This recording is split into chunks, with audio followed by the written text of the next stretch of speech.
This episode is brought to you by Naked Fig Soap. Shop over a dozen handcrafted artisan soaps locally sourced and made in Arizona using the finest non-toxic intentional ingredients. Naked Fig Soap also offers facial care products along with accessories like soap dishes, soap saver bags, and more. Visit their website at nakedfigsoap.com and use code DRUMMINGUP, all one word, for 20% off online orders. And that is the best place to find her now. Yes.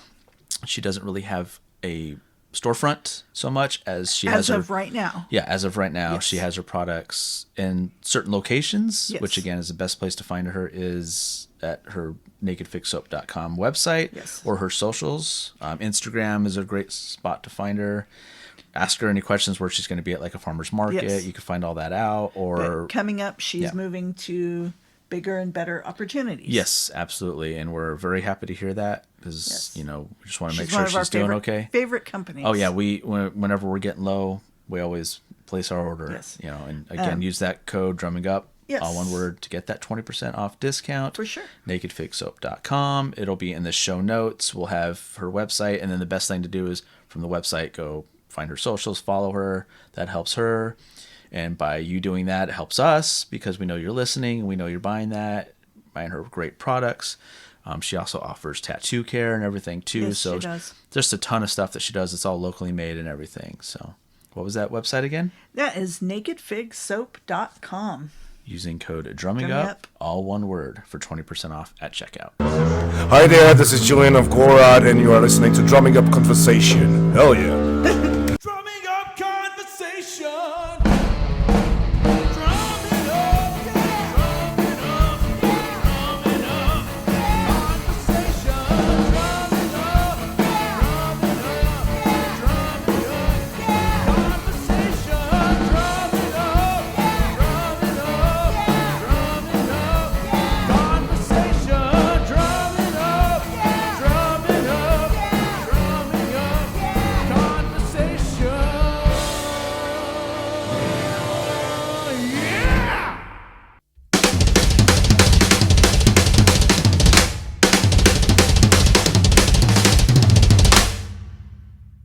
Hey, this is Jeff Bowders, and you are watching the Drumming Up Conversation podcast. Hello and welcome to Drumming Up Conversation. I'm Justin Wood. I'm Andrea Wood. Intro and outro music is provided by Arizona prog metal band Temporal Displacement. You can find their music anywhere you listen to your favorite music. You can email us at drummingupconversation@gmail.com. You can follow us on Instagram, Facebook, and YouTube at Drumming Up Conversation, and on X, Drum Conversing. You can listen to our audio podcasts on Spotify, Apple, or wherever you listen to your favorite podcasts. You can watch the video version on YouTube. Don't forget to subscribe, follow, give us a rating, a review, and tell a friend. Yep. And for the second time recently, I forgot my phone, so I'm going to go grab that real quick. What's new? You can keep going. Oh, I can keep going. Let's see, on my drive home today, there was a horrible accident, Copper Basin.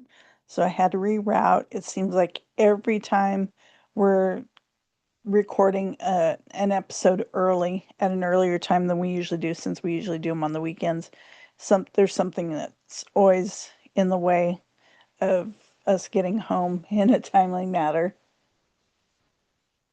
Right? Yep, especially this time of year. Oh, here we need to clink clink. Cheers, sweetie darling. I'm having Sacred Stave Caramello whiskey. I'm having the Peralta stuff, so It's so good. yeah, Yes. good to know. Oh man. Because that's the Santan Distilling, so next time we're Oh, somewhere. this is like deadly good. You want to try it? It's a little sweet. I'll warn you.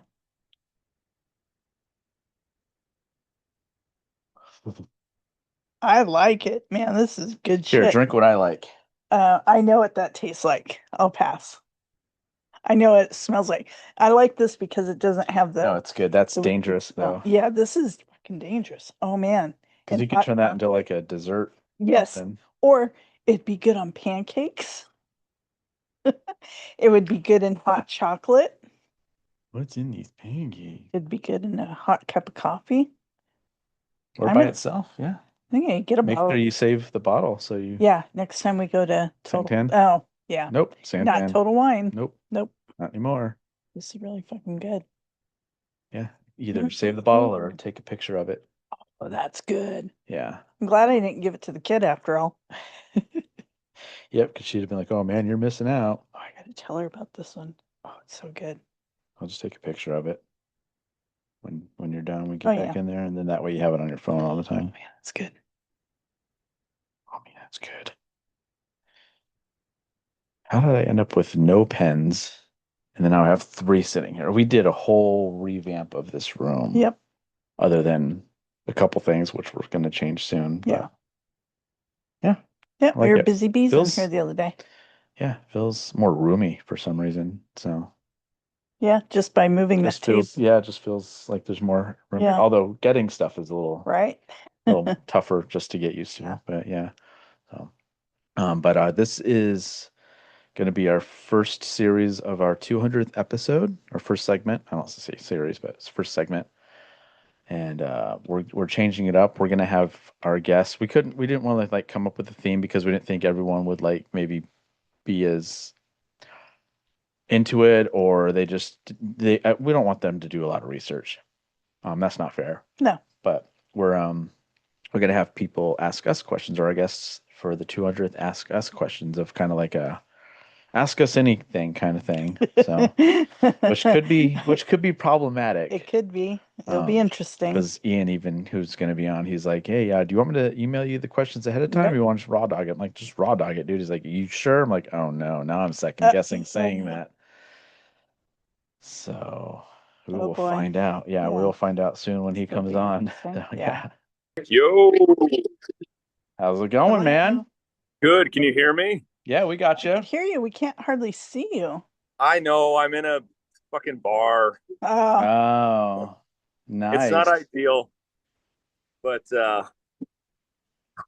We're in our home bar, so Yeah. cheers. well, hey, cheers. yeah, fucking get my shifty going. I'm more concerned about the sound. Can you hear me fine, or do I Your need to sound's go fine. somewhere Yeah. else? No, you sound fine. So Okay, cool. yeah. Yeah, we want you to go to the bathroom and do it. Do you want me to? You want Just me to keep do flushing the toilet. this resting on the commode? Do we need like extra footage for the OnlyFans accounts? We can, yeah. It won't just be my feet, so we'll do something else. Nice. Sounds perfect. Are you able to go landscape mode? Let me see here. Okay. Is that doing it, or is this? No. Mm-mm. Try it the other way. Sometimes only one side will do it. This is vertical for me. Okay, gotcha. No worries. Is that Nah. showing it or not? Okay, yeah, no worries. It's fine. Okay, so the answer Just something we no. try to do because there's like a lot of empty space in there. So it's something we've heard from a couple of our listeners and watchers that no big deal. I'm not worried about it. If it can't happen, it's no big deal. So it's all good. Yeah, I wish I was better at this kind of shit. I wish I could like oh, hold on. Can I do this? Oh, there we go. Is that it? Perfect. That's perfect. That's it. Yeah. Boom. So when you watch the YouTube version, you're like, okay, I see what they're talking about. Yeah, that's Yeah. great. Yeah, perfect.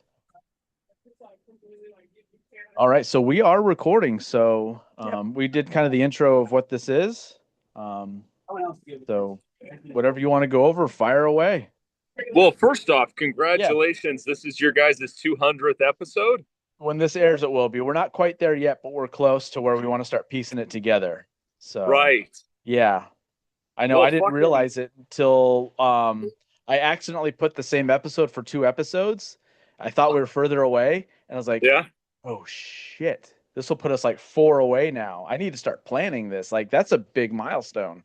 So, No, dude, I mean, basically, I just want to say congratulations to the both of you. thank you. Yeah, that's You've helped.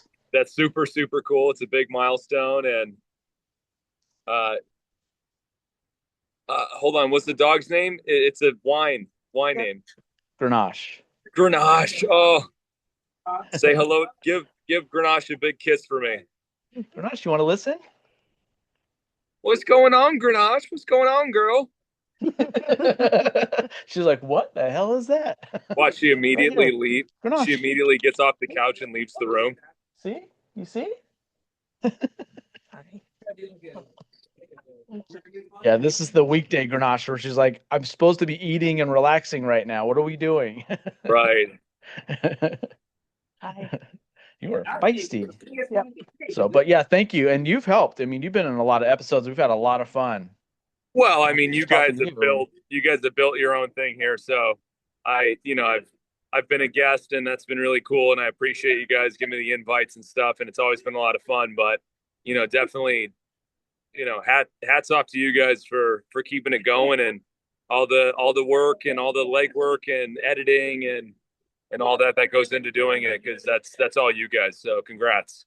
Thank you. Thank you. Thank you. Yeah.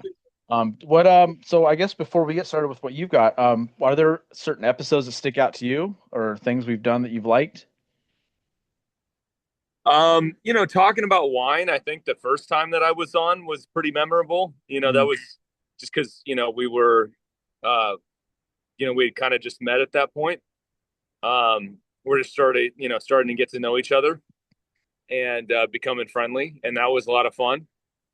But, the last time I was on, when Danielle was there and we were, talking about Metallica and Megadeth, that's always fun. Yeah, that was fun. I don't know, man. It's hard to pick. They've all been fun. Yeah. Or just ones that you weren't even on that you just enjoyed watching or listening to. Oh man. Because I know the Go Rod one stuck out to you. I know you like that one. Yeah, that's probably that one. There was a zombie related episode. Shit, what was it? I don't know if it was one of like the Comic-Con things you guys did, but it was more like zombie related. Don't ask me who it was. I wouldn't be able to. I'd have to go back and look, but I remember TMI, I was listening to when I was in the shower. I was showering and it was just really entertaining. I remember laughing while I was listening to it. I promise nothing weird happened. I know that's what you're thinking, but like, well, now I am. I wasn't before you happened. said it. No. I know I'm supposed to say I wasn't touching myself, but like I had to because I was cleaning. I was cleansing. You were doing an OnlyFans while it was on. We know what was going on. Oh, okay. Well, don't call me out on it. Like that's not. Don't. Shower time with Ian's the best segment on there, man. So don't spoil the fun.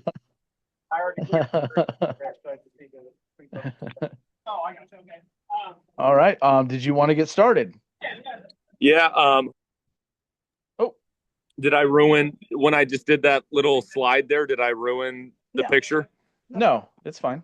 Okay, well, because I got to pull it, but I have a note in my phone. Oh, okay. So let me see if I can. Yeah, it's gonna get all stupid. Okay, I'm sorry, but like, you're gonna have to deal with it. Okay, so this is kind of like doing it live, so this is kind of cool, actually. So. Yeah, fuck it, we'll do it live. Okay, for the both of you, top 7 albums of all time. I just want to pick up. Do you want to start? Or do you want me to start? Okay. I can do my number 1. No, you got to go 7 to 1. You got to do your best. I don't know. Well, if you can't, it can be in no particular order if you'd like. Oh, okay. Okay. I'm going to do my number 1. It won't be popular at all, but it's the soundtrack for To Live and Die in LA from Wang Chung. I love that album. Everybody Wang Chung tonight. That's not on there. That's not on there. No. It's not on there. No. Is it a reference to that? Nope. It's just the whole soundtrack. They did the whole soundtrack for To Live and Die in LA. The movie is not great, but the album is awesome. I gotcha. Okay. That's all you got? That's all I got for right now. All right, I'll come back to her. I mean this Yeah, is maybe do one at a time and until we Okay. get to 7. I did 7 because 7's the magic number, and 5 seems like it's kind of prohibitive. Like it's kind of, I have a hard time at least like narrowing down my top 5 of anything. Yeah, and I So, mean this could change daily too. Tomorrow it could be 7 different ones. right. Get into my spot. Probably 7 for me would, and this would probably be higher at a different time, but Exit Stage Left by Rush. Okay. Yeah. Because that's what got me into them. It's not my favorite album by them, but it's like my gateway drug album for Rush. So I would say that one. Well, Rush being your first pick is not exactly a shocker. Yeah, yeah. I'll go in order from 7 to 1 for what I feel today. Okay. Okay. Yeah. Because I can do that on the fly with music. So Okay. Hot shot. Then do it. well, she's got to go next. Yeah. Okay. Then what's next? I will go with Spike 1000. I knew you were gonna put that one on Yep. there. And I think it was just Spike 1000. Yeah. Oh no, I'm sorry, it was Waste of Skin. And they were new metal. They were in Bakersfield. They were under Korn. They went out on tour with Korn for a little bit, and then they just kind of vanished. I'd love to get a hold of the singer and get her on the show, but I can't find her. When you said the name, I'm like, it sounds like Static X. Yeah. It sounds like it's in that same category. Yeah. All right. My next one would be Queensryche Empire. Queensryche Yeah. coming in hot with Jeff Tate. Yeah, because that was just big when I was like at the right age. And just I remember was just all over the radio, but it wasn't always the same song. They had so many great songs on that album that it had variety to it, so you don't get burned out on one or two. Right. Yeah. So yeah. So on that, I'll go Queensryche, Operation Mindcrime. Yeah. I was gonna say I'm surprised it wasn't Operation Mindcrime because I that's love the that the album. concept album. That's the proggier one, right? Yep. I don't know if I would call it proggier though, because it had a lot of fillers in it too. Yeah. Or to where Empire was just song after song after song, and I do like that as well. Like Operation Mindcrime had a lot of like talking and spoken word and stuff on it as opposed to just songs. Right. So that's what kind of doesn't do it for me for a concept album, because they were telling more. It was more of like a movie with music sometimes. Okay, So I got you. don't get me wrong, I love that album. The songs on it are great, but just pound for pound, I would always pick Empire. So Okay. Well, this is your list. It's not about yeah, me. yeah. It's your turn. So what am I, 5 now? But yeah. I What do we would. got next for you, Andrea? It's Justin's turn. Yeah, Because I said Operation Mindcrime. Oh, you said, oh yeah. Then he jumped in. yeah. I would go. Let's do Far Beyond Driven by Pantera. Ooh, okay. Now we're talking. Not my favorite Pantera, but just when it comes on, that time and that place. So It holds a place in your heart, like yeah, in your like time, and Yeah. like it has a sentimental. It's like an era. There was something that was going on in your life yeah, when you got deep into that record. exactly. Yeah, Right. that and what was the one right after those two? Oh my God, why am I blanking? Cowboys from Hell? No, the one that came after Far Beyond Driven. When Not that 13 reinventing the steel. No, it was between those. I don't know. Shit. Yeah. It'll come to me. So it was those two. It was just like that. Oh, Trendkill. Yes, yeah, there you go. Great Southern Trendkill. Yeah, those two were just like my high school like soundtrack for sure. Right. Okay. All right. Okay. But Far Beyond Driven just I think was still the better album, and I liked his drum sound on that one so much. But Vinny yeah. always had a super recognizable drum sound. Oh yeah. You take all the instruments out, you play just him. It's like, oh, that's Vin, like no doubt. Yeah, I think you'd still be able to recognize that Yeah. it's him playing, like For from sure. his playing and from his drum tone. Yeah. Mhm. Yep. Yeah. Absolutely. So right? Your Good number pick. 4. Yeah, thank you. I go with Tori Amos, Boys for Pele. Okay. It's different. It's not for everybody. It's a lot of weird piano playing. She's She got an interesting voice.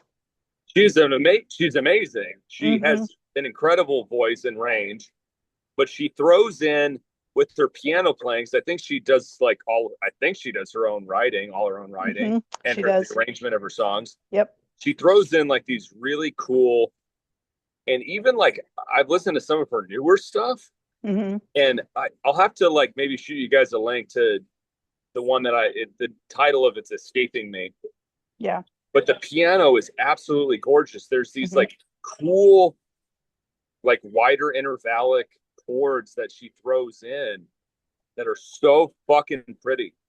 You know what I mean? And it just makes it so much more interesting than like just some basic chord progression.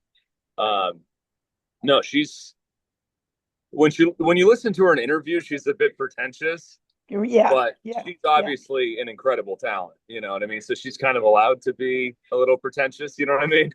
Yeah. How about you? What is this, 4? 4. Uh, 4.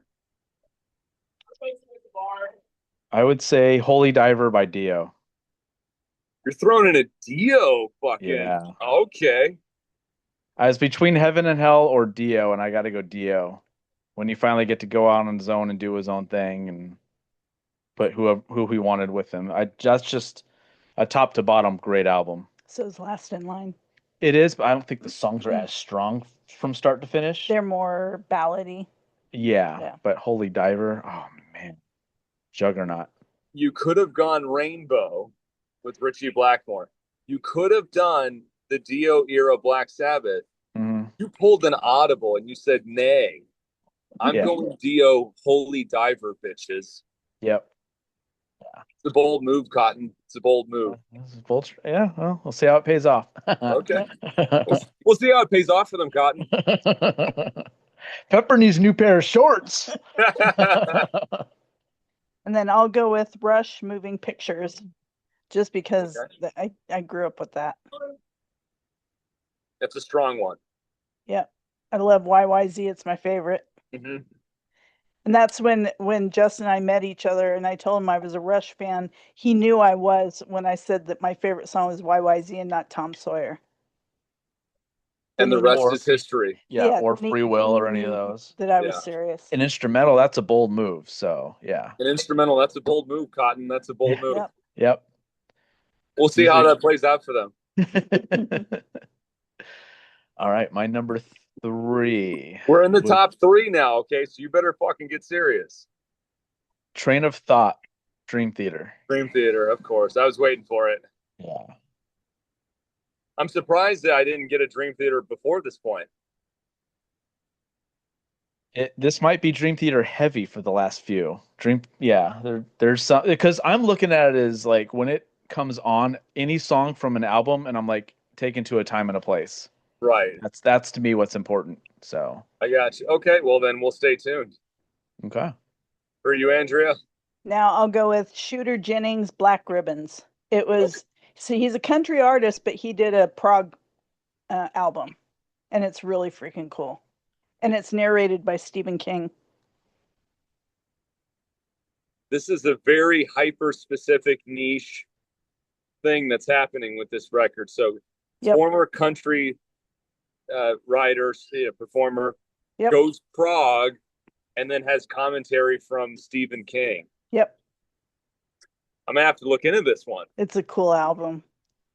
On paper, it sounds very unique. Yeah. Yeah, it is. It's really good. Okay, what about you? I will go with Clockwork Angels, Rush. And that's because I think that was our soundtrack of like that whole 2 years when we first really got together, because it had just come out like pretty much as we had started really seeing each other. Right. And we would just drive around everywhere, and that was what was on. So it just has the memories of meeting her and being with her, and then we got to go see him and all that. So it's an all-encompassing album for sure. So I would go with that. That's cool, man. That's sweet. Yeah. Yeah, no, I do have a romantic side every once in a while. So I only let it out when our guests are in bars, though. So Yeah. Well, hey, cheers to that, cheers. you guys. I'm almost done. Yeah. All right, you're number one. I will go with Diary of a Madman, Ozzy Osbourne. Very, very I- strong pick. I wore that out on a cassette. Me too. Loved it. I probably drove my mom crazy with that, but that There's no was- that skips was my on go-to. Diary of a Madman, at least not for me. Yeah. It's a good one. Yeah. That's a good pick. I Preston, wholeheartedly, I give like fucking 3 thumbs up for that one. 3 thumbs up where? I'm growing another thumb just thinking about it. That's just a joke. Remember, I'm in a bar. Yeah. I know. All right. Images and words. Dream Theater. Okay. Yeah, like that. That's So the you just closed out your top 3, all Dream Theater. No, Dream Theater, Russian Dream Theater. Oh, right. So hold on. What was your number 3? Number 3 was Train of Thought by Dream Theater. Okay, Yeah. right. And then Clockwork Angels, Rush, and then Rush, and then Images and Words. Yeah. You had a 'Cause- very progtastic top 3. Yeah, I'm not. Yeah, those are probably 3 that would always be in my top 10 for Right. sure. Just depends on the day and the order, but I mean, as soon as I hear "Pull Me Under" come on, I'm just taken back to like my freshman year of high school when someone turned me on to Dream Theater, and I mean, just a week ago or whatever, 2 weeks ago, I saw my 10th show of Yep. theirs. It's like 40 years later. So, yeah, pretty cool. So, Very nice. Very nice. yep. Okay, let's round it out. Oh, there's more? That was it? That was it. Yeah, that was it. Oh, okay. Yeah. I keep on losing track here. I keep You're on good. forgetting who is doing what. How much have you had to drink so far? It's not enough. He's not.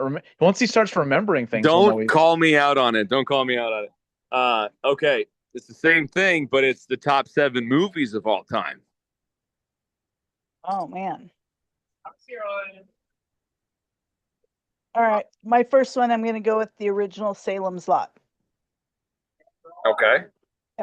Love that Why? movie. I don't know anything about the movie, so that's Oh, you why I'm haven't asking. watched it? It's I pretty have good. No. Yeah, Okay. it's one of the better ones she's had me watch. Yeah. So there's this one point in the movie where this kid floats up to a second-story window and he's scratching on the window, telling his friend, "Let me in, let me in." It's pretty creepy. I love a good vampire movie. Very nice. Very nice. Yep. Close Encounters of the Third Kind. Okay. Classic. Yeah, the director's cut. Did the mashed potatoes do it for you? I just think it's a great movie. It's still one of those technologies that holds up today. It Yeah, doesn't the look cin- corny. I think you're right. The cinematography holds up really well. Like And there's such a visual, like that movie's so visually identifiable, and I think it still holds up absolutely to this day, right? Yeah, absolutely. And the sound, like if you watch it in like a theater setting, it is incredible. Right. Yeah. My next one, I'll go with Singing in the Rain. Oh. Because every time one of those songs comes on the playlist, it just makes me smile. It's just a feel-good movie. I love that. Oh, yeah. I have movies like that, obviously songs too, like things that I wouldn't like admit to liking, whatever, but like, you got to have some of that shit too. Yep. I will go musical on this one as well, but I'm going to go Newsies. What's Newsies? You've never seen Newsies? No, dude. Oh You man, guys it got to was- make me a list. Yeah. I'll write that down because I'm definitely sending that to you. But it's Christian Bale's like first movie as an adult. Okay. He sings a lot in it. Was he an adult? Yeah. How old was he when he made that? He was probably 18 at that I point. thought he was a Okay, younger so this kid. is well before American Psycho. Yeah. Yes. Well, yeah. When it was after the Sun or whatever that movie was, it was first in the Spielberg movie with Malkovich and all them. It was way after that one. That one he was a kid Was in. it the Empire of the Sun? Empire of the Sun. Thank you. Bill Pullman's in it. Robert Duvall's in it. It's a great. Duvall is the man. Oh Yep. my God! Yeah, You yeah, break it, you buy it, my friend. yeah. Well, as So- far as like naturalistic actors, he's like Mhm. kind of at the top of the list. Oh, for sure. Yeah, we actually talked about him the other day. Our most recent episode. If you haven't seen it yet, check it out. It's awesome. But one of the people we had on was actually in a movie with Robert Duvall. So And he was an extra. But Wait, Robert no, you mentioned this. Yeah, I now I'm remembering. I think this came up. and Robert, he said that he was an extra, and Robert Duvall came over to him and had a complete conversation with him and made him feel really comfortable. And he said the experience was just amazing. He seems like he would be a really down to earth, like sweet guy. yeah, Yeah, he's a Hall of Famer for Godfather alone. And I said this, he's a Hall of Famer. So yeah. He's one of my favorites. But Yeah. Yep. Proceed. Speaking of Robert Duvall, I'm going to go Godfather. Okay, there we go. Love it. they're gonna go. Somebody had to do it. Another Oh. one that starts with G-O. Yes, that's coming up. Okay. Yep. Okay. I'm gonna go Jaws. It's gonna be a little Jaws. Spielberg in here. Okay. I love swimming, and that kept me out of the pool for a little while. Yeah. And it was stupid. It was stupid, but I'm like, it was so impactful as a kid. Like, and the stupid vacuum in there is called the shark. So I'm like, fuck that. I'm staying out. So,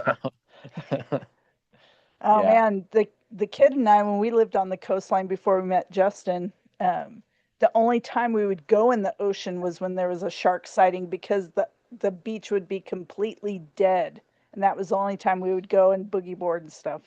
You saw it as an opportunity, not as a threat. Yep. Yep.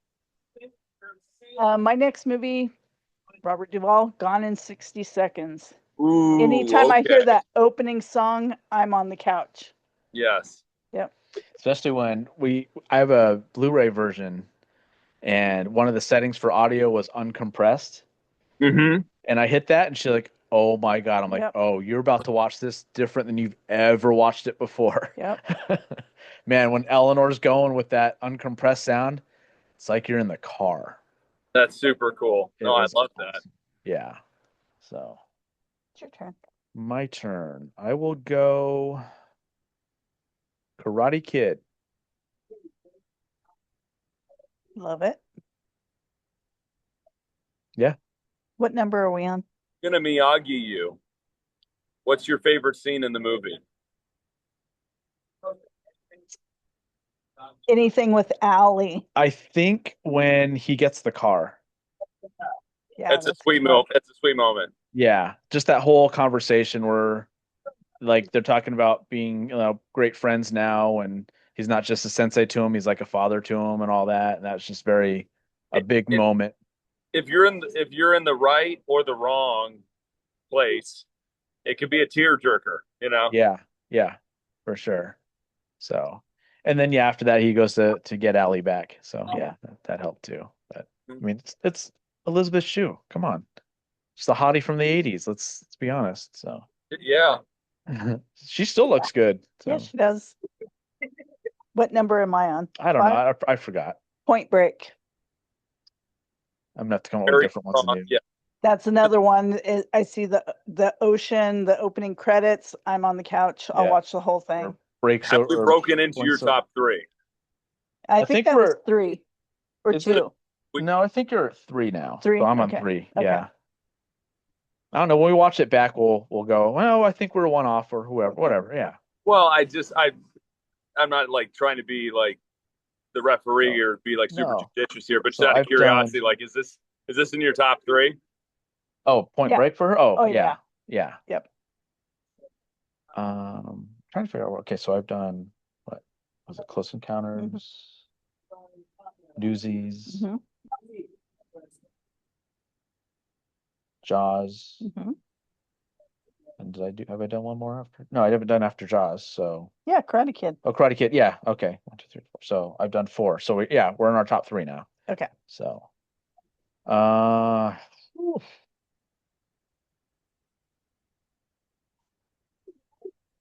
First Blood. Oh man. Yeah, the very first one. Very nice. Yeah. That Anytime that's reaction on. was priceless, by the way. I'm like the biggest female fan of Rambo ever. Mhm. Ever. So I'm gonna go with Rambo 4. Okay. The one that's just called Rambo. Rambo. Yeah. Fucking awesome. I have his knife as a necklace, and I'm gonna, when he passes. These are Rambo glasses. Yeah. When he passes, I'm gonna fucking lose it. You're gonna lose your shit. Yeah. Yeah. That I went through that with Ozzy. Honestly, I still haven't. Oh my God. We started haven't watching reached- the documentary about Ozzy. Just haven't finished it. We have maybe 10 minutes left. I can't watch it. I can't. Yeah, I think that's the one Danielle might have been like telling me to watch. I'm like, I don't think I want to watch that. Because he's not in a good state. Sharon's always crying, Kelly's always crying, Jack's crying. Yeah, I don't want to watch that. I can't finish it. I haven't reached acceptance really. Like I haven't accepted the fact that he's fucking gone. Yeah. So like, yeah, I don't want to watch anything like that. Yeah. Yeah. I don't think I'm still at acceptance with Neil, so I get it. No. Like, yeah. So it's your turn. Is it my turn? Yeah, I said Okay. Rambo 4 Oh, or Rambo. Rambo. Oh man. So we're at what, top 2 now?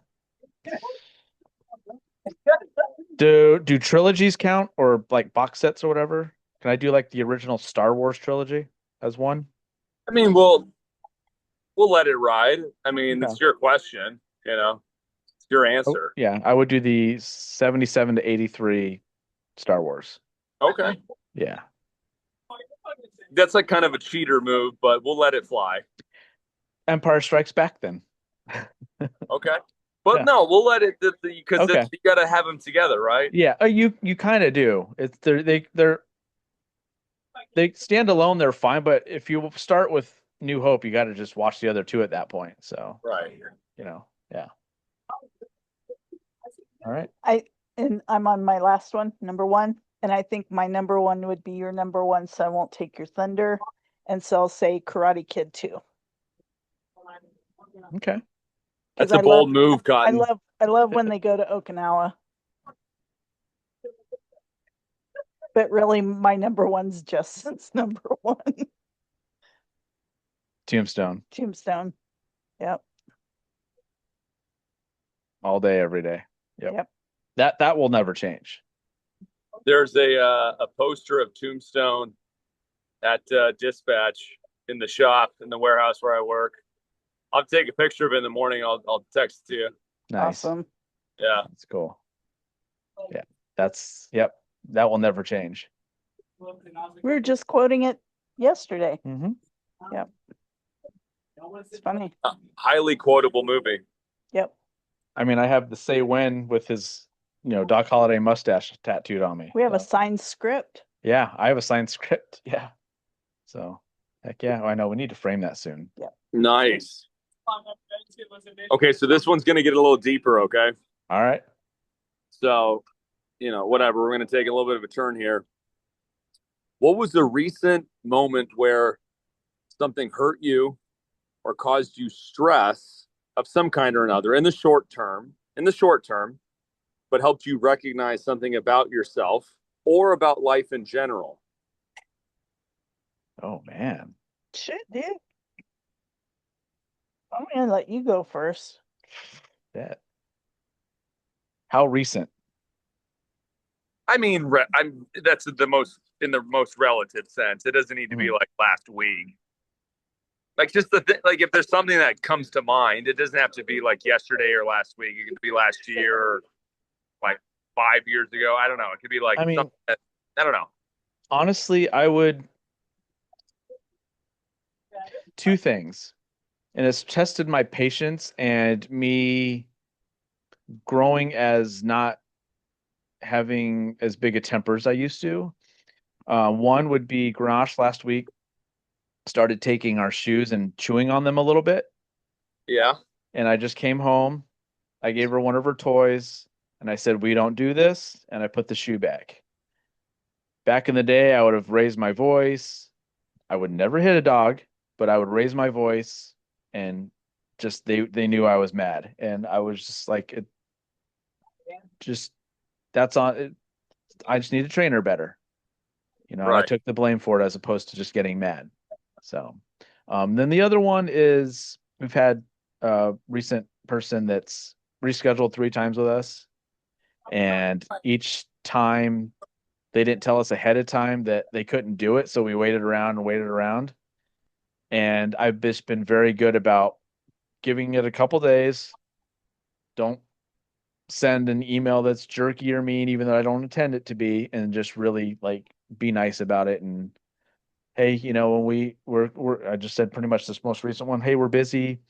We'll try again next year. Once New Year hits, we're pretty busy the rest of the year, because holidays are coming up and all that, and we'll reach out to you then. And then, they responded back very nicely as well. And I was like, 2 or 3 years ago, I'd have been like, you know what, man, it's just not going to work. We just can't keep doing this, and let's just forget it. Right. Just like it's just made me a more patient, more like, hey, you know what, life happens, and there might be a time where this happens to us, and I don't want someone doing that to me. So those are my two pretty recent ones. So just like kind of patience and a little bit more understanding towards yeah, just other people and just external keeping circumstances. keeping my temper in check. So Right. yeah, That's one that we all could probably use. for sure. And that's something I've struggled with that I still struggle with. But it's also one of those pick Absolutely, my battles. myself included. Yeah, take it out on someone that cuts me off or tries to kill me. That's the person I should be yelling at. So Right. yeah. Well, mine's not recent, but it was when we lost our dog Petey. And I think it's made us better parents to Grenache. Mhm. Not that we were bad parents. Petey was the light of our life and everything revolved around him. But I think it's made us better dog parents for Grenache. I mean, she's like queen. She has special food. She has special toys. She gets a ton of attention. Right. Just I think it made us appreciate her even more because it's like we only had him 7 Yeah, years, and it's yep. like if that happens again, she's gonna have the best time Yep. that she's ever had. Yep. So yeah, I get that. And I almost said that, but I had a feeling you were. Yeah.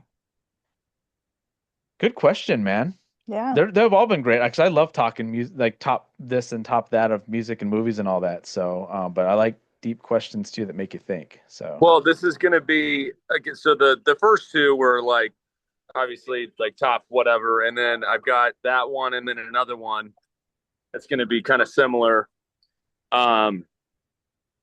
What when / what was the last? What? Sorry, let me start this over. I've had a couple drinks.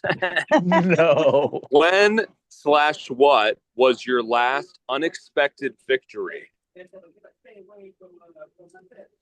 want to go first? No, you go first. Uh, Oh, I actually I will. okay. When we bought our house. Because That's what I'm going with. I know you guys went through a whole trial, with that whole process. Yeah. We'd been together for a long time and we'd put it off and put it off and put it off. And because I always think the worst of everything. So I kept thinking I'm not going to qualify. And then I don't want that rejection. And I'm not going to be able to afford it. And I don't want to stress out about that. But we just finally bit the bullet. It was an easier experience than we thought it was going to be. And yes, it was expensive, but it's amazing how you can readjust and live with it. Yeah.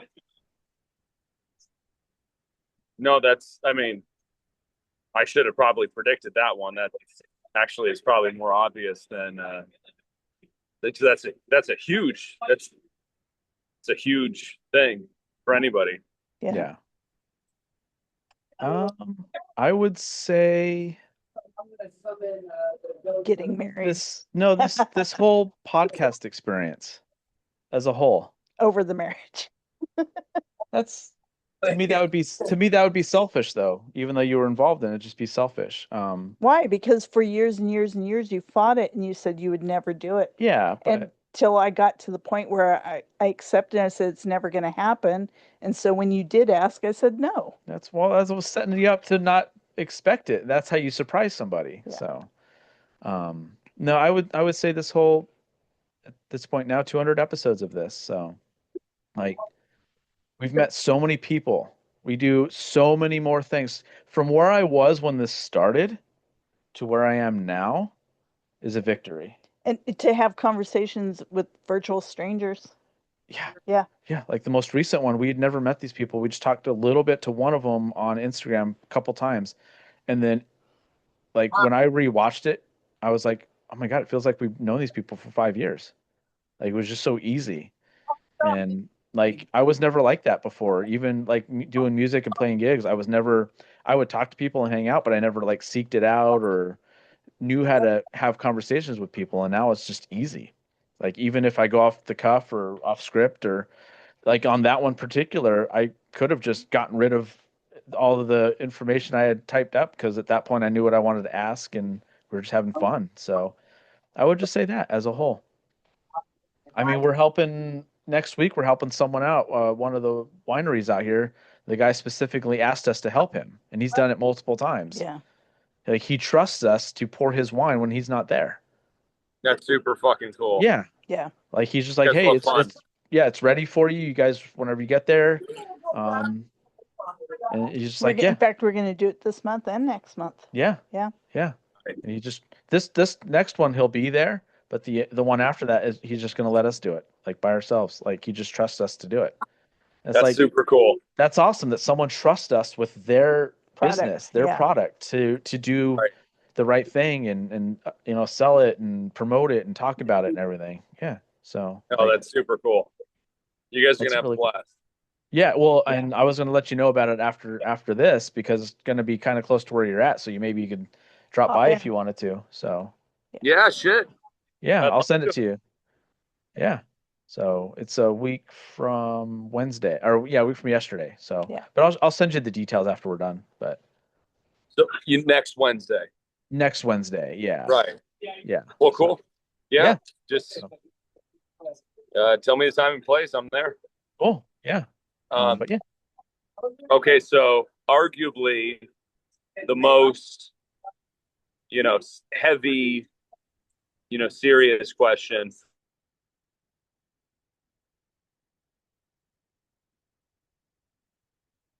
oh, I think we lost think you. we lost you.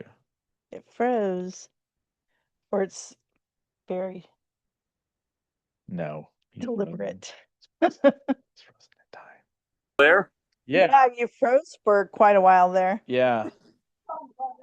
That seemed like really weird timing because I started asking my last question. I was very dramatic about it. And then I'm like, wait, are they just pretending that they didn't get the question or No, it just completely froze. At first, I'm like, is he pausing for dramatic effect? that's what I was like. I don't know if they're like if they're putting me on right now. No, it cut out. So we're back. We're good. Yeah. Okay, Fine. well let's round this off with arguably the most, it's kind of a heavy question. And so I hope it's not like, too whatever, but slightly heavy, slightly, you have to be kind of emotionally honest. When was the last time you farted?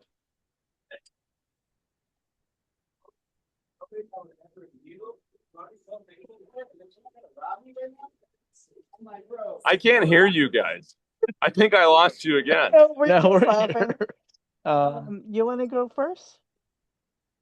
Be honest. Probably this afternoon.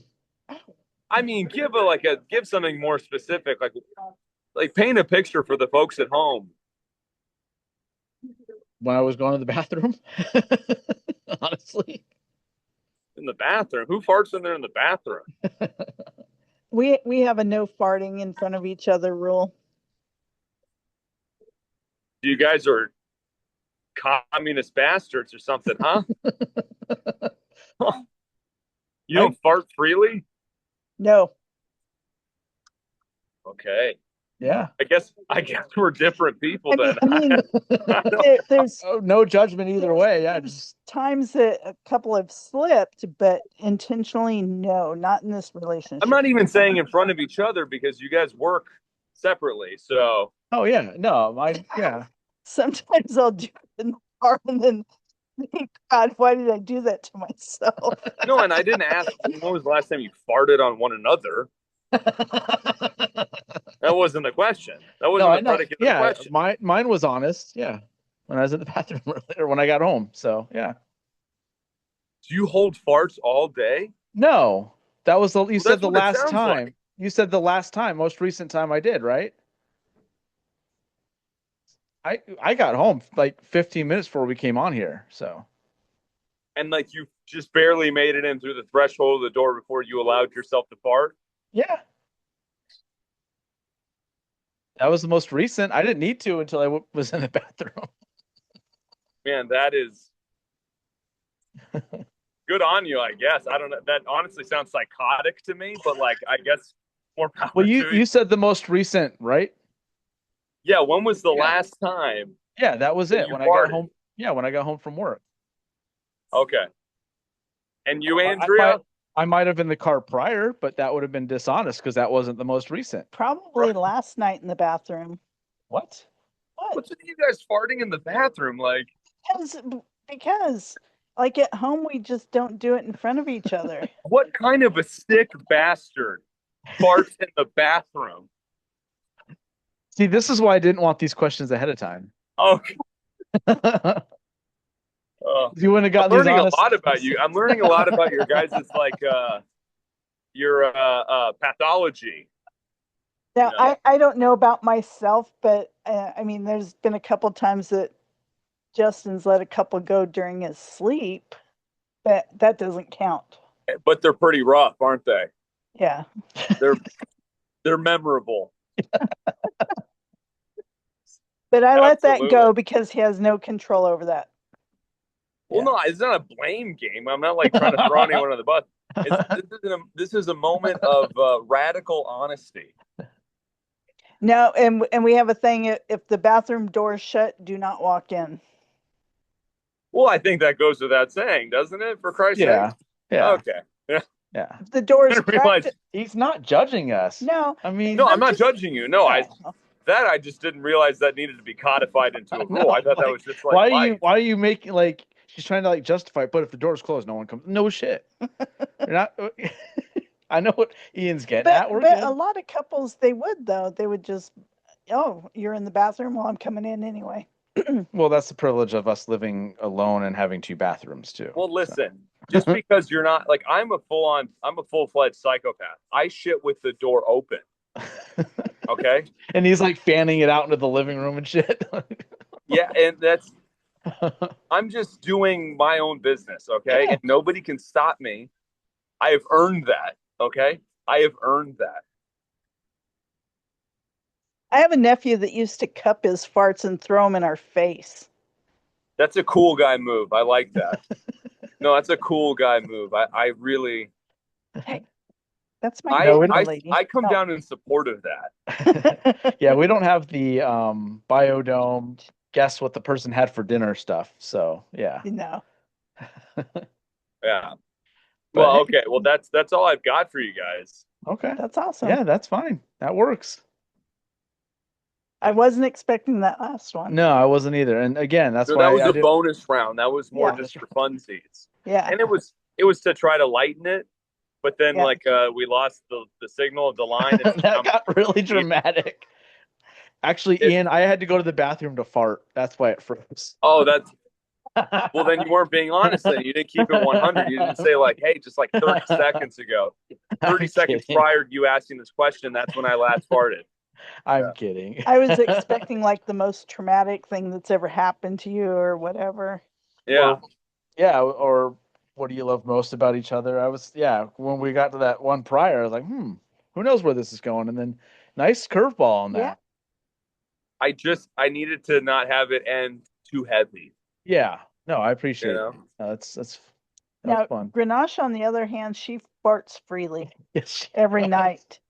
Yes. She doesn't adhere to our rules. Yeah, Cliff's the same way. The thing is with him though, what's weird is, especially for a dog, like their farts, it always smells like really, really, really bad. You know what I mean? But with Yeah. Cliff, it doesn't smell like anything. Mm. It's like weird. Like I hear him pass gas, but like it never is offensive. It's very strange. Yeah, because she's on like a heavy vegetable protein diet. So I was like, Yeah. Oh, those cauliflower farts. Yeah. yeah, broccoli Oh. and yeah, Spinach. because we feed her all as much natural food as we can. So Yeah, you want to watch out for that. yeah, but it's worth it because from what we know, it'll keep her around longer. So Yeah. that's kind of No, what we for look sure. at. Yeah. But But we're getting a lot of friendly fire for sure. you're gonna get fumigated by By the friendly fire farts. Yep. Grenache, what are you doing? My leg. All right. Well, it is starting to get really dark in there. Yeah. So Yeah, sorry about that, I'm man. good. I did this on Coming the on. fly. Oh, you're good. I hope the sound isn't too shit. I'm sorry. Oh, No, the that's sound fine. has been great the whole time. Just Okay. every once in a while, it's like we just catch like half your face or whatever. So Well, but because a part of it, sometimes I was leaning into my phone so I could hear your guys' response. yeah, Gotcha. gotcha. It's a little noisy in here. So again, that's why I keep on reiterating like concern over whether or not the audio was good. No, audio's But, great. Yeah. Yeah. No, you're fine. So, Awesome. but thanks for doing this. Thank you. That was a lot of Absolutely. fun. I thought it would just be fun to have us get asked questions and kind of turn it around a little bit, and you the guests kind of run the show a little bit. I thought that'd be No, fun. it was fun. So, yeah. So, Thanks for having me on. of course, yeah, Absolutely. anytime, man. So, see you later, man. You guys have a great rest of your night, all right? All right, you too. Good night.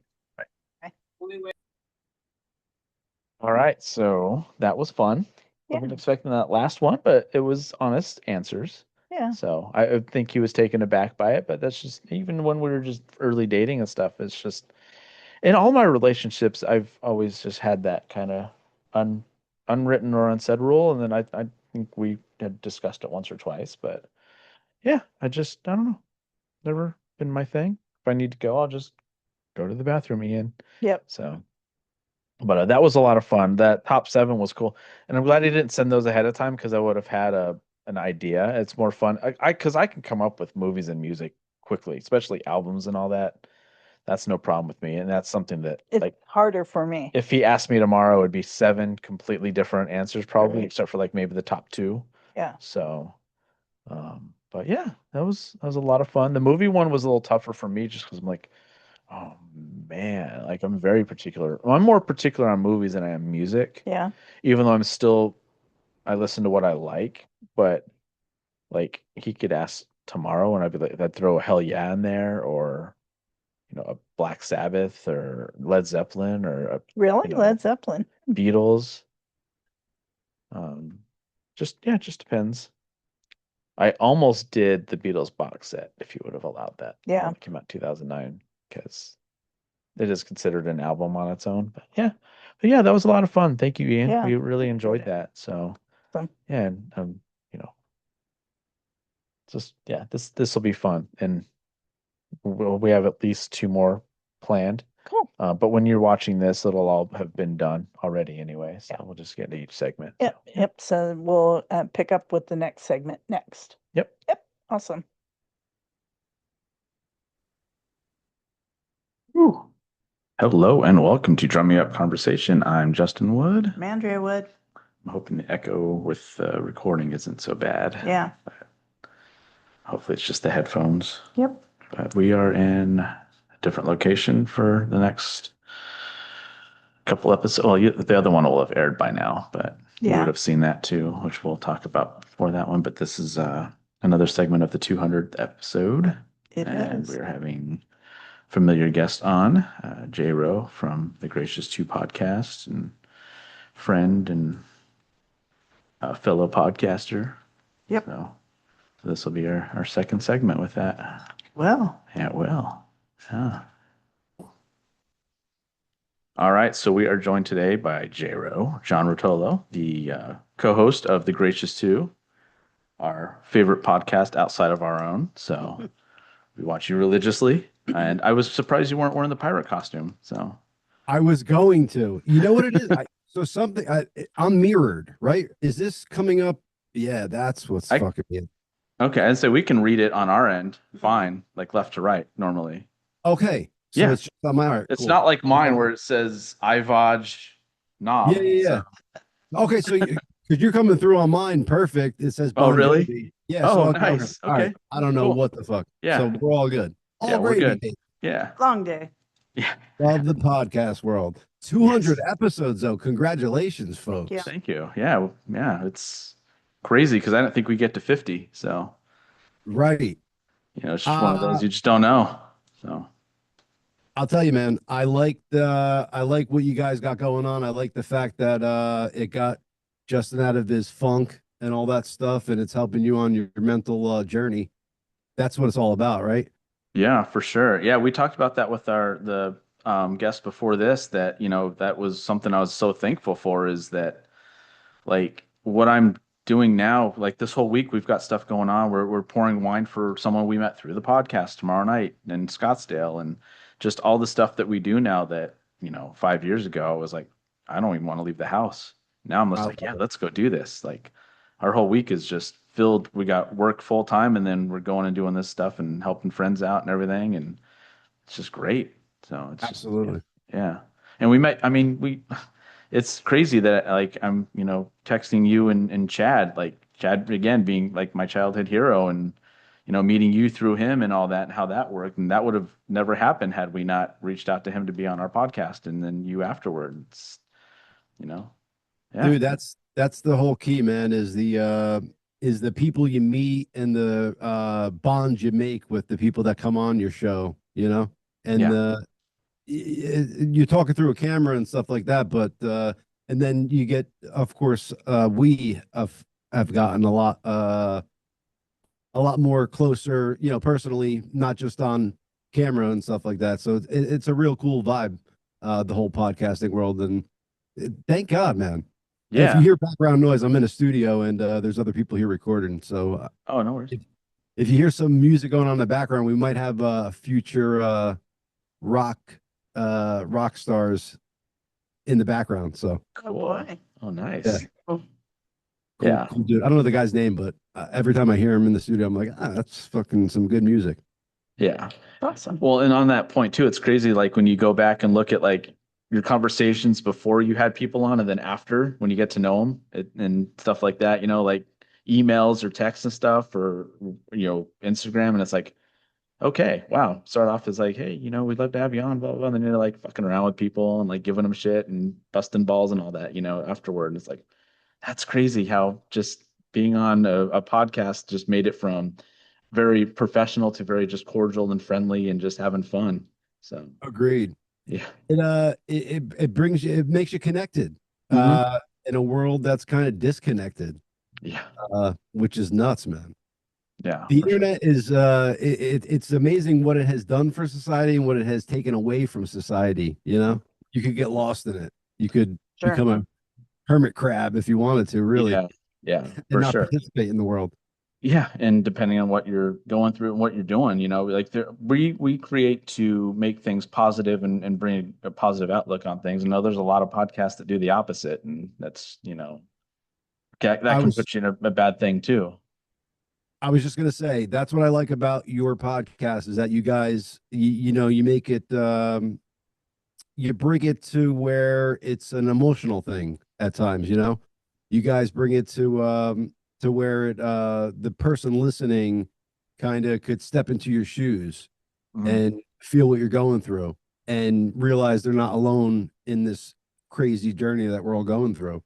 And it's cool to be a part of. It's cool to be on shows, on my own show, on your show and stuff like that, and just kind of seeing the progression that we're all taking.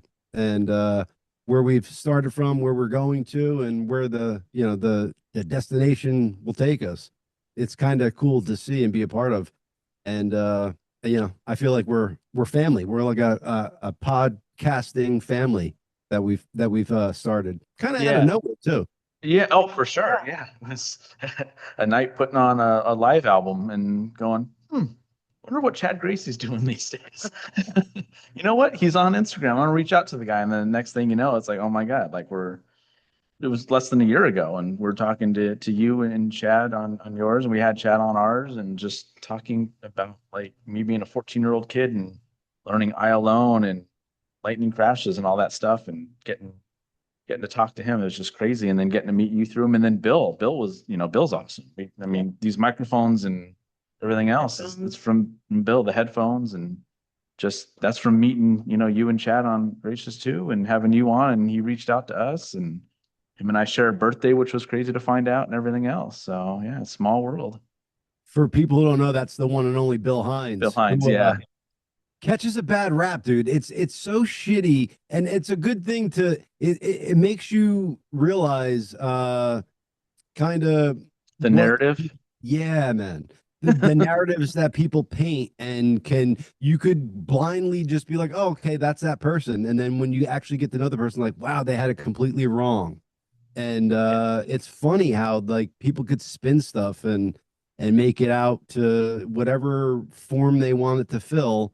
And then when you actually get to it blows your mind kind of deal. Or you're like, wow, they fooled me type of deal, Yeah.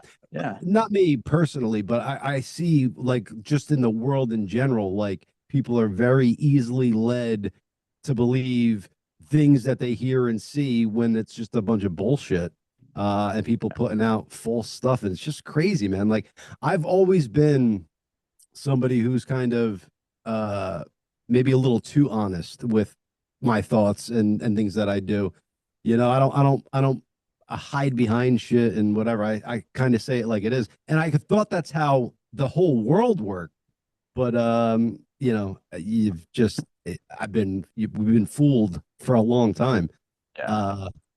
And it's just crazy. But it's cool. It's just eye-opening. And I love that all this stuff is going on, because you could in real time, like, I hate to bring up politics, but it's just so prevalent nowadays. Like, how dare these politicians sit there and look into a camera and talk to their constituents and lie to us? And fucking, it's just crazy that there's that type of people out there. And it, but it's just, they're not in my world, in my actual physical world. You know what I'm saying? So it's just heartbreaking to realize that they're out there and people are duped by them on the regular. Yeah. Well, it always reminds me of Dave Mustaine saying, "It's still we the people, right?" Like, I mean, don't they work for us? Isn't that how it's supposed to be? Yeah, man.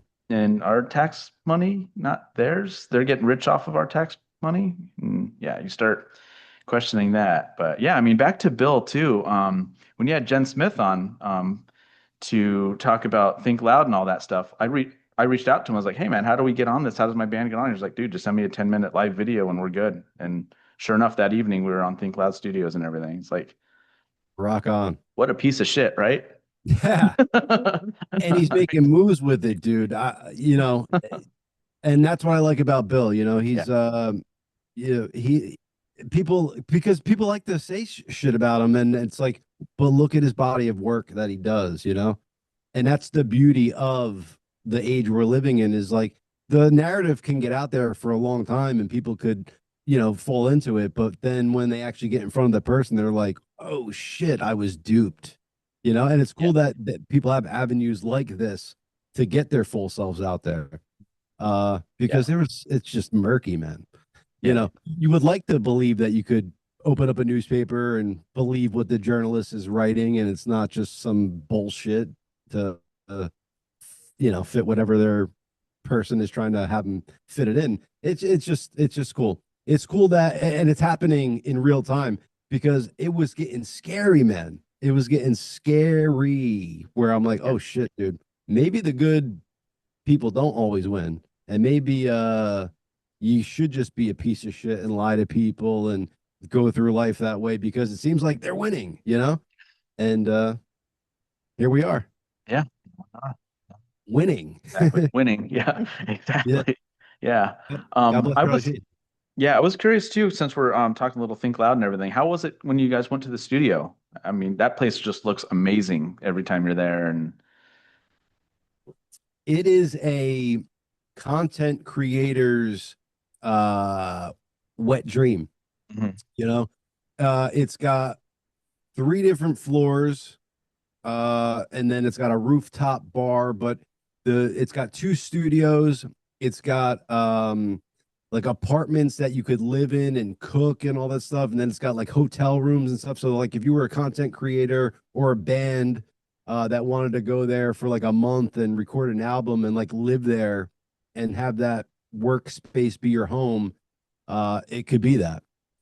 It's just a place where creativity can just be loud. And that's why the name of the studio is perfect. Think Loud Mhm. Studios, because Yeah. you can think loud there. It's in the heart center of York, Pennsylvania. And you know, it's just if you go there, it's just the words that I try to put to it just doesn't do it justice until you get there and actually see like what they got going on there. It's state of the art, everything from cameras to soundproofing to the all the equipment, big old soundboards, stuff that I have no business or have no knowledge of. Like I'm like, wow, there's a lot of knobs on that thing and all that. But yeah, it's a content creators playground, and it's evolving too, because it started off as for just recording musicians. And then as the world has evolved, so is Think Loud Studios, to where it's now coming into the 21st century and making it more towards content creators rather than just musicians. Yeah, because everybody could be a rock star, whatever they want to be. That's the beauty of the time we're living in, is that we have all the shit at our precipice. You know, you don't need to go to Hollywood to make a movie. You don't need to go to, wherever they make albums nowadays, or where I don't even think they're making albums now. Really, it's all streaming and stuff. Yeah. Physical things, man, are going up like a by the wayside. Like I have thousands of DVDs that, because I was a avid collector, like Blu-rays, DVDs, and stuff like that. So I have them in alphabetical order, and then I have them in, like crime section or comedy section, drama section, and then I don't need it anymore. So I have all this stuff that I barely pull a DVD out or a Blu-ray out. I stream everything. We actually were just watching Blu-rays the other day. We did black and white ones. Does One- it well, make one- Well, one was black and white. Yeah. it brings Oh, you no. back, right? Yeah. Actually, neither one was. We watched Psycho on Turner Classic, but we watched That's Rear Window and The Birds. That's right. I always forget the birds is color. It is color. Yeah. Yeah. Have you guys watched the because you brought up Psycho, Ed Gaines, The Monster Story on Netflix? Can't even watched- get past Charlie Hunnam's voice. Because it's not even what Ed Gein sounded like. Like, what was this direction you were going for? Like, I understand doing the voice of the person, but that wasn't even what he sounded like. It's just weird. I don't know. I had no idea that person existed, and all these movies were based on this one crazy person. Yeah, I had no clue. Wow. So like then as you're watching it, you're like, okay, so this is Psycho, Alfred Hitchcock, and then it leads into fucking the Texas Chainsaw Massacre, and Yep. House yeah, of I Thousand mean, Corpses. yeah, all of it. And I'm like, what the hell, man? And it seemed like, so what is your take on this guy? Like, because he almost seems like he's like a good guy with a heart, but there's something fucking lost up in his brain. Yeah, a lot of the town people liked him. They said he was likable. I think he babysat a few kids in town. Just sucked to be the few women that he did kill. Yeah. See, now that type of story scares me because I'm like, is that my neighbor that I know so well? You know what I'm saying? Like, you're like, how the fuck could people be living around this person? And the one scene where I guess he shot the girl in the bar, and then like, they saw his car out there and stuff. And they're like, yeah, Ed was there, but there's no way Ed did this. Like, so like they were like, no way this guy did it. And meanwhile, yeah, he was the dude doing it and fucking being weird about it. It's just that level of disconnect, it makes no sense to me. Like the fact that Michael Jackson could possibly be a fucking pedophile doesn't Oh, I'll well tell in my you brain. what, from where we lived, when we lived in California, we were maybe 60 miles away from Neverland Ranch. And I knew a lot of people that went, okay, so Neverland Ranch was on like a country road, Mhm. but across the street from the gatehouse was an elementary school. Now Mm. he used to go park his limo down at the gate when school got out. And I knew several people that went to school there, and their moms always told them, do not get in that limo. Whatever Wow. you do, do not get in that limo. And then kids that did get in the limo, one of the girls that I knew that went to school there, she said that family all of a sudden popped up with a very large house because speculation that they had some hush money to keep things quiet of what was going on there. That's the part that fucking freaks me out, that this guy was probably a child molester Mhm. and he's doing this crazy, and he's writing words like heal the world, make it a better place for you and for me and for all the entire human race. Like, how do you write that shit and then you would become somebody so evil? Like, it just Yeah. doesn't make sense in my brain. And talking about people like that, are you familiar with the Murdoch family from South Carolina? Yes. Oh, I've been listening to the audiobook about that. That dude is such a piece of shit. He ripped off so many people, representing them as their attorney. Yeah. There was one case, I think he got $10 million of it. He blew completely through that, and these poor kids lost their mom, and the house that she had got repossessed because they couldn't make the payments, and they kept texting Alex Murdoch, hey, what's going on with the case? Hey, just finally breaking right now. Something good's coming around the corner. Just always put him off. He blew through millions and millions of dollars that Wow. he won for people. Wow. And then when things started getting really, really tight on him, then he killed his wife and son Jesus. to make it look like they were being targeted. Wow. He even had a cousin shoot him in the head. It was going to look like a murder, but Yeah. the cousin didn't shoot him properly, and it grazed his head. Can you And imagine? he did that so that his last living son could inherit everything that they had left, and that he wouldn't be left with any Debt. crime that they had done. Oh, wow. It's just amazing. It is that level of fucking weirdness, man. Like, you just don't want to think in my child brain, because I feel like I'm a kid still, like even though I'm 43 years old, like I think look through the world like my 12-year-old self's eyes, like I just don't think that that type of person exists, and they're out there. And you gotta fucking be careful. And it's crazy that I think like that because I grew up in fucking, around Newark, New Jersey, fucking Brooklyn, the Bronx. So I've seen it all. But it's like that shit, it's like that's there, it's in your face, it's going on. It's not fucking somebody pretending to be one thing and then is something else. That's the part that fucks my whole world up. Yeah, it That makes you duality. question the whole background check thing too. It's like, well, these guys never had a background to check, and look at them, Right. Ed Gein and Jeffrey Dahmer and all these guys. Like, when they finally got caught, they had already done so much. There was no background until they found heads and shoulders in Jeffrey Dahmer's shower. So Crazy, man. that's a joke. Yeah, but still, that's basically how it goes. Said same thing with Ted Bundy. Like, if he wasn't such a terrible driver, he'd have never gotten caught. which is scary. Yeah. Yeah. Yeah. I mean, yeah. And he's that level of character. But I mean, like somebody, again, there's some people that deceive me. There's some people that don't. Uh, like I feel like if I saw that dude, I would read him immediately. Like I'm like, no, that dude's a creeper, you know. But for some reason, like I said, like Michael Jackson just blows my mind. Because it does blow my mind. There's no way you could sit there and be that type of person who writes all this shit about healing the world and then you're fucking literally robbing children of their innocence and fucking being that evil and crazy, you know? Yeah. It's a mental fucking thing.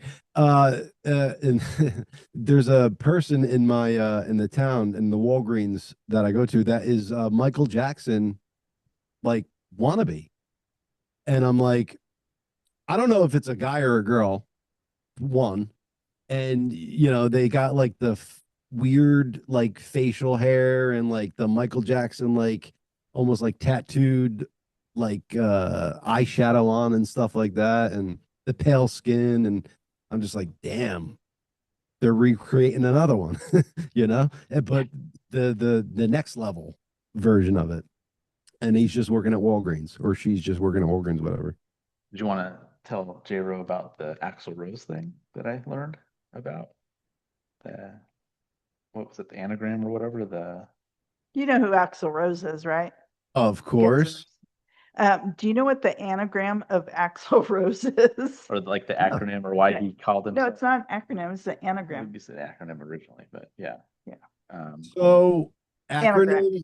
Anagram. Anagram. Yeah. Sorry, I'm getting them mixed up. All right. So tell me what it is. So AXL Uh-huh. And Rose. and Rose. Yeah. Rearrange it and what does it spell? I don't know. You Go ahead. You tell him. No. Oral Uh-oh. sex. Get out of here. I just learned that last night because we did an episode where she does a bunch of trivia. It was fun. We're gonna do it again. Because I'm always spouting out just random shit. She's like, how do you even know that? I'm like, I don't know. Yet when I asked him the name of all my siblings, he joked. I haven't. First of all, I've only met 2 of them. But still. Well, this is blowing my mind because the only one I know is Mojo Rising for Jim Morrison. Mm-hmm.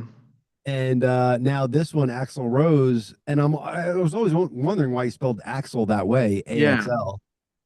And now it's starting to make sense. Yeah. Oh, hey, God bless him. Good for him. So yeah, I thought that was a little fun tidbit. Yeah. Something I remember. From the Well, you know, trivia. JRO is orgy. Orgy. If you bring it around. It's not, but I just came up with that. It kind there of you works. go. There you go. Kind of works. Now he's thinking, what I could do. Yeah, or J. The French version of it, you know, the or J. Oh God. Pickup line. There it is. Hey, JRO. Want to come back to my place? Bring a couple people. Gonna have an orgy. Let's go. Yeah, because the last time we had you on, you were on your way to meeting someone, so that was fun. Yeah, I've been enjoying being single. I definitely have. I should have always been single. I just happened to fall in love and get married. And you know, stupidly. But I told her going into it, hey, I was destined to be single, so I blame her for it all. We'll keep doing it for me. So that's it. Oh yeah. So do it for all of us married guys. Yeah.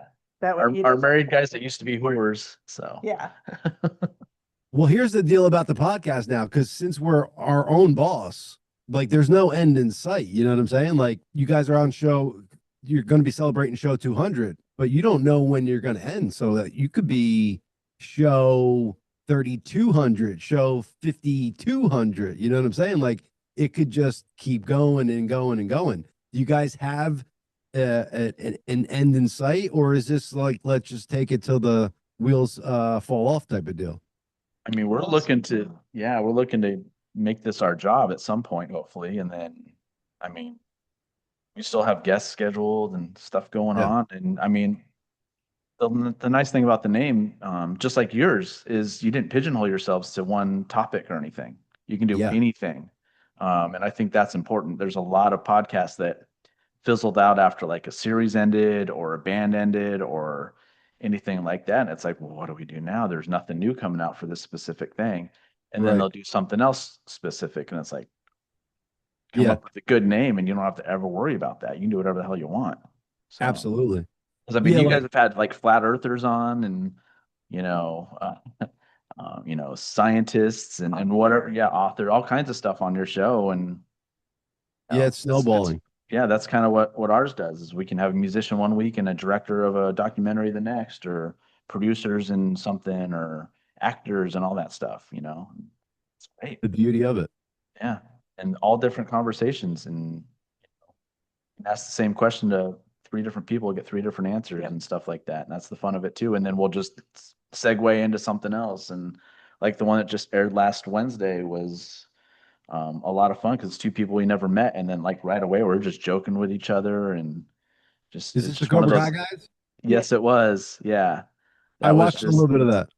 yeah, that was just a natural, just right away. We're like, okay, this is fun. You're our kind of people, like it was with you and Chad. It's like, okay, there's gonna be a lot of laughs had on this episode. So Rock on.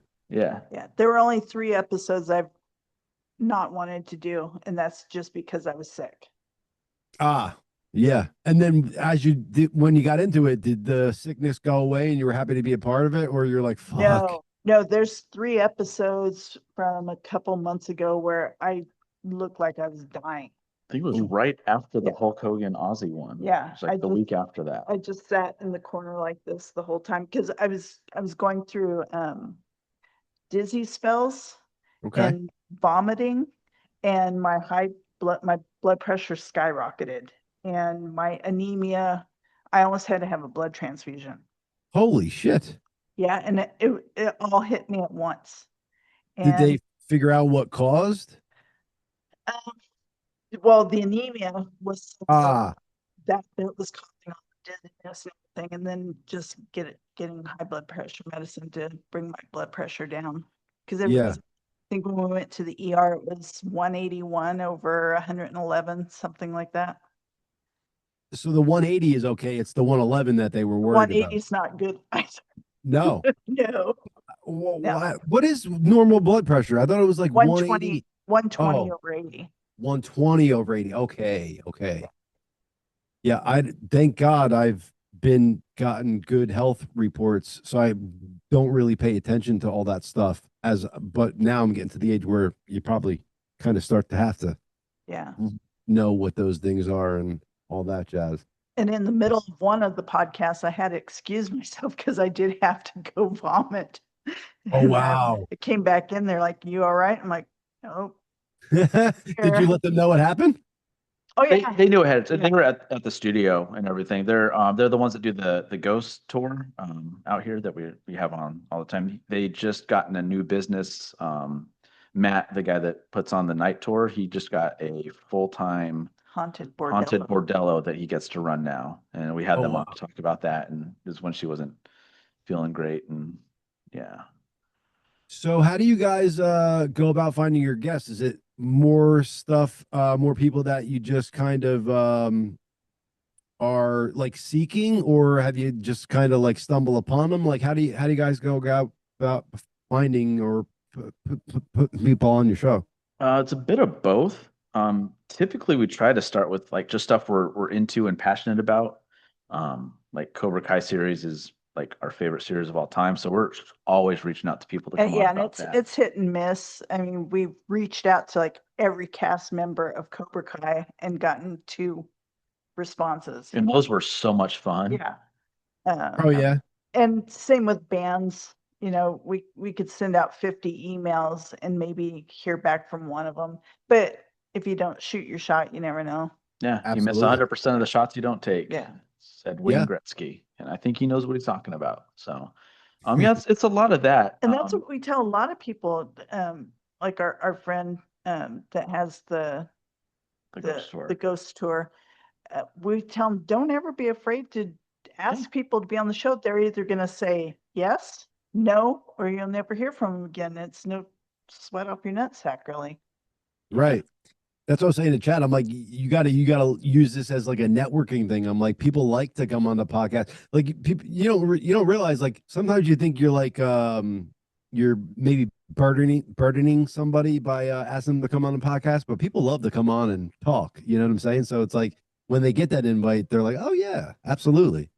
And then a lot of times you get people that say, oh, you know who else might like to do this? Yeah. And then they'll give you another contact. Yeah. Yeah. Yeah. That's what's beauty about the whole networking thing. In the pocket. And that's what's good when you find when you get into some good ones, like we got going here, where you meet and the good vibes going, you could kind of share some guests and all that stuff, and it's a camaraderie type of deal. Yeah. Yeah, because we've gotten a couple that you've had on. Yeah. We had Tammy Vincent. Tammy, man. Yeah, that's crazy. nuts. And then Lana, of course, Mama Gracey. We had her on. Mama That Gracey. Bill. Bill. Good old Bill. I just sparked into my brain to get Larry Hankin back on, the guy from Yeah. but I should have started working on it a little bit earlier, because I like to get him on around the holidays, because that's what I did with my original podcast, because the Home Alone thing. He's on tour right now, isn't he? I don't know. I haven't been checking in to his life so much, but he was writing books and starting to get back out into the world. He's a little bit of a recluse. Yeah.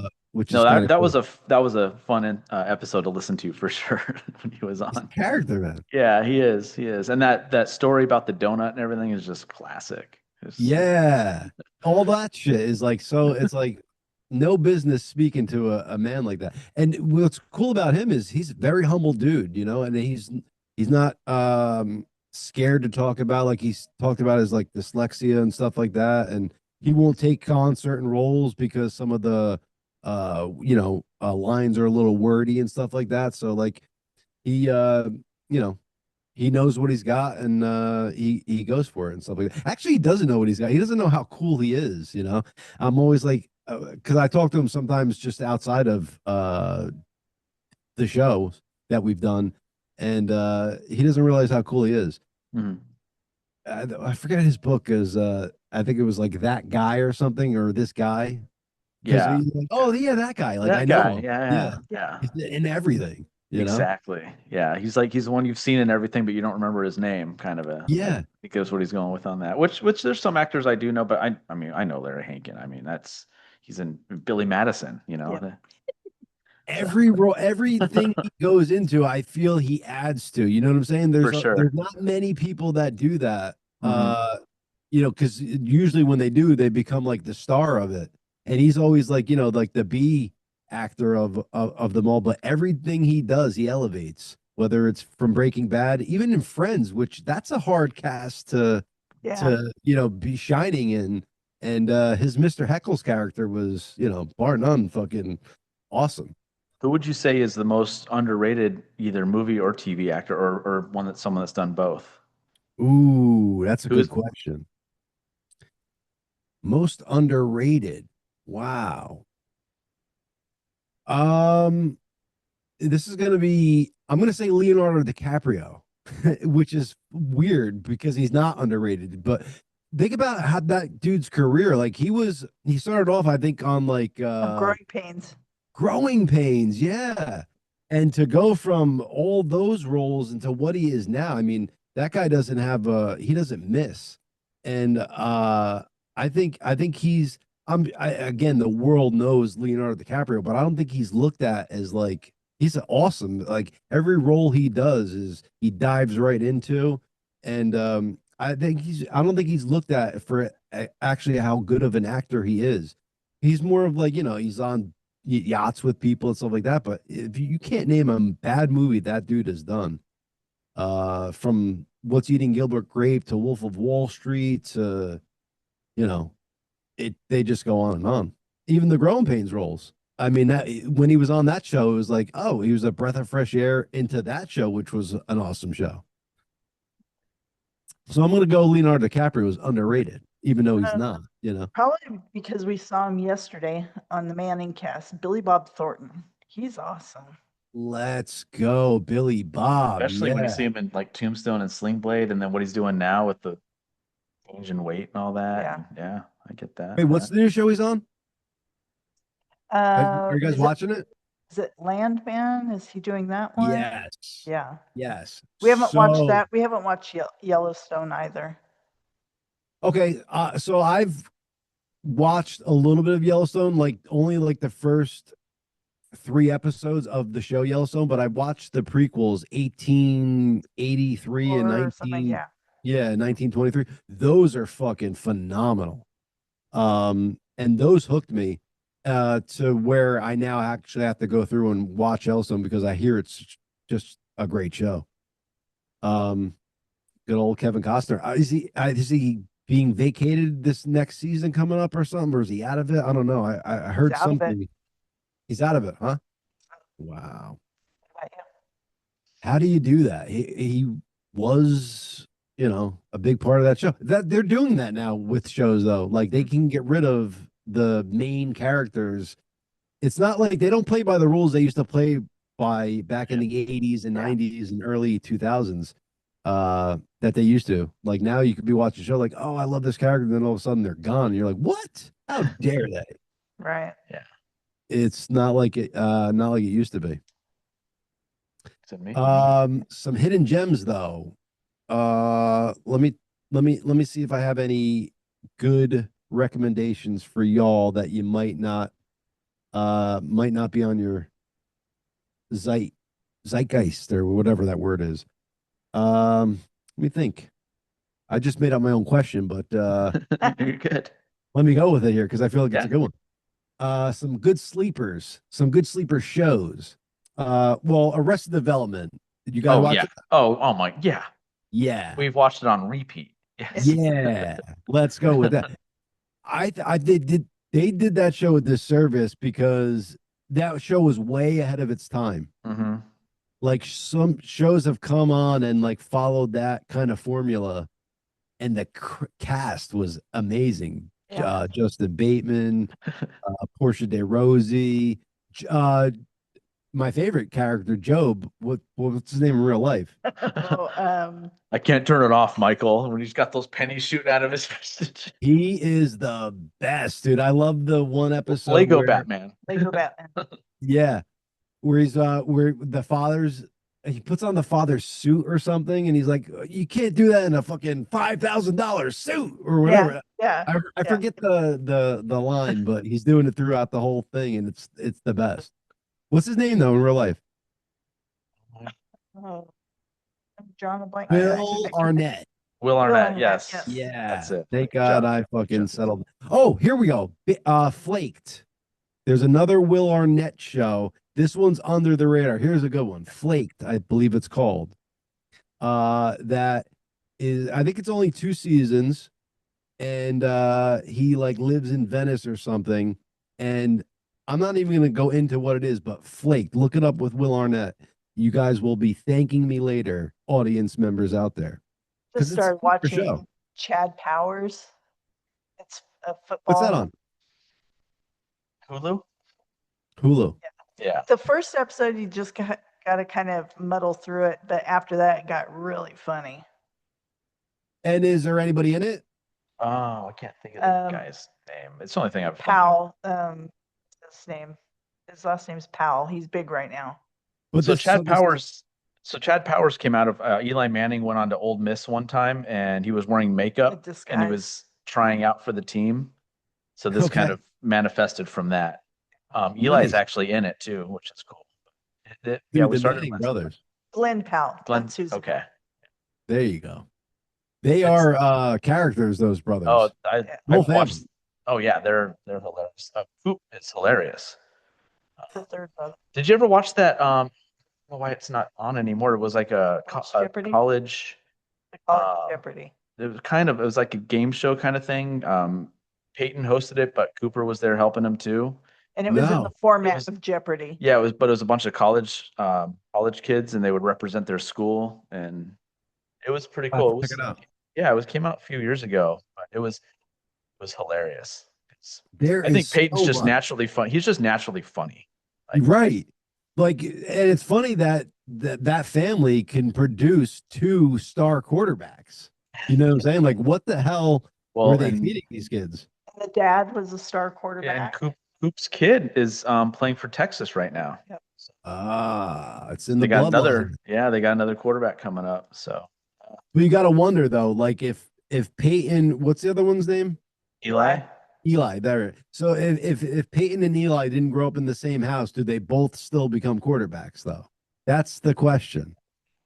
You got to wonder if they fed off it, because of course there's that bloodline that gave them the genetics to do it. But you got to wonder if they weren't nurtured the right way, would they have both, got those paths? Who knows? you know. Only, Well, hey, only I mean, we're talking about the other night the two buffers, Bruce and oh my God, what like on the other one? Bruce and Have you, Michael. yeah, have you heard that story? Dude, we'll tell it because I have, but Okay, maybe some of the so audience hasn't. like they never knew they existed. They had the same Dad. dad, but they didn't know They who didn't their know they were yeah, brothers. they didn't know they were brothers. Go on the Insane. same path, same trajectory, but still didn't know each other until they found out they were brothers. One does UFC and one does boxing. They do the same. It's crazy. It's Like crazy. And they didn't find out until they were both well established, well right? into Yes. well into their careers. Yeah. That's crazy. And did they both have the same last name?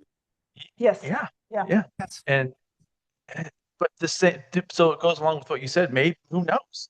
Because Yeah. they ended up doing the same career path, not even knowing the other existed. Yeah. They were related. It just shines through you. When your path is your path, maybe it is your path, no matter what. Through hell or high water, they're not going to hold you back, you know? I thought that was so fascinating to hear.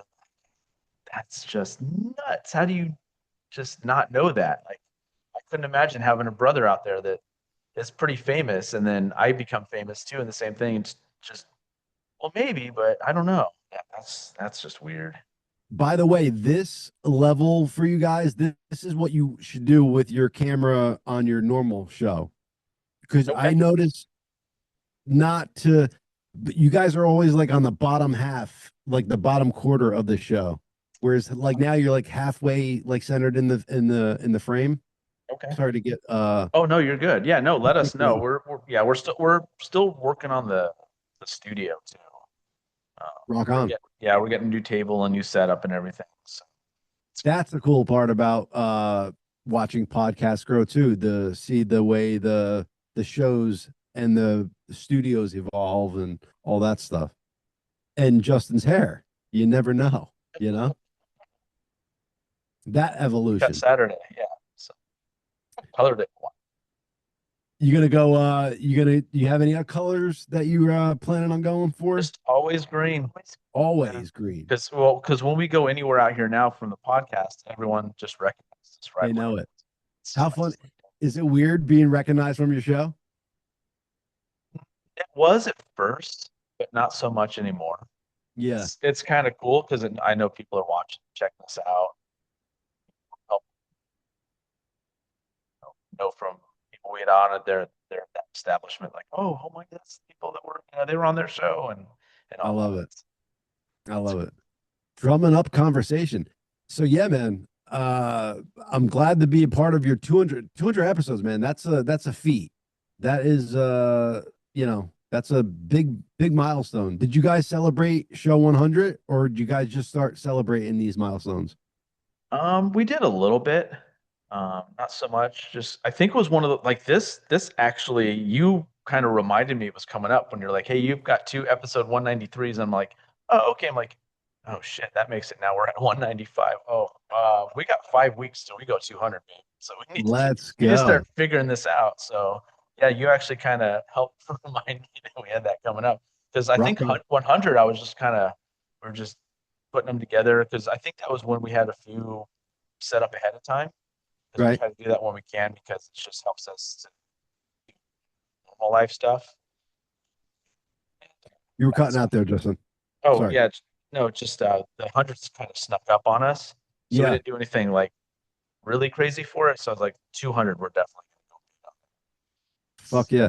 Well, that's what it is. It's like you're just so like into the show. You're not paying attention to the numbers. You're like, oh shit, this is something big coming up. We gotta do something here. I think 100 Yeah. we were at the brothel for our ghost tour friends. We just had them on for it. Just talked a bunch of music and all that. It was kind of like You last were at a minute. Like, brothel?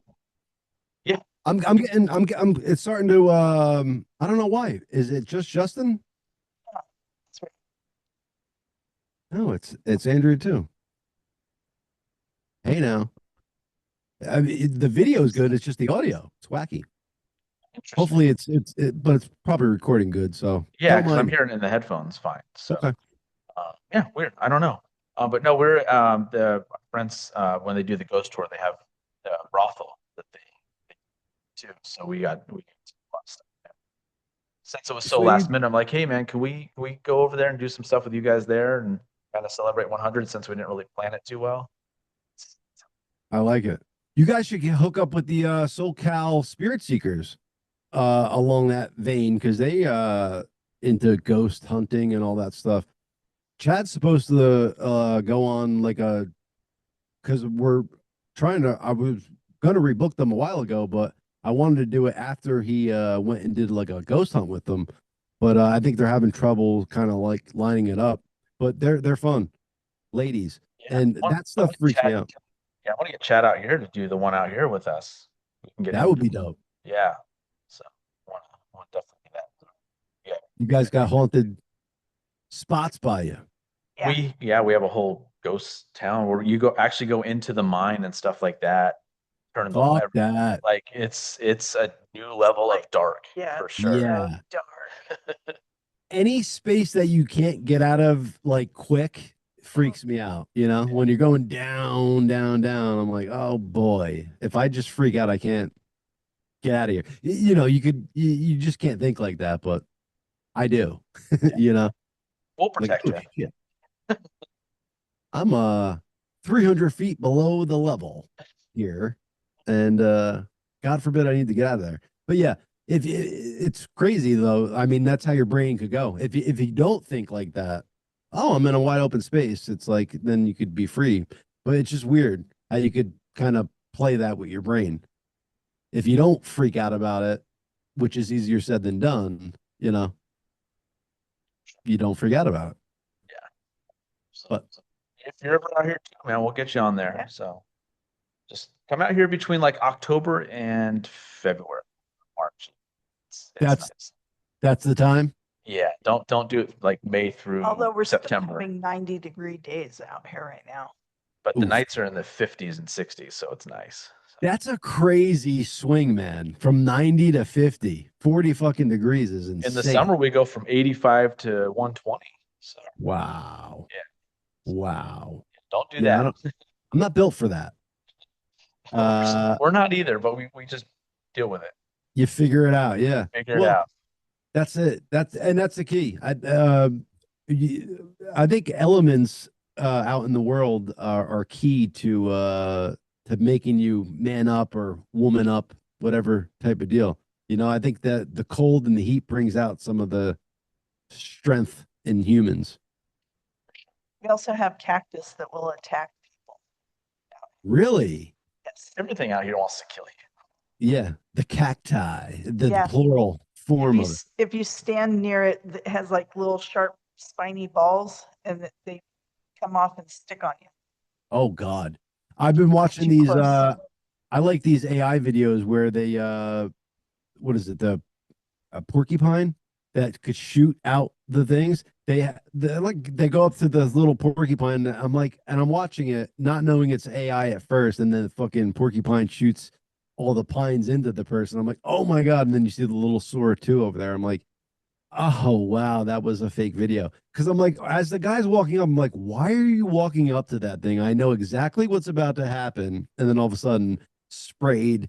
And that's what I was saying to Chad earlier. I pulled these videos for our show to kind of pull up some funny videos and Yeah, thanks for the roller coaster one at the end too. That was nice. So yeah, let's go. tell you later. Okay. Yeah, that's some nice chatty. So this lady's freaking out, And as she's freaking out, her fucking boobs are going every which way. So that was the best part of the whole Yeah, the I'm whole at work like volume down, volume down, volume down. Oh shit. My Oh, mother tells me a speaking fun of- story. Oh, okay. And then I have a story about. I'll go real quick then. You know the gravitron where that thing it pulls you it spins around at the carnivals and it puts you against the wall. Mhm.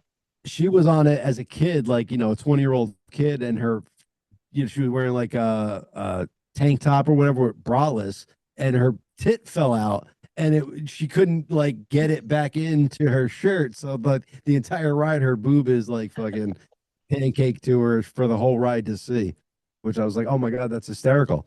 And she's like, yeah, it was a nightmare. I'm like, well, there was no videos back then. Yeah. Yeah. Justin was talking about turning the volume down at work a couple years ago on Cameo. Are you familiar with Cameo? Yeah. Okay. So there's an adult star on there, and her name's Annabelle Rogers. And she is Hello. built. Look her up tonight. She is built. And Justin digs her. And so I got a cameo from her to Nice. him for his birthday. But he didn't know it was coming. So he gets this email at work saying that I sent him a gift. And so he opens it up and she was just shaking him around and everything. And she's like, oh, I hear it's your birthday and you're a drummer and you're so hot. And shaking her boobs. That's And I was awesome. like, tell me if I'm at work, tell me about this ahead of time. Or just say, wait till you get home. Yeah. Do not open in front of people. Yeah, I've had That was awesome. I've had a couple of those where a chick you're with sends you a nude, and I happen to be opening up my text message, and I'm with people that can see, and I'm like, oh God, let me silence that real quick. And then of course I would never show anybody pictures sent to me, Right. private pictures sent to me. But and then I get home. By the way, a couple workers happened to see, You and made then- their day too. Yeah. I'm sure that in their spank bank forever, But yeah, good stuff. sure. So congrats. I don't want to take up too much of your time because I Oh, know no, you have a you're couple good. Yeah. people coming on for your show 200, but it's a big milestone, and you. you guys are getting better and better. Things I like about your podcast, I like your honesty. I like how you guys aren't afraid to dive into topics that are hard to talk about, and that you guys open up on your podcast and talk about personal things, because people out there listening that are kind of going through the same thing realize that somebody else is going through it. And I think that makes the world a better place when people realize, hey, there's other people out there going through the same shit that I am, and it makes you feel you're not alone. And Yeah, I think for sure. that's key to making the world a better place, man. Yeah, and same with you both as well. I'm gracious too. We appreciate how honest you guys are and all that, and teaching the world that maybe everything you hear isn't correct Or see. or that you see and all that. So, and we appreciate that side of it as well. Of like you said with Bill earlier, like maybe the narrative is wrong, and maybe the people you think are evil maybe aren't evil, and Yeah, man. come up with your own facts instead of listening to what theirs are. So The pup surgery went well. Yes. Good. Yeah. It looks very pretty back there now. Yeah, much better. Yeah. Good stuff. Congrats again. Yes, thank you. Want to leave you with this, man. Keep it going. You guys are putting out good shows. You guys have on good guests, and I'm glad to be a part of your guys' journey. Thank you so Pleasure much. to have met you. Pleasure to be a part of your lives. Yes, And same. we're just gonna keep it going here, folks. Hell yeah. We are. Hell yeah. Absolutely, man. Well, thank you for doing this. Yeah, appreciate course. it. All right. 200. I'll be on 300. So Okay. Yeah. hope you folks don't get sick of hearing my voice. Not at all. Justin and Andrea, Thanks, congrats again. So that was our conversation with the great John Rotolo, or JRO, or Or Jay. Jay. I just was halfway, or when I was like, oh my God, you probably love hearing that Axl Rose story just because who knew? I had no idea. You know, he's been Axl Rose for 40 years now. So, but yeah, that was cool. But you know, always fun talking to him. Yeah, And for sure. I mean, again, met him through this, would have never, our first two segments are people we would have never met had we not been doing this. Yeah. So Girl is getting yeah, antsy. she's getting antsy. So we're gonna go ahead and call it here, folks. Thank you for watching, and we'll have a couple more segments coming out here soon. Awesome. Hello. So this is another segment we're going to be doing. This one will be with Chad Gracey, Yep. and I still can't believe I'm saying that. It's really cool. He's going to come on and talk a little bit. Not sure what we're getting into. We have some stuff written down, but it's going to just be kind of whatever we decide to talk about. Kind of like with pod. Yeah, it's kind of like what we did with JRO, where we didn't have anything written down with JRO. Some of the stuff I wrote down today is just stuff I came up with that I just don't know about Chad so much. And yeah, so that's going to be a lot of fun. I mean, if I went back in time right now and told my 14 or 15-year-old self, like, hey, man, you're going to be texting and talking to and everything with Chad Gracey. Your favorite drummer? My favorite drummer, I would be like, yeah, right, dude, you're an idiot. And then I'd also be like, hey, and also he's not in live anymore. What? Yeah. So, I mean, he is and he isn't. We want that to change because you've never seen live. I've not live seen live, live. live. Yeah. No. Live. I would like to see live. Yes. If I could go back, I'd like to see live and the Gin Blossoms and Candlebox. Maybe all three of those together. That'd be a nice concert. Fun concert when I saw live was Collective Soul and live. That was really cool. Yeah. So that was a lot of fun too. I bet. I like your shirt. It's a cool shirt. Thanks. I wish they made that in a guy's size or style or Yeah, I don't know. whatever. I don't know why they didn't. I don't know. Oh. It's so cool. I need to find someone to make that. The actual Dreamcatcher. Yeah, that'd be Dream really Theater cool. Dreamcatcher. Yeah. That'd be really cool. If I was creative enough, I could do it. Well, what's crazy is we got that whole book of the Dream Theater thing, and that was the one thing that stuck out to me was the Dreamcatcher. And then that's the only thing they really did from any of their artwork was the Dreamcatcher, so it must have been popular. Well, what we can do when we get our new Cobra Kai Miyagi-Do Or Miyagi-Do. tattoos, Miyagi Fang tattoos, well, whatever. karate, Cobra Kai themed tattoos, technically. We can ask Paul about doing the Dreamcatcher. Yeah. Oh, I mean, even just getting one, like a real Dreamcatcher. I know I'd like Yeah. to have one. But That'd be really cool. And plus, we'll have had those tattoos by the time this airs, also, so we can talk about it. Because that'll already have happened this last Saturday. It's really, really cool. Getting those done and finding out what we found out from Cave On that we'll do all the video and everything. I just got a brand new toy to play with. Yep. It's a little. I turned him loose on Amazon. It's only $50 I for what it know. was. It's not bad. It has a microphone. It holds the phone in it. Has the light. Has a light, so it's like a little filming camera to make everything easier. And then we can take it with us too. I was even thinking this will have already happened too, but when we're recording this, we're going to be going to an event at Goosey's, and Four Tails is going to be there. I figure we can take it there and try it out. Sure. Just mess around with it a little bit. So we'll go see Four Tails. However, right now we're drinking Laramita. Yes, it's one of his new blends that he's done. He's doing a lower price point, but I don't think it's a lower quality wine at all. It is so good. The red is maybe my new favorite red. Trying to get a different age demographic, which good for him. Yeah. Target your audience, right? Yeah. Go after those 17, 18-year-olds. I'm just kidding. I'm kidding.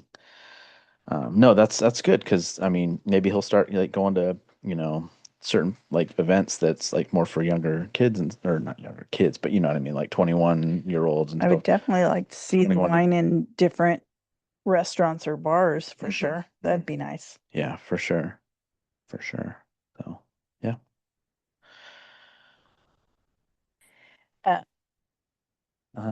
Okay, you want to hear the story? Well, I figure we have Grenache up here too, so that always boosts the ratings. We have 3 puppies at work that the mom may have been exposed to distemper or parvo or something in utero when they were in utero.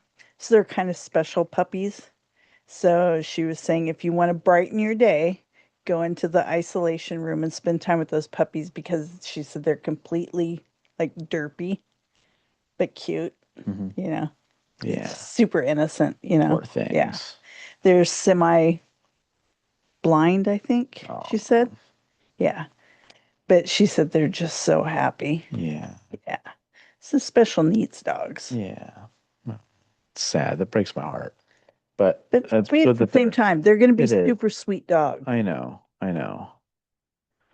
They always are. The ones that are you think that wouldn't be are the ones that should be aren't. Are you looking at yourself, Grenache? Yes.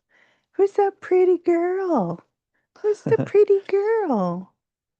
She's like, I'm going to get that dog. Boop, boop, boop. Arr, arr, arr, arr, arr. Arr, arr, arr. I love in the mornings when we're Keep getting treats ready. here so I can do the trick with her. Yeah. I love in the mornings when we're getting ready and she stares at herself in the TV screen. Yeah, we should start keeping treats everywhere. Yeah.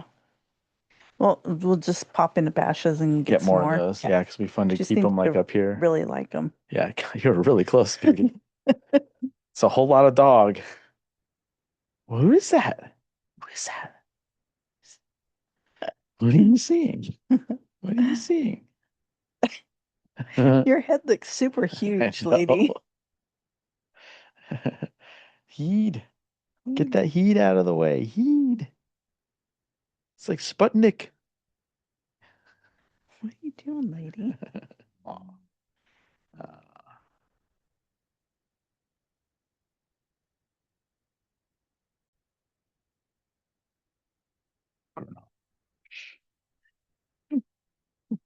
You want to speak into the microphone, Squid Brain? Boof. Speak into the microphone. Boof. You're a goofball. You're a goofball. Love you too. Oh, I love you too. Oh, sweetie. You trying to give me your paw? Give me 5. Up here. Give me 5. Give me 5. All the way up here. You're so cute, baby. You're so cute. You're so cute.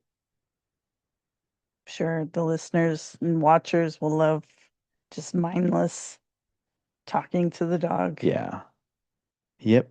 Yep. Yep. Yep. Yep. Yep. Yep. And I did want to say too, and I want to do a separate video for it soon, that the Cobra Kai community is awesome. They are. Like Jerry and Drew are awesome. Mm-hmm. Drew even sent us a little voice message today, which I'm going to try and get to where we can air. I want to see if he's okay with that. Mm-hmm. But it was just really cool what he said. Yeah. Something he didn't have to do and sent, and just makes me remember why we do this and why we enjoy doing this. Because there's sometimes where it can be a lot of work. Mm-hmm. Especially like last couple weeks we've been traveling with our equipment, stuff like that, And working full time, getting home and doing that. And I'm not complaining. It's just that it can be a lot. Like last week I was just worn out, and then it didn't help that you forgot to turn off the alarm in the bedroom. So Sunday morning we got like 6 o'clock. 6 o'clock in the morning because we forgot to turn it off when we left. Hello, Grenache. Thank you for shaking. Which is fine, but yeah, I've just been super tired since last week, and that just was like made it worth it because I was like really worn out today. I'm like, and then he sent that. I was like, wow, that's just awesome. Like, I appreciate it. Yeah. You know, just a simple 1-minute gesture like that can just make a big difference. So, just wanted to thank the Cobra Kai community for all that. Mm-hmm. It's been great talking with Kayvon. He was awesome. He's so nice. He's so cool with everything we talked about, and that he was honest about everything as far as like he does the karate just more to stay in shape and just keep doing it and stuff like that, and just being open and honest about that, and had a lot of fun with it. I like that he's like, where did you find that out about the whole spray painting the gun and stuff? And it's like research, man. Like even like the guest that we're gonna have on here in a minute or two, he when I knew the name of the person that he brought his drums from when he first started playing drums. He was like, "How did you find that?" I'm like, I do as much research as I can without doing too much. You want 'Cause some sometimes, dirt? Go to the mom. which we've had Which we've done. Mama Gracey on. Yep. Oh man, that was fun. Yeah, Yeah. it's fun. Yeah. So that was a lot of fun. I guess Grenache is leaving. Up or down, baby? What are you doing? Quick. We're gonna be going back east soon. Connecticut. Just because I don't have the time like I did at the last job, because I've only been at the one I'm at now for like about 6 months. So I got to accrue time. Yeah. But we're gonna go there. We're looking to go spring of next year. Oh, nice. Back east. We have a house in Connecticut, but I mean everything's within like a couple 3-hour drive from Connecticut. So we're gonna Oh, sure, yeah. Yeah, we're gonna hit Pennsylvania and New York, and see all the guys over there and all that. Sweet. Sounds good. Yeah. Yeah. I was commenting more about New York. What happened in New York City? Oh, I didn't hear. Oh, sorry. Yeah, no. What happened? They elected Mom Donnie. That's their mayor. Yes, that's what happened. Jeez. Yep. Great. That sucks. Yeah. Fun. I don't even know what to say about that. Did you see what Deborah Messing said? No, I did not. What'd she say? The actress from Will and Grace. Yeah. She said they elected a jihadist. And she said she's not going to apologize for it. Good for her. Wow. I'm happy to I hear that. I did not expect that from her. Yeah. Yeah. Well, he is. He's associated with jihadists. He's taking pictures with jihadists, and CAIR is what is it? There's some group called CAIR, CAIR, some Islamic group, and Linda Sosor is like the head of that group, and she's all about it. Like it's like there's a term that I've been seeing a lot of videos thrown around. It's ex-Muslims. It's called taqiyya or taqriya, something like that. It's Muslims are allowed to lie to say that they love everybody in order to get power, and then they'll fucking turn it on everybody and be like, okay, Sharia law, bitches, you're done. Like, and the liberals just socialist and Muslim. It's like, okay, bring them on in. Yeah, let's run the biggest city in the world with no job experience doing anything ever, no management experience. But he's gonna give everybody free shit. So I guess it's gonna be awesome. We'll see about that. Yeah. I mean, how's it? It's insane. Mean, yeah, I just can't even imagine what it's going to be like with, like the entertainment there. Like, how's that going to go? I know. Like someone that has, all these restrictions where they come from on, women especially and stuff like that. And then you're going to what's going to happen with entertainment? That's what's New York is known for. Is there exactly. Yeah.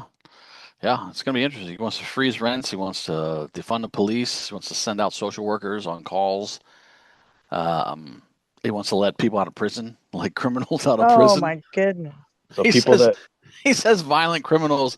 What did he say? Violence is a construct, something like that in one of his interviews. It's like, what are you talking about? People that lived there in the 80s are going to go, that wasn't so bad now. Yeah. Oh, exactly. Yeah, I remember going there in the early 90s when it was horrible, and then Giuliani took over and it was like, cleaned that shit up. It was like Disneyland. Quick. The way it should be. Quick, too. Yeah. Maybe the families will rise again. The mobs get back into it. There's no mob. Yeah. The one time we're all like, that might not be the worst idea. Right? Yeah. It's like, man, let's bring the mafia back. At least they were pro-American. Yeah. Yeah. Sure. Yeah, they ratted out the Nazis, so, it's at least they're doing something right. Yeah. Anyway.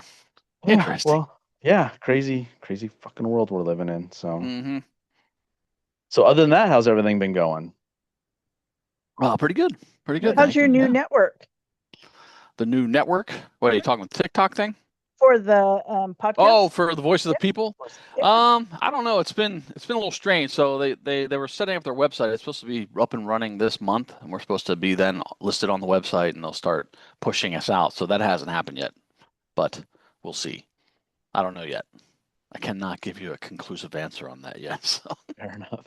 That's one of the tough parts about the podcasting thing is the hurry up and wait kind of stuff that happens. Or well, listen, I was professional musician for 35 years. True, Like that's true. all That you is do is hurry up and wait. I mean, you still technically are a professional musician, as far as Well, I'm concerned. thank you. Yeah, yeah. Do you think you'll ever record again? Do you think you'll do a band again? Or are you done? I don't know if I'll do a band. I'm not going to start a new band. I'm Yeah. telling you that right now. I did that twice, basically with live with Christian and then with the Gracious Few. Mhm. We're signing a bunch of artists to our TikTok, our TikTok agency. I don't know if I've talked about that with you guys, but I don't think so we have a I don't lot. think so. The Think So Loud. yeah, Think Loud is a Yeah.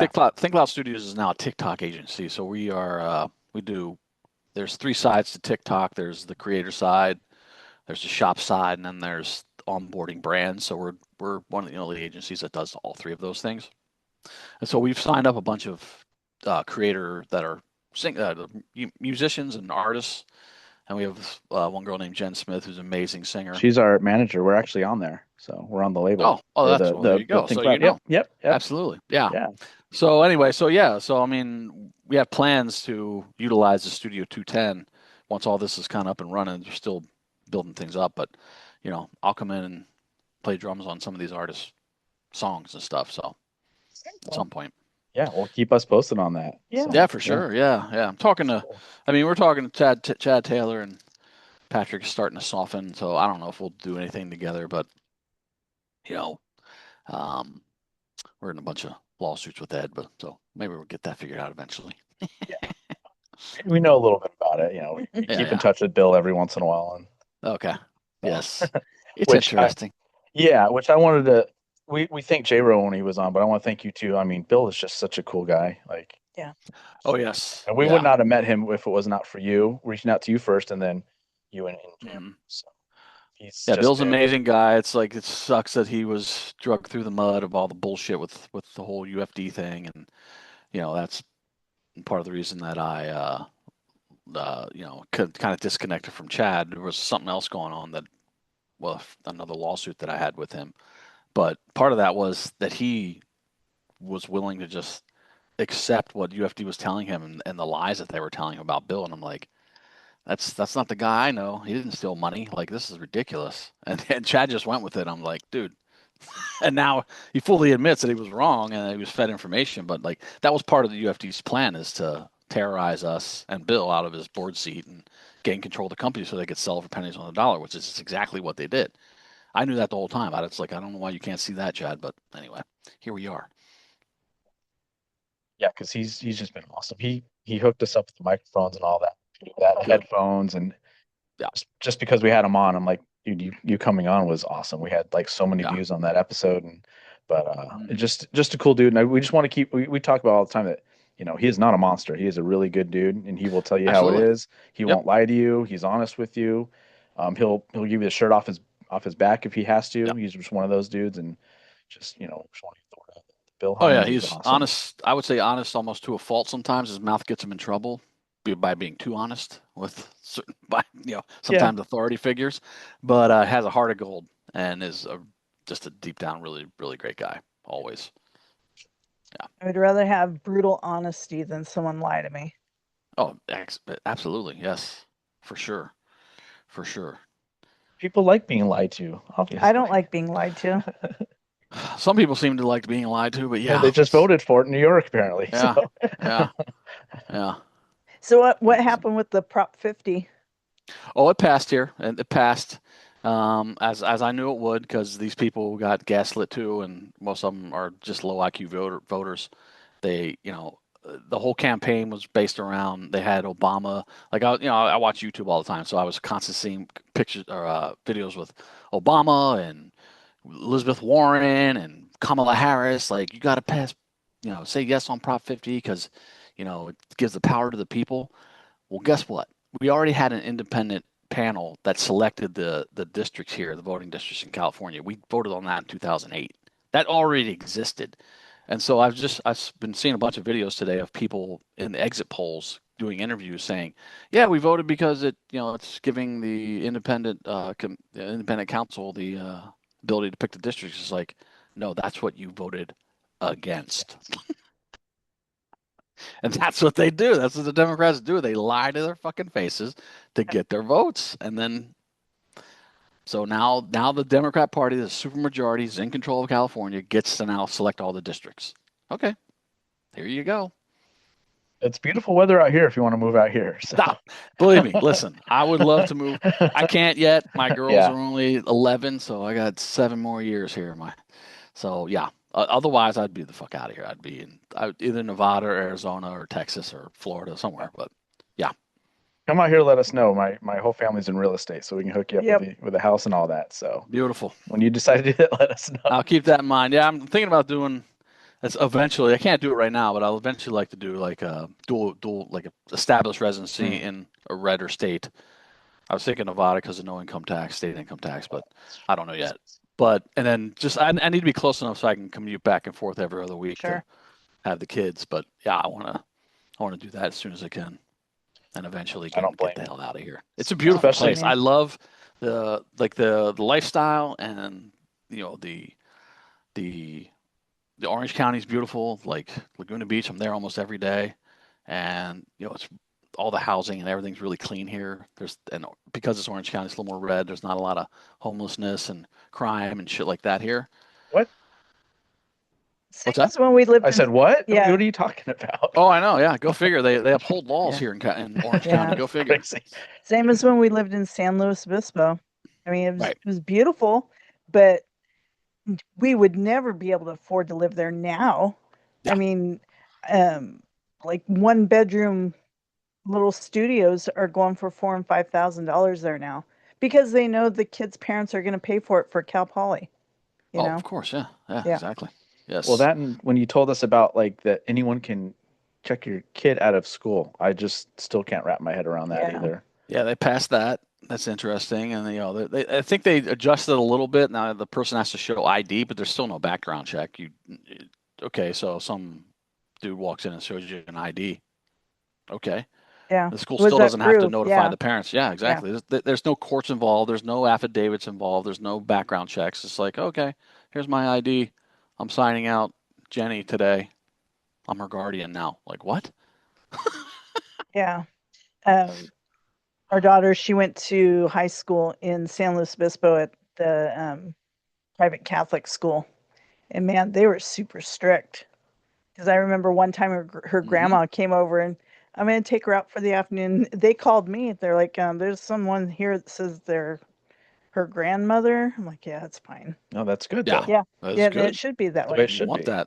Yeah, but I'll tell you what. There was our daughter was in a Christian preschool at one time, and she was bitten really bad, and the teacher did not call me. She was afraid to call me, so she called my sister-in-law at the time and told her about it. Oh, because she was afraid I was going to kick her ass for it, which I would have, I was so pissed. I took her out of there as soon as that happened because I said, that's my kid. You tell me immediately when something like that happens. Right. Exactly. Not any other family member because you're afraid. Right. Well, they already have a law that if the kid is starting to tell like the guidance counselor or their teachers at school that they're thinking about being trans or whatever, like the school is not allowed to tell you that by law. It's like so freaking crazy. You're like, that can't possibly be true, but it is. It's 100% true.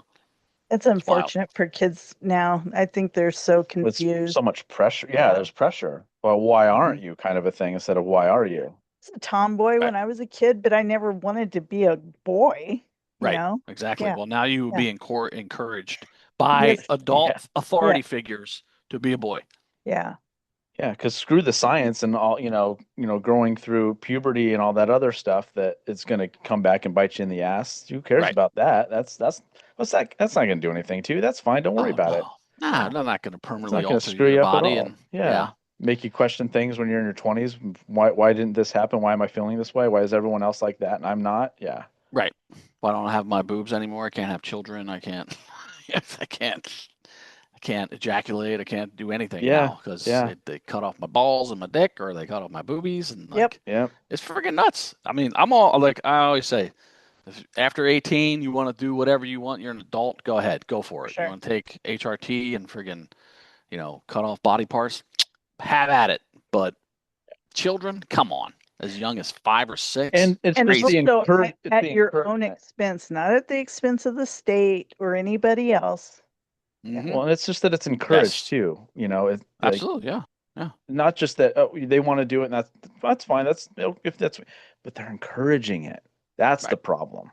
It's not like just Yeah. one kid out of a millions deciding to do it. It's being encouraged. I wonder if Yes. that would change some minds if something like that was considered more of an elective surgery and you were presented with a bill beforehand. It'll cost this much, and you look at it and go, fuck that. Yeah. I'm not paying that. You 'Cause would think so. I Yeah. was just in the ER a couple months ago for 3 hours, and my bill was $21,000. Of course, I didn't have to pay that much, but Yeah. I think maybe if people were presented with these bills ahead of time, and your insurance is not going to cover this, there's no state funding for this. This Right. is your out-of-pocket expense, and Yes. maybe they would be like, "Fuck that! I Right. can't afford Uh, that." Yeah, but I'm sure that there's some places that will pay for it for you that don't let you know they're paying for it too. Maybe. Let's be honest. There's a whole party that likes to do that kind of shit with Oh yeah. they'll pay Yeah, for people that don't even belong here to live here, and they have better benefits than we do. So Yes. Then there's let's that. be honest. Yep, let's be honest. There probably is Then places they can go to get it there's- for free. Oh, absolutely. Yeah, there's states that are paying for it. Yeah. Yeah, Yeah. yeah, I'm Uh-huh. sure. Yeah, I'm sure that you can go to your elected official and they'll help you with it. So let's be Fucking honest. bizarro upside down world. Yeah. It is. It is just wild. So we'll get into a little bit of the lighter side of it. What do you enjoy about podcasting? I don't know. I never thought about doing it until John approached me, and I've always been kind of the quiet guy in the band. If we were doing like a 4-person interview, all 4 of us were there, I wouldn't say anything because between Chad, Dad talking, I would just be quiet. But I just like, I don't know, I like talking more than I thought I would, and expressing my opinion, and I get to explore all kinds of different subjects, like shit that I'm really interested in, not just politics. I'm trying to point out the craziness of what's going on today, but also like we just had this guy on that, God, I forget his name right now. We were getting into ancient civilizations. Oh yeah, and- the guy last week, right? yeah. Yeah. I can't remember his name off the top I of my know. head. But anyway, so I like exploring that kind of stuff. Like I love Randall Carlson and Graham Hancock, and you see an interview with Dr. Robert Schoch, the guy he's the first guy that started saying that the Sphinx is way older than we think it is because of the water erosion patterns on the enclosure and on the Sphinx itself. That kind of stuff really intrigues me. Like, and Joe Rogan's just been talking about. I haven't looked it up independently, but I guess they found some skeleton in China that sets back Homo sapiens like another 500,000 years beyond where we were. I think it was like 300,000 years old, but now it's another 500,000 years. Wow. Jeez. And it's just, you just start thinking like, are we just the other, the next line in a bunch of advanced civilizations that have risen and fallen and been destroyed on this planet? Like, Yeah. it's 4 billion years old, right? At least, You could yeah. Easily. Yeah, at least. You could easily have multiple advanced civilizations that have existed before us, and would be totally wiped out. You wouldn't find anything from them. Except they do find like hammers and rocks and like screws and shit, like 300 million year old rocks. And you're like, where'd that come from? Yeah, we like to watch Ancient Aliens. Yes. And just watching civilizations that had complete waterways, where cities had like plumbing. Right. Yeah. Yes. Yeah. And they're doing LiDAR scans of the Amazon. The Amazon is Graham Hancock talked about this. So the Amazon's basically all the stuff that's growing in the Amazon were basically planted there, he thinks, because they're doing LiDAR and they're finding like ancient cities, the outlines of ancient cities and roads all over the place. Like millions of people lived in the Amazon, before it was a dense jungle.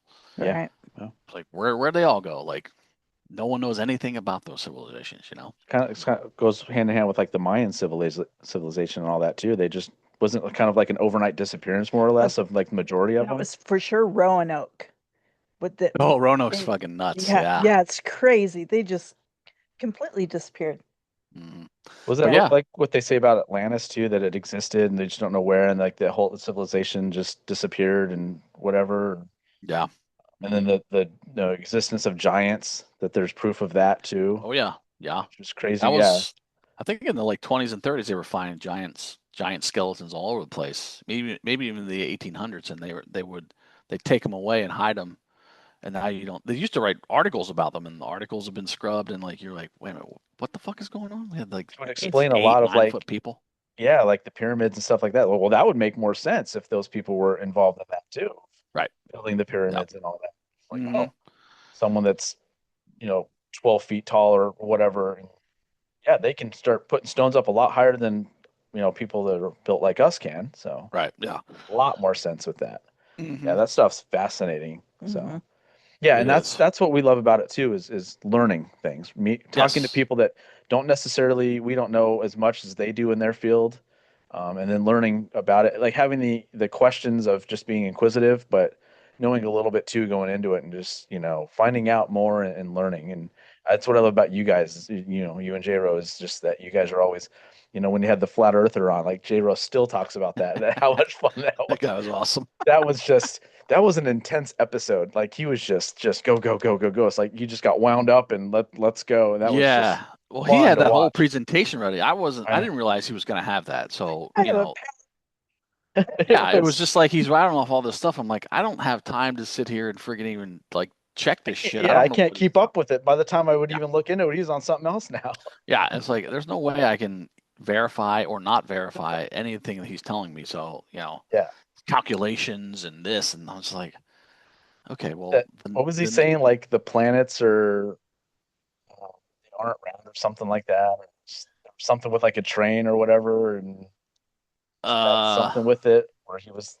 Well, he was going into. I mean, So he the may Earth have is covered flat, something and like. then the planet, like something like nothing. The stuff isn't as far as we think, or something. It was just some. Oh yeah, no, crazy he said shit. the sun's not 93 million miles away from us, and all. Yeah, they have all these crazy theories about it. You're like, what? But I like the one where they're like, oh, water doesn't stick to a sphere. It's like, wait, what? Like water does not curve. It's like it reaches a natural level. Well, the Earth is so massive and it has gravity that the water essentially, I guess, does stick to a sphere if you want to go that simple with it. Yeah, well then would- gravity was funny too when he's saying there's no such thing as it. Yeah, gravity doesn't What the- exist. So wait, Right. everything I know is wrong. Like, come on. Yeah, well, that's what they say. They call us globies. Like we're just stupid globies. We don't know what's actually going on. Then the Antarctica thing, where like there's like hundreds of thousands of miles of Antarctica that's never been touched or anything like that, because the the governments won't let us. And you're Right. telling me There's that the our ice. governments can't agree on simple things, but yet they're keeping all of us out of Antarctica. This is what I've said the whole time. Like every government on Earth agrees to lie about the Earth being flat. Give me a fucking break. Come on. And then the ice wall that holds in the water. That's what holds in the oceans. The ice wall around the perimeter of it. And they were saying something about like if we were spinning 1,000 miles per hour, the water would just fly off. It's like no. Have you ever heard of centrifugal force 1 and also what is it? Oh shit! I was just thinking about it. The law of motion. Like if you're on a train that's going 60 miles an hour and you jump up, you're still going 60 miles an hour. If it stops abruptly, you're going to fly forward. Absolutely, if you're not fastened down. But as long as if the Earth is spinning 1,000 miles per hour and the water is spinning 1,000 miles per hour with it, everything's going to spin 1,000 miles per hour. That's how it works. Right. Exactly. Anyway, so that was wild. It was wild to have him on. Yeah, but I love it. No, that was that's the great thing about it. Yeah, that was one I was just dying laughing at work, and everyone's looking at me like this guy's nuts. I'm like, oh shit, yeah, they're just hearing me laugh. They don't hear anything else. Right. Yes. Well, I liked our kid. She's really into the conspiracy theories, and last month we had a lot of rain here, and she said that the conspiracy theorists said that everybody's having adverse weather because there's no one in the government to control it. Oh, because of the government shutdown. Yeah, yeah, Okay, got it. yeah. Right. Because Justin's parents were getting really adverse weather in Connecticut. We were getting a lot of rain here. And she texted me one day. She's like, well, yeah, because there's no one in the government that's controlling it right now. I was like, oh, okay. I mean, I'm all into conspiracy theories too, but those kinds, I'm just like, I don't think that the government. I mean, they may have an ability through HARP to like do certain things to the weather, but I don't think that they totally control it, like every facet of it. You know, is that what she's implying, that they control every facet of the weather? But she's not believing it. She Oh, just okay, she got goes it. onto all these sites for conspiracy Got it. theories. Okay, Yeah. right. So Which she looks into all that stuff, but doesn't necessarily Yeah. go, oh Yeah, yeah, yeah. look what's She happening. Yeah, more or got it. less jokes and tongue in cheek about it. Yeah. Like, okay, Ah. well, yeah. Yeah, that's what I do too. Yeah. Okay. What's your opinion on contrails? I thought they were real forever, and it seems more and more that they are. I mean, like there's literally states that are now banning them. They're passing laws to ban them. So if they don't exist, why are they passing laws to ban them? Yeah, You know? because I always grew up thinking that it was just condensation, Right. just from the travel speed. Mm-hmm. Yeah. I mean, I think a lot of times it is, but the ones that persist longer than they should, Mm-hmm. and then spread out, and now they're they've. I haven't dived deep into it, but sorry, but yeah, I think that they're real at this point. Like, Yeah. there's Joe Rogan had a guy on. No, actually, no, it was Sean Ryan had a guy on, and he owns a company that does this. Oh, really? They do cloud seeding basically, Uh-huh. and they cloud seeded 2 days before that huge rainstorm in Texas that killed all those girls, and Mm-hmm. Oh, at the unfortunately, camp? Yeah. yeah. But he came on like the day after, because he was on Sean Ryan like a month before that happened. He came on the day after to say, listen, we're cloud seeded 2 days before that. Our stuff dissipates, and we did it far away from that area. So, but I guess my point is talking about that is like, there's a company that does that. You know, maybe not necessarily the kind of contrails or chemtrails that we're talking about, but there's Mhm. companies that are spraying aerosols into the atmosphere in order to do things. Mhm. Did you watch the Joe Rogan that Charlie Sheen was on when Charlie Kirk was shot? Yes, I saw I saw a little excerpt of it before I actually watched the whole show when it happened. But yeah, I did see their reaction to it real time. I was really surprised by nuts. Charlie Sheen's reaction. Yeah. I was really surprised by it. And then he looked like he was really concerned for Joe Rogan about how he was feeling about it. Right. Yeah. Yeah, he came off way more Human. Human. Decent. human, Yeah. human and caring than I would have thought he is. I mean, Yeah. for what his life has been and what he's been through, and his, for lack of a better word, the privilege of being Charlie Sheen all those years, he seems way more down to earth and caring than most of these friggin' Hollywood idiots. And he seems to have his head on his shoulders about common sense, and I wouldn't say he's maybe conservative, but it didn't seem like he was a libtard either. So Yeah. Yeah. You know. And he handled it well considering the situation, because that was a big thing. But he very easily could have just just gone, hey, let's go to something else or whatever, and he didn't. I really Oh, yeah. appreciated that. Yes. Because he's like, no, that's because he was like, that's a very coward move of someone to just be. You can't argue with him, so you shoot him. And Yeah, you can't intelligently have a conversation with them. Yeah. So you shoot him. I was well, like, wow. he had a very human reaction to it, which a lot of us did, except for all these crazy fucks on the left that are still celebrating it. It's like, what? I can't believe the amount of teachers that teach our kids are celebrating this shit. That woman that in Chicago, that was it Chicago, I think, that on No King's Day, she was doing the. Oh yeah. Yeah. Turns out she was a teacher at an elementary school. I'm like, great, this bitch is teaching children, and this is how she thinks. Yeah. It's Did crazy. you see the unedited video Of him being of shot? Charlie Kirk? Yeah. I don't know that I did. I saw it. It was horrific. Regardless of any stance he was taking, no one deserved that. No, absolutely not. No, and Absolutely not. let's be honest, if all three of us right now, if Joe Biden was shot and killed just in cold blood, none of us would It be would like be celebrating it. Yeah. Fuck no. I don't agree with that guy at all, but it's Right. like I would not celebrate that. That's just not what I do. Nope. It's a life. It's a human life taken before they were supposed to be. Yeah. Absolutely. So, Yes. yeah. Yeah. Yeah. I mean, I feel for him because he has advanced Yeah. prostate cancer. Like, I mean, Right. he's That probably going to sucks. die soon. Unfortunately, I'm not going to be like, yeah, Joe Biden. You know, You're not it's going to wear a disgusting. costume about it? No. No? With a prostate. I don't. Yeah, a giant prostate. But no, and- yeah, if Kamala Don't Harris get got that. shot and killed or anybody on that side, I'd be like, that's fucking like, what the hell are we doing? Yeah. Right. But Yeah. yet you have teachers and professors and normal everyday like people that you would be like, you're really reacting like this? What is wrong with you? Where's your humanity? But it's been programmed out of them by the fucking mainstream media, like, and that whole party seems to be okay with it as long as they're taking out one of the other guys on the other side. Yeah. Yep. Now, I just recently read this. Have you heard of any conspiracies of his security detail giving hand signals? Yeah, I've seen videos of that. Yeah. It's crazy. Yeah. I I don't. didn't know that.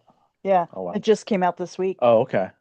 Oh, there's more. What? Because I saw some early on about that. Oh, Like they were I just doing saw it this week. signals and stuff, and like, yeah, I don't know if that's true. I'm not sure. I did find it odd that once I saw where the shooter was, and based on how, because I did see a video. I don't know if I saw the video that you're talking about where the shooting happened, but based on where the shooter was shooting from was supposed to be, I think, over this way, and it looked like when I saw the video, it looked like the bullet came this way, went through his neck that way. So Mhm. and there's definitely weird shit about it. Like the shooter is on that building, and then he takes his gun apart, and then he puts it in his Walks backpack, away? and climbs off the building. Then they find the whole gun put back together in the woods, wrapped in a towel. Like, that's totally fucking odd to me. That doesn't make any sense. It's very Mark Wahlberg Shooter. Yeah. Yeah. Right. You've Yes. seen that movie? Yeah, it's very Yeah, I much mean, like well, it makes that whole scenario makes zero sense. yeah, Yeah. yeah. So I don't know. It's probably not supposed to. It's going to be like JFK stuff all over again. So Yeah. but Mhm. still, it comes down to just if you don't have an argument, don't argue then, but don't take a Yeah. life. I was Bottom talking about line. this the other day though. So would you think if you got shot in the year, we're talking about Trump now, Oh Okay. yeah, and that shit just went away? That guy, that kid had no social media presence. His apartment was apparently scrubbed like professionally. They had nothing in his apartment. He was in BlackRock commercials. There was cell phone data of people coming from the FBI office that he lived near to his apartment and back and forth a bunch of times.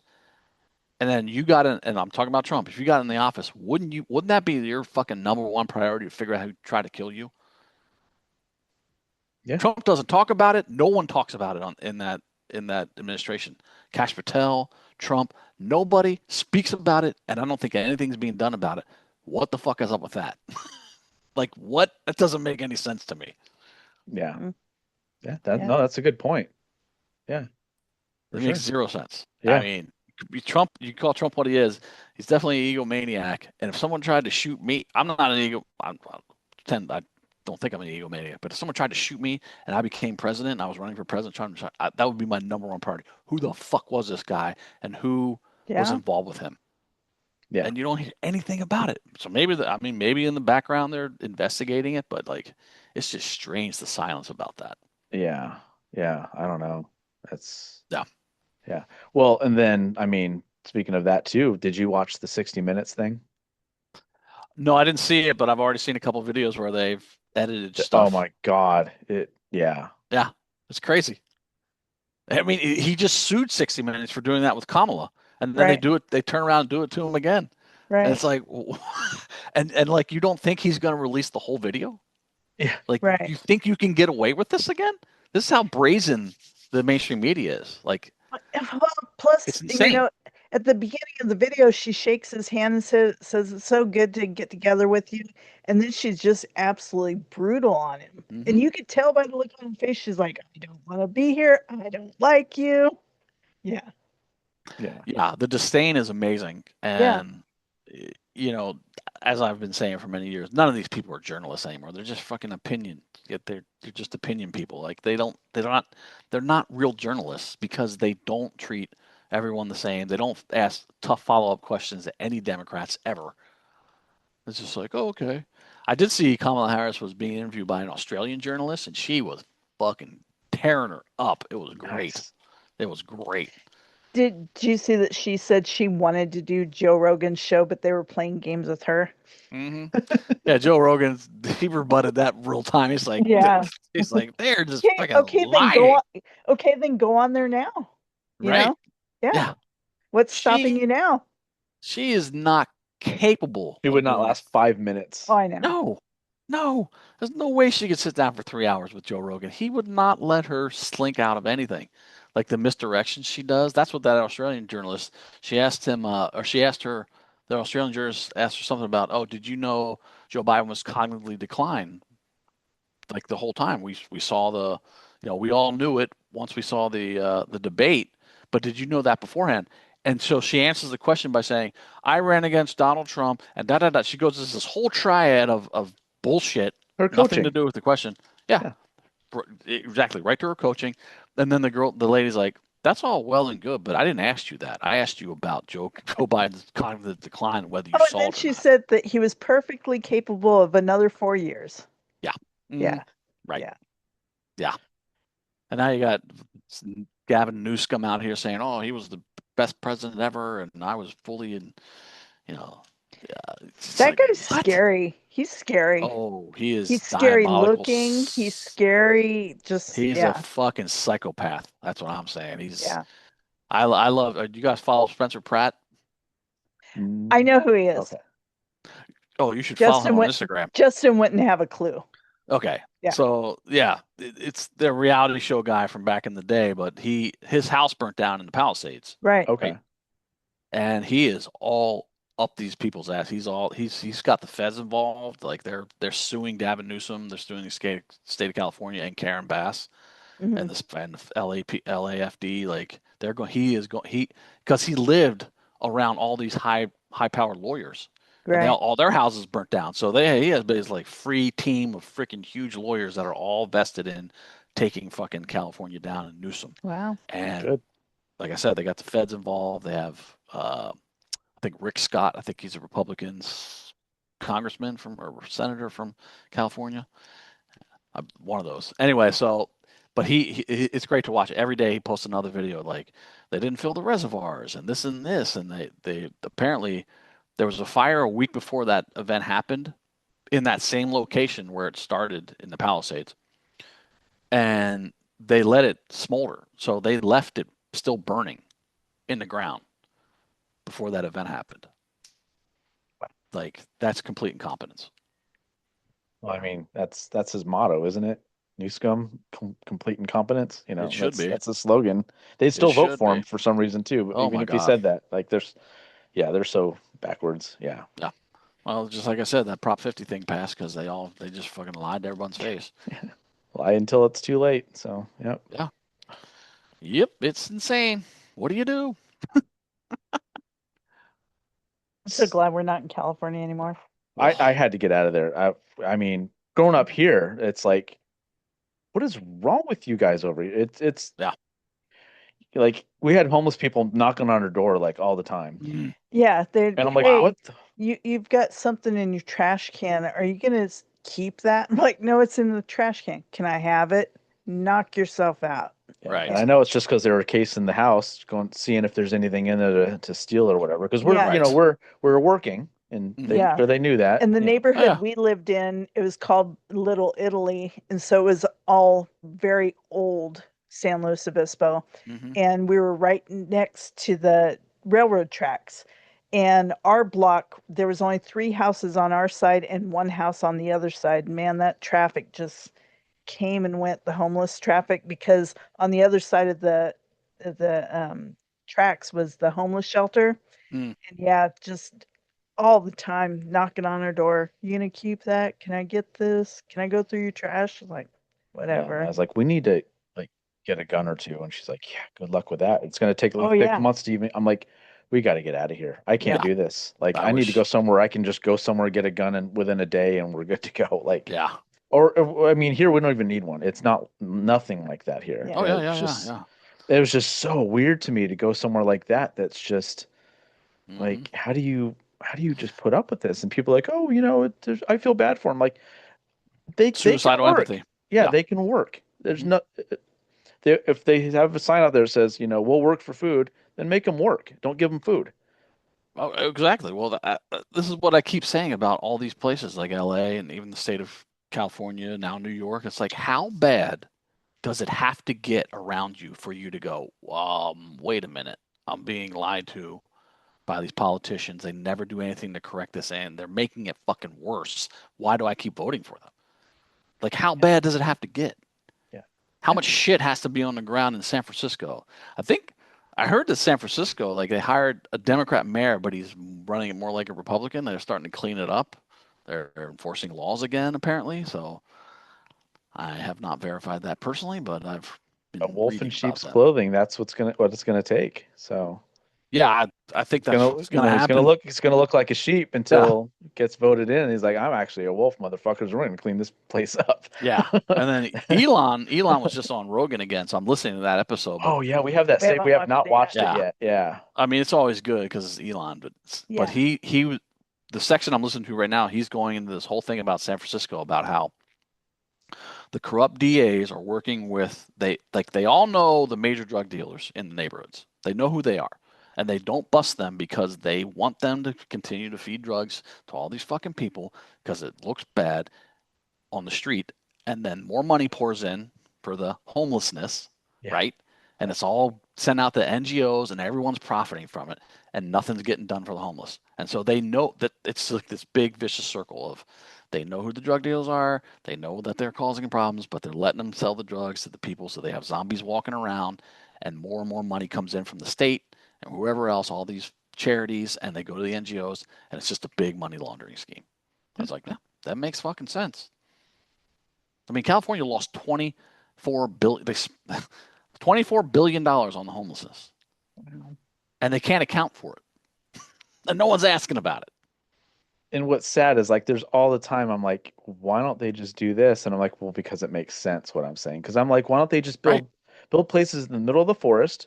They can rake up all the shit that actually starts the forest fires. Mm-hmm. You know, all the pine needles and shit like that. That's what causes it. Right.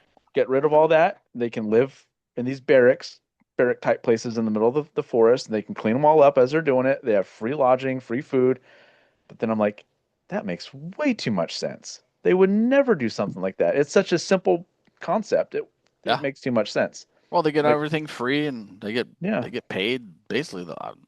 I've seen interviews with homeless people. They're like, yeah, I get a card with money on it every month, and I get free needles and all this shit. Exactly.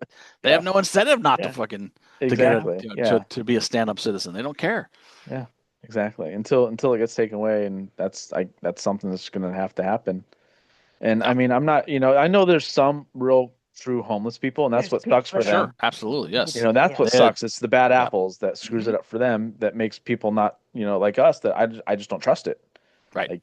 Like I'm sure you have your Mercedes parked in the parking lot somewhere around here, and at 10 o'clock at night you go to it and go to your nice house, and you just have nothing better to do with your day. You just say you're homeless, see how much money you can make. Yeah, there's been a social experiment. Many exposés done on that where they someone's begging at the corner, and then they follow them home, and they have a car, and they're going to their house, and they're just getting free money from people dressing like they're homeless. It's like that was going on in Santa Barbara for quite a while. Yeah, where, in the early 2000s when the people were at the corners with their signs in their Dockers and their Oxford shirts, and at the end of the day getting into their Mercedes saying it was a good day.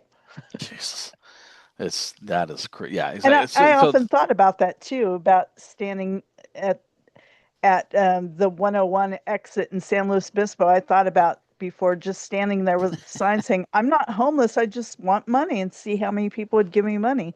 They probably would. Yeah. Hi. Is it a girl, boy? Girl. What's her name? Grenache. Grenache. Nice. Grenache. Is she a mix of like? She's a Mastiff mix. Oh, Mastiff. Okay. Yeah. Oh, Yeah. nice. Beautiful. She's still a puppy. Really cool. Yeah. You see Chad? Do you see She's Chad? just barely over a year old.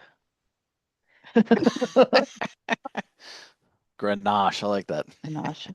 She's named after a wine grape. Okay. Yes. Yeah. Recognize that. Yeah, we're alcoholics. Yeah. I'm just kidding. It's all right. Enjoy it. We were gonna name her Sedona because she's red, but she never really responded to it. And then we were talking about wine one day, and we said Grenache, and she was like, "What? What?" Oh. We're like, okay, There you go. she's a winery dog. Nice. Yeah. Beautiful. Thank you. Yeah, she doesn't know her size. She just comes up here and yeah. That's usually So. how big dogs are. Yeah. Someday I'd love to get. I want to get a Great Dane, and I want a Great Dane. I want to name it Lurch. Nice. That's my dream. Awesome. They can answer the door. You rang. That's right. Put a little button on it. That's right. That's awesome. If you do get shelter, so I could let you know when we get one in. We have a shelter. Oh, okay. Yes. I work at a shelter. Yeah. Yeah. Yeah. I can't do one right now, but someday I'd like to do it. If you do get one, just research the feeding for them though. Yes. Right. Because Yeah. their stomach can flip and kill them. I've heard that. That's and it's horrific. Yeah.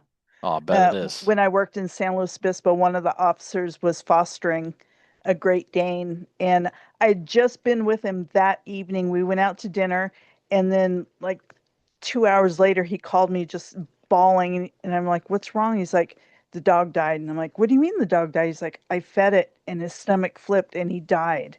It was horrible. Yeah. Wow. And yeah, there's they have to be a certain height when they eat, right? Yep. Okay. Yeah. Oh, So yeah, that's the what- food okay. has to be elevated when they eat. And those. Yeah.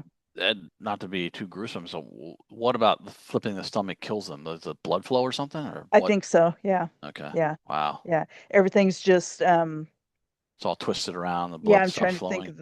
to think of the word for it. Almost like a tourniquet. Yeah. Yeah. Wow. Yeah. Jeez. So That's Yeah, bummer. and once it flips, there's just it's so quick. There's really nothing you could do for it. Is that the only breed that happens to? I think so. yeah, Interesting. that I know of. Yeah, I would figure maybe a couple other like larger breed dogs that would, but yeah, that's the only one I've heard of too is the Great Dane. So yeah, I always encourage people like if you get any kind of like dog that has this like is known for something specific, make sure you research it. Yeah. You know, like Oh, yeah, Great yeah, Danes yeah. for being their size is, you know, research what can go wrong and how to prevent it and stuff like that. And so to prevent it, you have to have the food, like their food dish, elevated. So they're Yeah, not bending over. so there's some dogs that have a condition called mega esophagus. Okay. And what it is like they eat too fast and everything gets caught in their throat. So some dogs you have to put them like in a high chair and feed them at an elevation, so their Oh, head's geez. not tilted down like that, and they're just Right. scarfing everything down. So it's similar to that. Okay, got it. Yeah. Interesting. Wow. You learn all kinds of things in the animal field. Yeah. Some Yeah. unfortunate and some good. Yeah. Yeah. She's Yeah. the star of the show today. She Yeah, she is. is. Yeah. Yeah. She'll get on the mic sometimes too. That's great. Yeah. So, another thing I wanted to ask you, what are some of your favorite movies? Like, what do you like to watch when you have downtime? Most of the time, I'm watching YouTube, just finding shit on there to watch. I love lots of dangerous. I know it is, but I love military stuff. So like anything about the military, like Okay. I just watched a video about I've been watching lots of videos about the B-21, the new bomber they're making, and I just love all that kind of stuff. I've always been in the military, and then I'll find, like we were talking about earlier, ancient civilization stuff, Graham Hancock or Randall Carlson. His podcast is usually pretty good. And then as far as movies, like I'm trying to think the last movie I watched. Oh, I watched on Netflix. I just went to Chicago with my son for a volleyball tournament. On the way there, I watched A House of Dynamite on Netflix. Okay. It's Catherine Bigelow, so she did Oh, nice. Point Zero Break. Dark 30. And she did Point Break.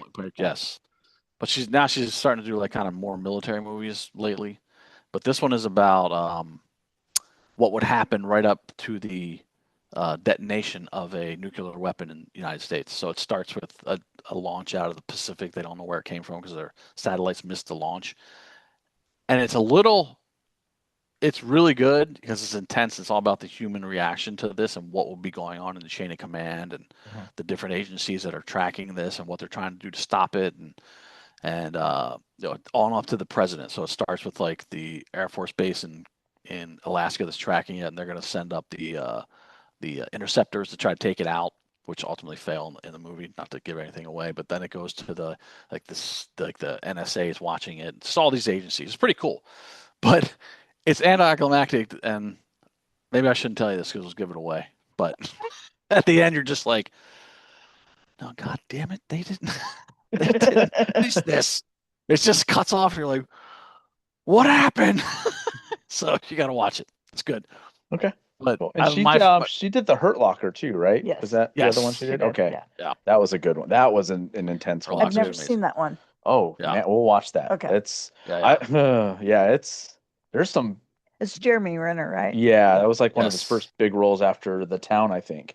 Mhm. And Yeah, it's really good. man, that guy's story, jeez, Yeah. Oh yeah, what happened with him and the snowcat? Jesus, yeah. no good deed, right? Jesus, just Yeah. helping out his community and gets run over, and yeah, And then but he can like walk and shit now. Like, he's what? still good. Yeah, I think he almost lost the leg. Yes, But he did.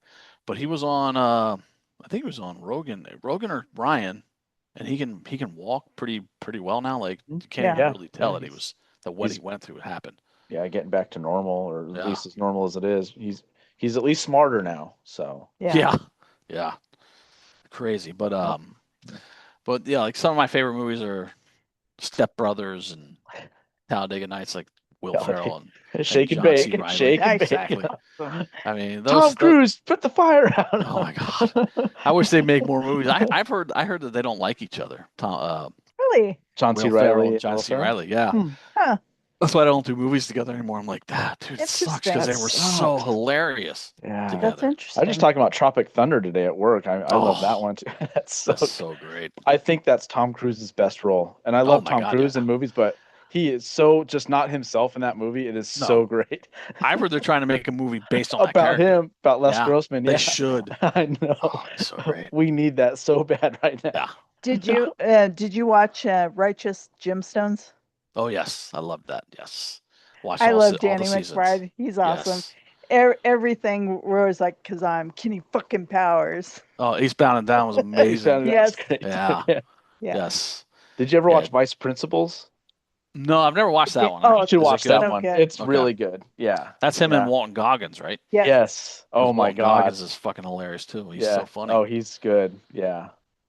Yeah, Yeah, and then, that's one I would definitely recommend watching if you like Righteous Gemstones and Okay. Eastbound and Down. It's right Oh. up that same alley of Okay, yeah, I'll check like it dark comedy, raunchy, Yes. just ridiculous but fun and entertaining. Yeah, definitely. out. Yeah, and Walton Goggins was really great in The Hateful Eight too. Like I love Tarantino movies. Yeah, So he yeah. does some good stuff. But Goodness, what are you doing? yeah, what Trying else? to I get the mean, pen. I'm in Star Wars. I was in the early Star Wars movies. Okay.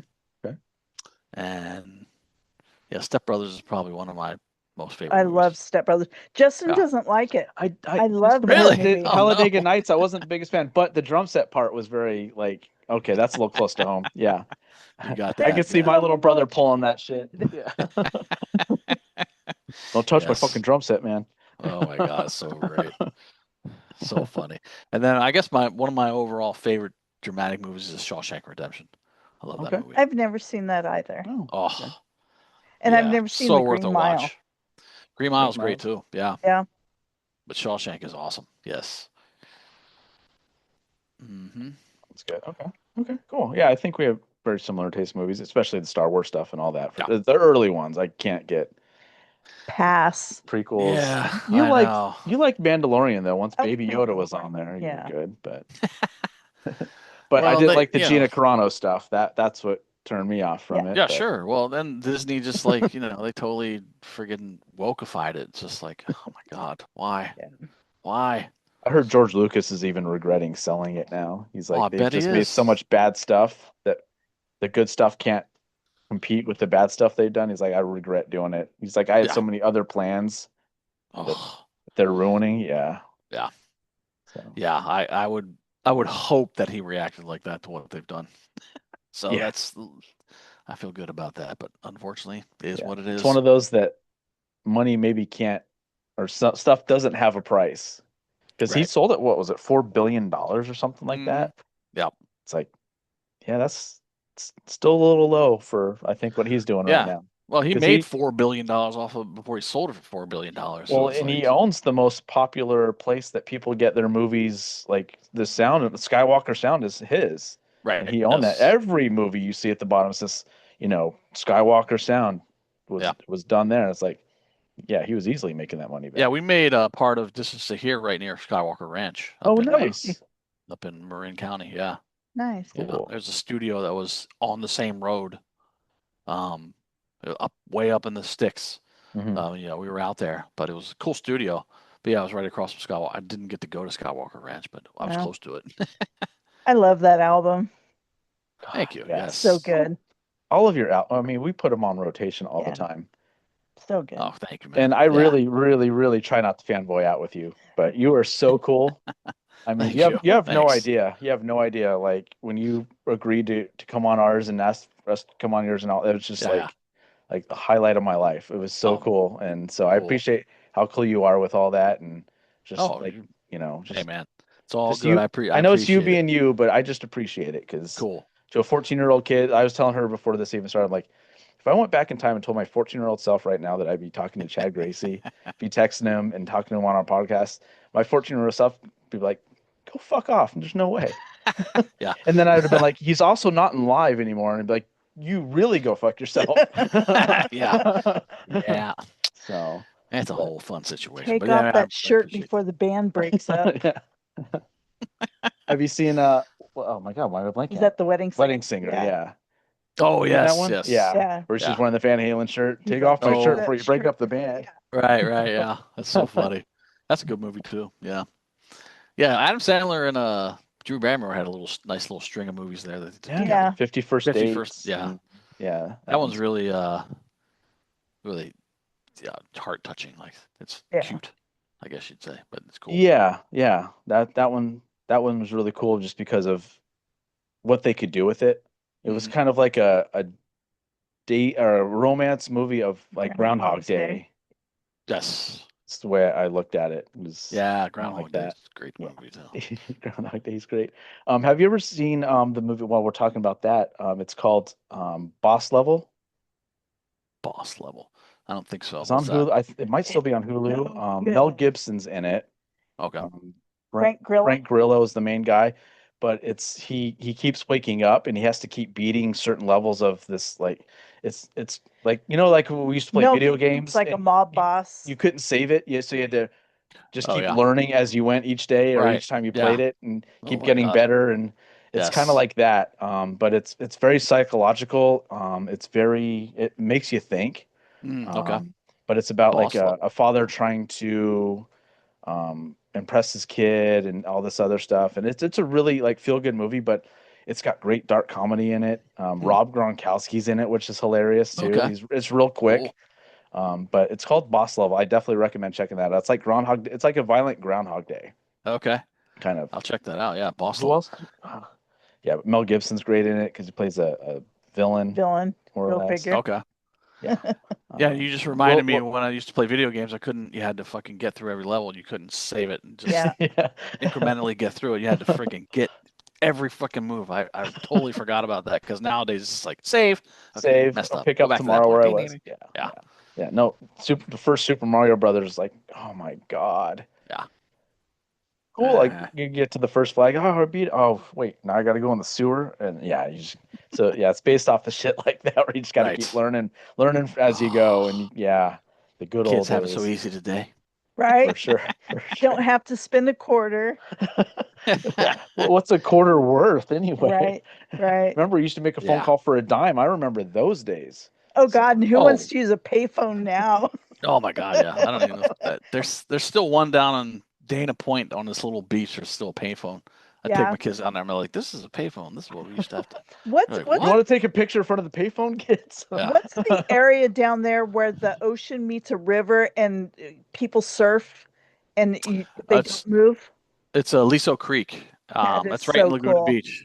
Yeah. I've actually been down there and witnessed them because Yeah. the creek flows into a sandbar. Uh-huh. The ocean, brings in the sand, builds up the sand, and then the creek just flows in there and gets fuller and fuller, and then it will happen naturally. But a lot of times people are doing it now with a shovel. You just Yeah. need to dig a little trench, and it just It's so eventually cool just watching that. goes. Yeah. Yeah. I've been there once and it was Mhm. really cool. But going forward in present day, what's a perfect day for you? Perfect day for me.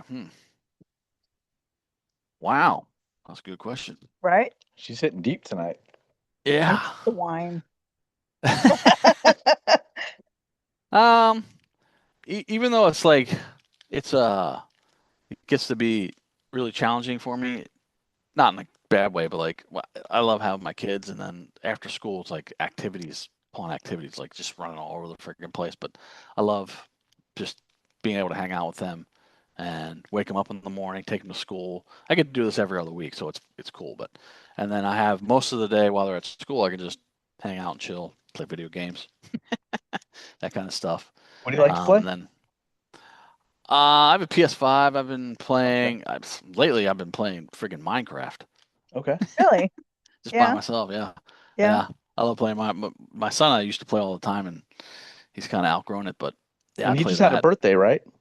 Phoenix? Yeah, he just turned 16 on the 21st. Wow. Yes, he just got his he passed his driver's test yesterday. You guys were on PCH yesterday, right? Is that where you were? Yes. Okay. Yes. Yeah. For Yeah. the, I think, 10 minutes you were on. Gracious to you. Yeah. The friggin' cell service sucked, of course. So anyway, yeah. So he just turned 16. He's all happy. He's got his. Today was the first day he drove his car to school too. So Wow. yeah. Put the collar that's- up and everything, just... Maybe, yeah. Play He's some in 10th. Billy Squire. What's up? Yeah, he's in 10th. He's in 10th grade. He says there's like 10 other kids that have cars already. I'm like, damn, whatever. So, but I have to talk to him. It's like, how was your first day driving? So yeah, it's Wow. cool. It's very exciting. But anyways, that's going to take a little bit of pressure off me for driving because For sure. driving him to volleyball and stuff was like, now he's going to be driving himself. It's kind of bittersweet for me though, because like I get to spend time with him in the car, and now he's going to be doing his own Yeah. thing. So, but yeah, that's a good day for me. I hang out with the kids, go on a hike, or come back to the house, and I'm kind of a homebody just from being on tour for so many years. Like when I come home, I would just sit in my house and just enjoy it and chill. So I still do that. Was there ever any time that your success overwhelmed you? No, not overwhelm me, but the weirdest thing that ever happened to me, it was 1995. I've told this story before, but all through 95, we were obviously on the road from like basically beginning of 94 all the way through end of 95, touring for Throwing Copper, and it blowing up and friggin' going, ballistic. And there's this Christmas party that I still go to. It's my mom's cousin. Yeah. And been going to that Christmas party every Christmas Eve, basically since I was friggin' born. And I still go to it if I'm in New York around Christmas. But that winter, that Christmas, we had come off the road. I think our last shows were in October, and so I was living in Oregon at the time, and I went home to Oregon, just chilled out, and I went home for Christmas, and we went over to their house. They're Bob and Judy, are my mom's cousins, and went to Bob and Judy's house like every year. And I walk in the door, and there's all these like faces I have not seen before in there because they had a younger daughter. Actually, the daughter was about my age, but a little bit younger. And they had two daughters, and so there's all these weird faces there that I was like, who are all these people? Like, and they're all like staring at me. I'm just like, okay, this is fucking weird. And all of a sudden, I get like ambushed back into one of the back bedrooms, and there's just all these people pulling out pictures and pens and sign this, and I was just like, hey, like this, I've been here every other year, like I'm still the same guy, like I'm just You here for know. some turkey and some drinks. I came for cookies and friggin' ham sandwich. Like, what the hell's Yeah. going on? Where's the fucking eggnog? So, I don't want this. Yeah. Yeah, that got really weird. Now that's when I kind of realized. It doesn't change you, it changes them. Yeah. Yes, and Yeah. that's when I also realized I was like, holy shit, like, yeah, we're big now because I've come to this party every year, and now there's all these weird people here, and they're all fucking rabid. I was just like, okay, everyone calm down. Like, this is not Right. cool. We're here Yeah. for Christmas Eve. And So, did you didn't have anyone with you as like to kind of No, keep just that? my You mom just and didn't think dad. about it, right? Yeah. Buffer. No, yeah. I mean, buffer. literally. buffer. Yeah, You I always have should to have go had a friggin' Godfather. security guard. Yeah, exactly. No, it was just my mom and dad, my brother, and I would like every freaking year ever. We've always gone there, so didn't Yeah. expect it. Yeah. I mean, you just don't think about it. I mean, No. just knowing you, what little I have is just, I just can see you just going, I didn't even think that this could happen until it was Yeah, too it was late. very strange. Yes. And then here we are. I was set up, goddamn it. And also I wanted to say real quick too, your mom's awesome. Like She is. Lana is Thank so you. cool. Yes. Yeah. And we appreciate, you give us the blessing of having her on and all that. And that was Oh, of course. just a lot of fun. And, Yeah, she's an amazing lady. And it's yeah, I have to say it's really nice to be your age and Justin for him to be his age and to still have your parents, because I lost my mom when I was 14, my dad Oh, when I'm I was sorry to hear that. 16. Yeah. And so it's and that's why I'm so close with our kid, and that's why I always want Justin to have a good relationship with his parents, and hmm just to be, that lucky to still have your parents. Yeah. My Yeah. dad passed away in 2010, but mom's going strong. And she's exactly 20 years older than me, so she's 74. That same with me and our daughter. 20 Yeah. years Oh, difference. that's right. Yeah. Okay. Yep. Yes. So yeah, thank you. Yeah, she's an amazing lady. Everyone loves Lana. Yes. Yeah. Yes. Sometimes too much. She's like, a lot of people come to her with their problems. They're like, Oh. she kind of like, sometimes she's people's like psychologist. It's funny. Yeah. But she I can always see that. Yeah. She always tries to help. Yeah. No, she's awesome. We had such a fun time talking to her and getting to know her, and I like seeing when she pops up when you guys are, going live with Gracious 2 and all that. And Yeah, she pops yeah. up, Mama's Yes. here. Like, Mhm. yeah, cool. All right. Yeah. So yeah. And we really appreciate you coming on tonight. Yeah, we appreciate Of it. So course, we're my celebrating pleasure. our 200th, and it's a big Yeah. milestone. And Well, happy so 200th. That's amazing. thank Thank you. you. Yeah, yeah. So, and we know you guys just did your 100th not too long ago, and that was really cool to watch. And Yeah, thank you. Yeah, Um, I think we're at 118 now. So yeah, it comes up quick. Yep. I know This happened. it's This pretty actually happened because John was like, "Hey, you've got just to let you know you have 193 episodes on your YouTube." I'm like, "Oh shit, we do." And I was like, busy. "Oh no, Nice. we're one closer to 200 than I thought too. I gotta start planning this shit." So it's like, That's funny. thanks, John. Now you have to come on because you pointed that out. He's like, Right. I'm always coming on your show whenever you guys want me. I'll be on. I'm like, okay, cool. I was Nice. like, well, yeah, and then we gotta get Chad on, and I was like, yeah, I'll just start asking a whole bunch of people to come on. So we really appreciate you doing this, and Yeah. Yeah, of course. yeah, anytime you want to You're come very on, welcome. yeah, and I mean, I still can't believe this. I still remember the night when I sent the Instagram message to you, and I was like, oh my God, Chad said yes. Cool. That's So, awesome. appreciate it. So thank I you so guess much. So, My equivalent to that would be if I wrote Larry Mullen, if I could Larry find Mullen, him I was just gonna say that's what I incorporated to, is like, if all of a sudden, like, Yeah. Larry, you asked Larry to come on to like Gracious 2 or something, like, oh shit, he actually yeah, said yes. I I don't know what to do anymore. That'd be one guy I found. I I've don't know what to never do with my met him. hands. Yeah, I've never got to meet him. I've met everybody else in U2, but I don't think he's even on social media. Like, I don't think so. There's yeah. no official Larry Mullen account on anything that I've found anyway. So, but yeah, I would react the same way if. Yeah. I just always think of him on Planes, Trains, and Automobiles driving the Taxiola. Huh? That's Larry Mullins, right? No. You're thinking Larry Hankin. Oh, okay. Larry Mullen's drummer for U2. Oh, okay, Yes. okay.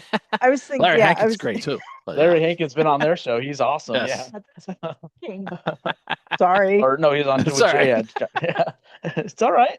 It happens. I'm not editing that though. So Yeah, you're talking to drummers though. Yeah, it's like Gotcha. he's my Sunday most Bloody favorite drummer. Sunday is such a cool intro. I love that intro. Oh my God, yes, Oh, iconic. that's so good. It's one of the best intros for sure. Oh It's one yeah. of those Well, that he's that's a lot of stuff on especially like Operation Spirit, and a lot of songs on Mental Jewelry were inspired by mhm, a lot of those I can hear that. beats. Yeah. Yeah. Yeah, I can hear that. So, well, cool. Thank you for doing this. Thank We you, John. appreciate You're it. very welcome. Thank you for having me. Happy 200th. Thank Thank you. you. I can't believe that still. And I'm glad I get to be like that with him, because a lot of people wouldn't like hearing that, but it's yeah, and he equated it to Larry Hankin, the drummer for YouTube. No, Larry Mullen, the drummer for YouTube, not Larry Hankin. I know, I'm Yes. kidding. That was my joke. Oh my God. Jeez. Here's me, foot and mouth. Yeah. That's fine. We're two drummers talking. I know, I mean, it takes a lot for either one of us to not know who the hell, if Yeah. it's a drummer, who the hell they, I one of the think two of us will mostly know. because for YouTube or YouTube, not YouTube, I think of Bono and The Edge, and those are the main names that I know from YouTube. Let's see, the main name I know is Larry Mullen Jr. I know that now. I'll never forget. You know what his dad's name is? Mr. His name is Larry Mullen. You might be senior. Right? Oh man, I'll never forget that name now. I'll never forget that fucking name. Jeez. We get Larry Hankin on. I'm gonna introduce him as Larry Mullen Jr. Even get He that. might. Oh man. All right, so today's episode, we are joined by Larry Mullen. So you were in Billy Madison. How was that?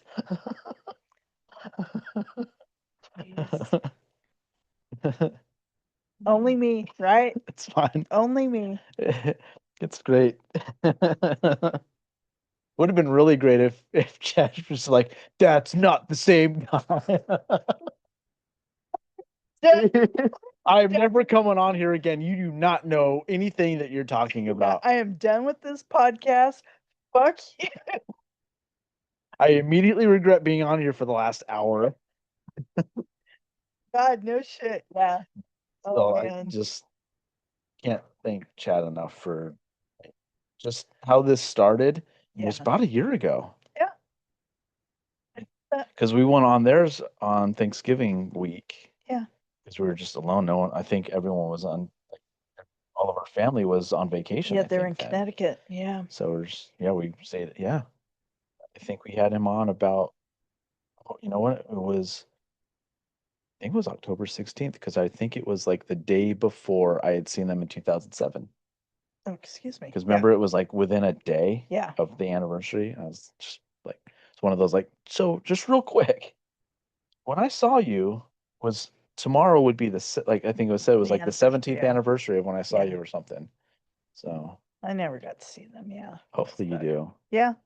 Hopefully they just do like a quick tour. I don't know. I mean, I'm just glad he's still doing stuff. The Gracious 2 is awesome. I love watching them. Oh, It's they're just- both such great guys. Yeah. John's a great guy. Chad's a great guy. Bill's a great guy. Bill's a great guy. Mama Gracey, And Lana Lana, just raised a great good person, kid. yeah. Awesome to come on and talk to us for when she did, and that was fun. And just the people we've met just through them, and just the people we've met in general doing this. It's just amazing. Just people we get to talk to, and so we just appreciate it. And again, this is just you guys can split these up into parts. We're doing segments, so I'd say after. It's going to get pretty long, but after like a segment, pick it up the next day. And we do understand these are getting long, but Yeah. we just love talking to people. We have like 3 more to go. Yeah. Yeah. So, but thank you for joining us on this. And Absolutely. we do little to no editing unless we need to, unless our guest requests something. Yep. So we like to just keep it real and transparent and as live as possible. And Even speaking when of I make live, an ass of myself. oh, that's definitely staying in, because if I did it, I know you would want me editing it, and I'm not going to do that. So, yeah. And we've just thank you for watching the 200th episode. This is a big deal, and here's to 300, 400, 500, and up to 1,000, and therefore. So we'll keep doing this until we might even just do this on our deathbed hospital visit. Who knows? It'd be a good episode, Sure. But yeah. This So took a turn. this took a dark turn. We'll see you on the next round. Yeah, on the next round. Thank you for everything. Here's the next one will be 201. Yeah. So thank you. Hello and welcome to Drumming Up Conversation. I am Justin Wood. Andrea Wood. So we don't need to do intros and all that. So it's No. gonna go with the rest of Yep. the episodes. This might be part 2 because these are getting long, which is good. And I don't like to do a lot of editing if I don't have to. These are going really, really well. We're having a lot of fun. And so we're doing 3 today. And this will be our first one. We're just doing these a little bit ahead of time because I really didn't want to do it like the weekend or week of. And it's like, okay, Yeah. I'm not quite ready to bring these out. We appreciate everyone that's come on so far. Chad, Gracey, JRO, Ian. Ian's is going to be fun to watch back. Right. Because sometimes his head was like over here. And it was very dark. Very dark. The sound was great. Yeah. Which is good. And I mean, for being in a bar, yeah. Yeah. So for people just listening, if you haven't seen that yet, go back and watch it. It's pretty fun. He has some good questions. Mm-hmm. It was a lot of fun. Some ones that Yeah, the end question was interesting. Riveting. Yeah, very riveting. Deep. Intestinal for sure. Very intestinal. Yeah. So yeah. And it's been fun. And so this will be the first of probably part 2. Oh, there we go. Here comes our first guest of the day. Maybe. Connecting audio and video. Okay, there he is. Perfect. There we go. We got you. You hear us? For whatever reason, I don't have any volume for you. Oh, it sounds really like watery almost. Yeah.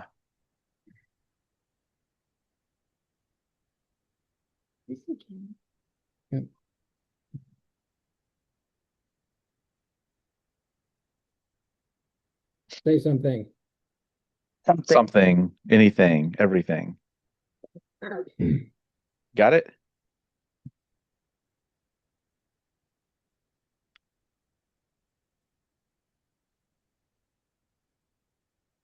So for those listening, we're just connecting right now.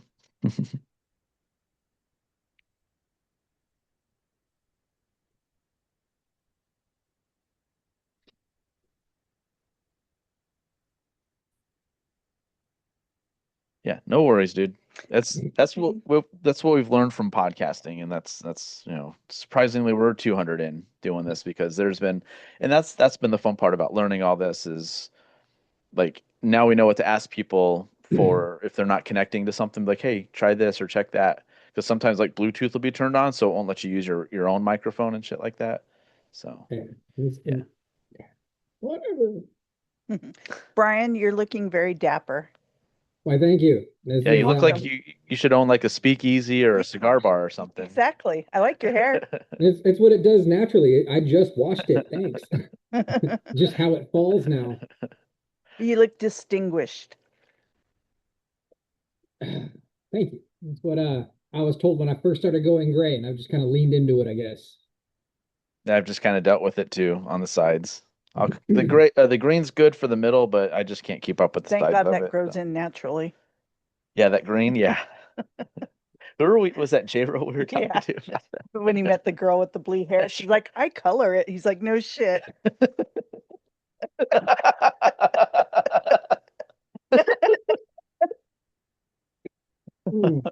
Okay. Oh man, yeah. Have you watched any with him, with John Rotolo? I have. I'm actually currently listening to one. I am all the way back in July-ish, maybe August right now. Okay. I just made it through the Aussie Hulk thing, and I think that I'm at the tail end of that. I don't know. Oh yeah, the segment with him on that was hilarious. When he was on his way to meet that girl and everything. Yes. And we got mixed up on the time and I went back and looked at it. That was 100% on me. I read it wrong. I think he put like 4:30 hour his time. and which would be like 1 o'clock our time. I saw it as 4:30. I'm like, okay, cool, we can do that. Oops. Because I got a random text from him at like 1:30. He's like, hey, we still doing this? I'm like, yeah, 4:30, right? Yeah. Again, the great thing about podcasting is double check what you read and make sure it doesn't say Eastern time or my time. Yeah. So good shit, man. So, did you have anything for us to start with, or did you want to go into like your favorite episodes or what episodes stand out to you or anything like that? Uh, well, I mean, it still stands up to this day. My favorite one so far is the one you did with your dad, way back at the beginning. Like for whatever Okay. reason, that just feels super special to me. Like, I've known your dad since sixth grade, and I learned a lot about him, and it just felt really cool. Like, we haven't had any big conversations like ever, but your dad's meant a lot to me my whole, basically my whole life at this point. So it was really cool getting to hear his story to me. Yeah. Yeah, that was a crazy episode because yeah, he was in studio with us. I wish we had been doing video at that time because it was really cool. But as soon as he left, we had like one of the biggest storms we've ever had. Mm-hmm. Like our power went out. We had to go somewhere else to eat and relax for 2 or 3 hours. It was bad. It was brutal. It was all dust. There was like very little rain. It was just dust. Like you couldn't see like 20 feet in front of you. It was nuts. So Haboob. yeah, yeah. So I remember that vividly for that, and yeah, we had so much fun doing that. Just a lot of fun with it because we didn't know what the hell we were doing, and I learned a lot about him too. So I mean, we still kind of don't, but we have a better idea. Yeah. And But then, anytime you have Matt Mason on, I like listening to him. I think okay. we could be buddies. Oh, Yeah, for sure. you would definitely especially your both of your tastes in metal Yeah. because he's right up there with like he'll send me a band like I've never heard of and I'm like I'll listen to him like this is fucking cool, man. But I was like it's just all that like underground metal and yeah, you and him would definitely hit it off. Yeah. We should I mean if you ever come out here, man, we'll do a ghost tour and then we'll like do an Yeah. episode all of us and just have fun, man. That'd be a blast. I'm going to be out there next October. So Okay. that is the one that I am aware of. I don't know how long it's going to last. I know I'm going to be busy for a chunk of it, but we'll figure it out. Hopefully. Cool. Yeah, that's when his tours start back up after the summer too, is October. So that would give us a good chance to do it. And yeah, I want you to meet him. I mean, I'm sure he's the one that narrated the most recent album too. So Sounds familiar. yeah, so because he just has that Commanding voice. tour guide voice, Yeah. like. And even my guys at first were like, I don't know, man. Like, I'm like, just trust me. And then as soon as they heard it, they're like, all right, yep, that's the voice. That's it right there. Like, I know what I'm doing. Like this guy does this for a living. He's good. And so that was really cool too. But yeah, I mean, just the friends we've gotten from doing this. Mm-hmm. Because, well, for one, I mean, we didn't even tend to have him like really on like the podcast so much. We were looking for something to do on Halloween, and they were doing these ghost tours at like so there's this one tour that they were doing, and it was very limited tickets for it, and it was on Halloween and all that, and then it sold out. We're like, oh shit, what are we gonna do now? And then we ended up finding him through that, and then we just became friends all because of that. We had that bakery on prior to that, and that's what got him to go. Oh, you guys had Spooky Swirls on. Hell yeah, man. Yeah. Let's get together. Just come out for a tour and we'll hang out. And yeah, we've gone to like countless concerts with him. And we were with him at the start of his relationship with Chloe. Yeah. When that happened, yeah. Yeah, because she's really cool too. Yeah, we were in line for Megadeth when he was talking with her.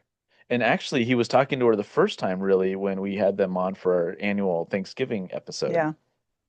He was talking with her, and I think that was like the first night he was really doing it. And then we went to Megadeth a couple days later, and he's like, "Yeah, man, it looks really, really good." And then now they're like, really, really close, and Adorable. I can see them getting married soon and all that stuff. Eventually get married. Say mean things like that. Oh, guess who like else him. is getting married? Jeff just got engaged. Never mind. Love you, Jeff. Yeah. He came and got my grandma's ring from me on Monday.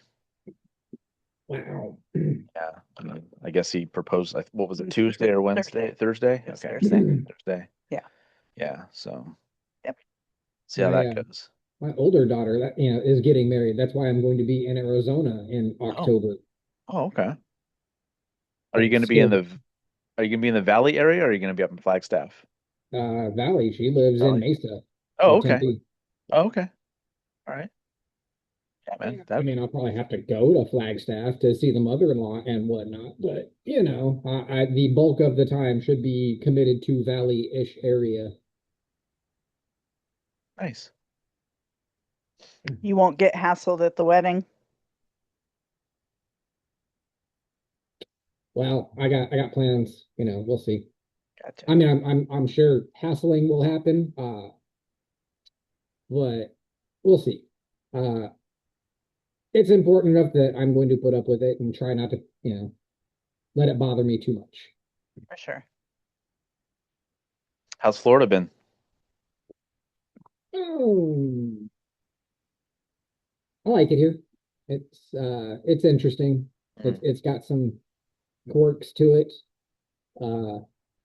It's 87 degrees today. Yikes.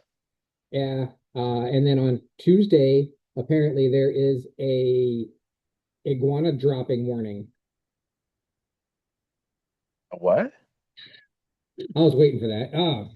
So if the temperature drops below 40 degrees, iguanas become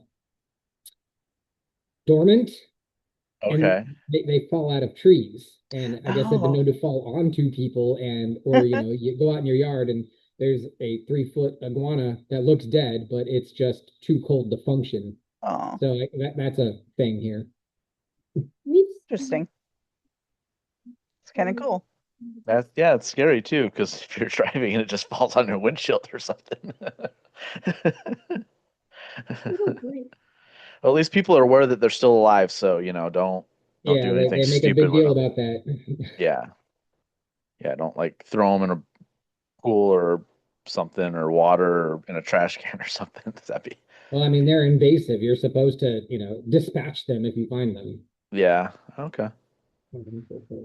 So they are not good for around your area then? They don't help anything? No, I mean, it's invasive. It messes up the local ecosystem. They have protected burrowing owls here, and I guess the iguanas eat their eggs. And half the houses in the town I live in are on canals, and they screw up everyone's seawalls, and they're just a menace. And I'm pretty sure they eat cats. So I just got to know. Your voice changed, Brian. Your mouth wasn't moving. I'm back here. Little man was editorializing. Oh, yeah, we can't see anything really behind you. Yeah, blurred out. Brian, your ventriloquism got really good. So what else you been up to?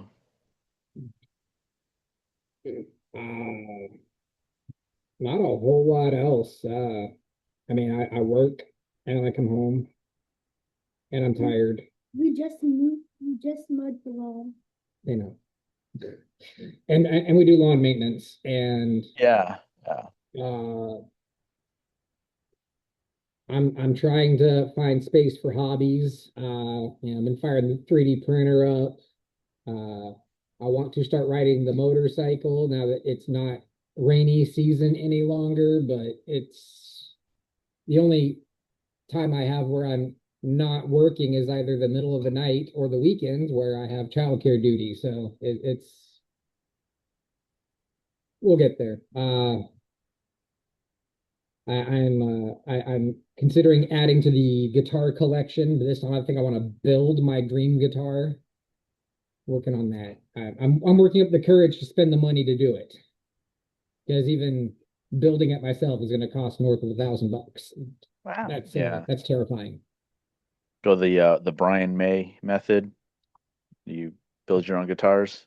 Well, I'm gonna cheat at least the first time through. I can buy a kit that has the body and the neck, and then everything else I'm going to be customizing. Like I don't have the tools to carve one out of a tree that's been struck down by lightning yet. But Would the 3D printer be able to do anything that would be usable for yeah, that? I mean there are models out there to print a body and neck for a guitar and a bass, but uh,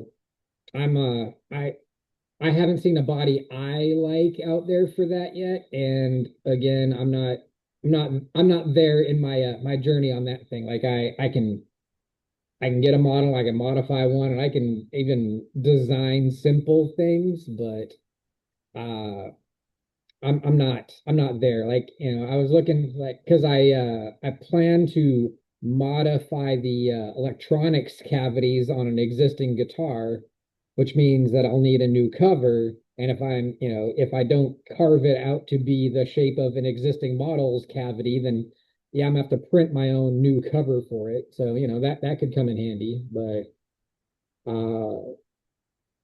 and then yeah, someday I'll probably do they call it a Prusa caster. Prusa is the name of a 3D printer company, and so there's models out there. I mean, they look really cool. You just buy an existing neck and it bolts on, and buy the hardware, and you can print the body in pieces, and they like slot together like they're dovetailed.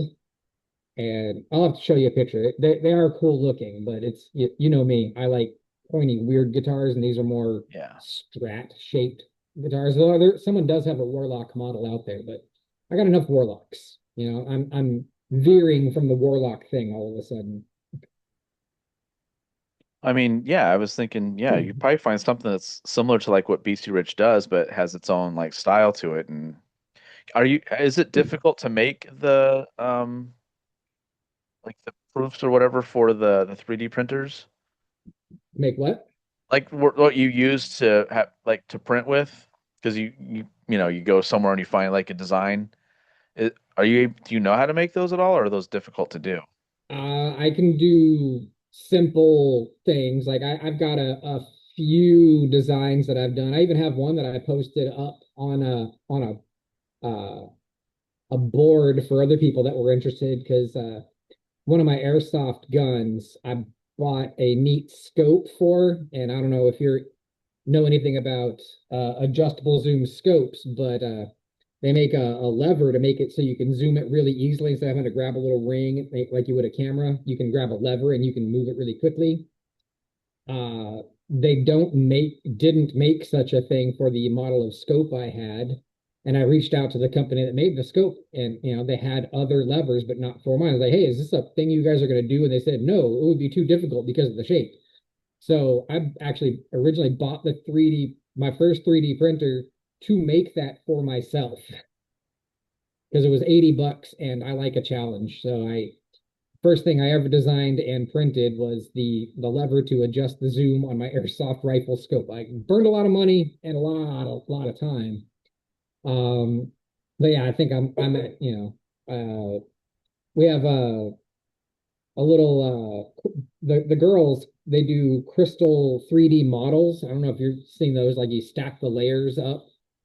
Or 3D puzzles, I guess. And one of the ones they did lost a piece. It was the Cinderella castle was missing one of the, not quite a minaret at the top of one of the spires. So I printed a new piece for their puzzle for them. I mean, nothing super useful, I mean, it's a toy. I mean, it's an expensive toy, but I use it for random garbage, like the glow in the dark cats. Did I show you that? I don't know. I printed little plastic cats. They're black cats, and then they have green glow in the dark eyes. And then there's a little sheet that I printed separately that goes on top of the cat, so it's a blue glowing ghost with green eyes, but you can pull the ghost sheet off, and it's a little black cat with green glowing eyes. Oh, nice. And I do random nonsense. Like I printed a skull as a holder for my VR headset because just leaving it on the table is lame. So I have a separate full-size head to strap my VR headset to when it's not strapped to my dumbass head. So yeah, that it gets used for just random nonsense. That's fine. Does Can AI help you create designs and stuff like that? Okay. I haven't messed with it yet, but there's a whole website dedicated to an AI chatbot that just helps with 3D modeling. I feel like that's cheating. I don't begrudge anyone that doesn't want to, take the challenge on, but if I want to do the 3D modeling, I want to do it. If like if I'm not saying I'm too good for it. I'm just not interested in it, I guess, is the best way to say it. But if it came down to I need this thing and it doesn't exist on the internet and it's beyond my capabilities, I'm not too good to go do it. But I'd rather be in charge the whole way. Yeah, Part of the fun for me is like the sculpting of it. Mhm. Okay. Yeah, I was just curious, because it sounds like that's what you enjoy doing. So, Yeah, do I like you? wasting a lot of time. Yeah, do you still play? Like you're talking about guitars, do you still play every once in a while? I would love to. Mhm. I don't as much. They are easily accessible, but like I don't have a place to set up amps. There's just like this house is, I guess it's bigger than the last house, but it's laid out differently, so I don't have the floor space that I have previously. And this is the house I had in Flagstaff was like a full 600 square feet bigger than this. So, I'm missing a lot of space. So I'm hoping that the next house, I'm going to get a hobby room that's going to have 3D printer and all of the bookshelves and guitar amps and stuff. It's going to have a dedicated space that I don't have a spare room yet right now. Guitars are accessible, Yeah. but yeah, I pulled all of them out since I got here, tuned them all up, and then stuffed them back in their cases and put them in the corner. When I'm here by myself, I do pull them out and play around, but I don't want to I don't want to mess up anyone's TV watching or anything. So Well, I mean, you could set up like a studio where you can play through headphones as well and have all the sounds you want. You could record all that stuff. That's what we yeah. do. Hmm. I'm the only one that makes any noise when we have the guys over Yeah. because they're all plugged into the headphones. And I'm just live. I bought an adapter so that I could run my amp through my headphones, and it nearly destroyed my headphones. So I'm going to have to come up with an alternate method for doing that because Yeah, do there's some incompatibility issue. do get a like a cheap DAW, a DAW system, and then run it through that through your computer, and then that'll bounce. You might need to get like a little mixer or something, but those aren't very expensive either. And then you can control the volume to your headphones from that, so it's not just not a direct thing. That's what Yeah, we do. So yeah. that's the way to go. I saw on Marketplace recently. There's it's a little self-powered preamp that it just plugs straight into the guitar, and then you plug headphones straight into that.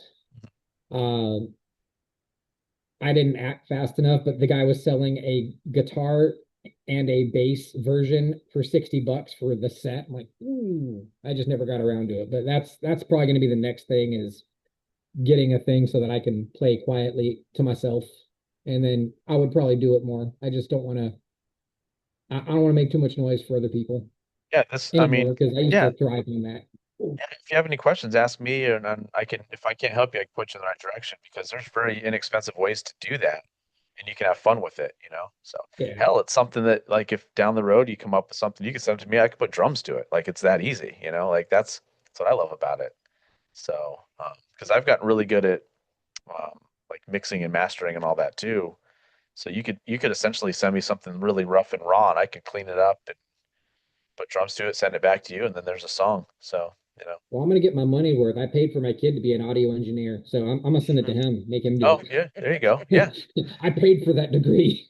I'm getting my money back out of it. As much as I'm sure you're qualified, I already paid for it. Yeah. No, I'm just saying if you wanted drums added to it. Yeah.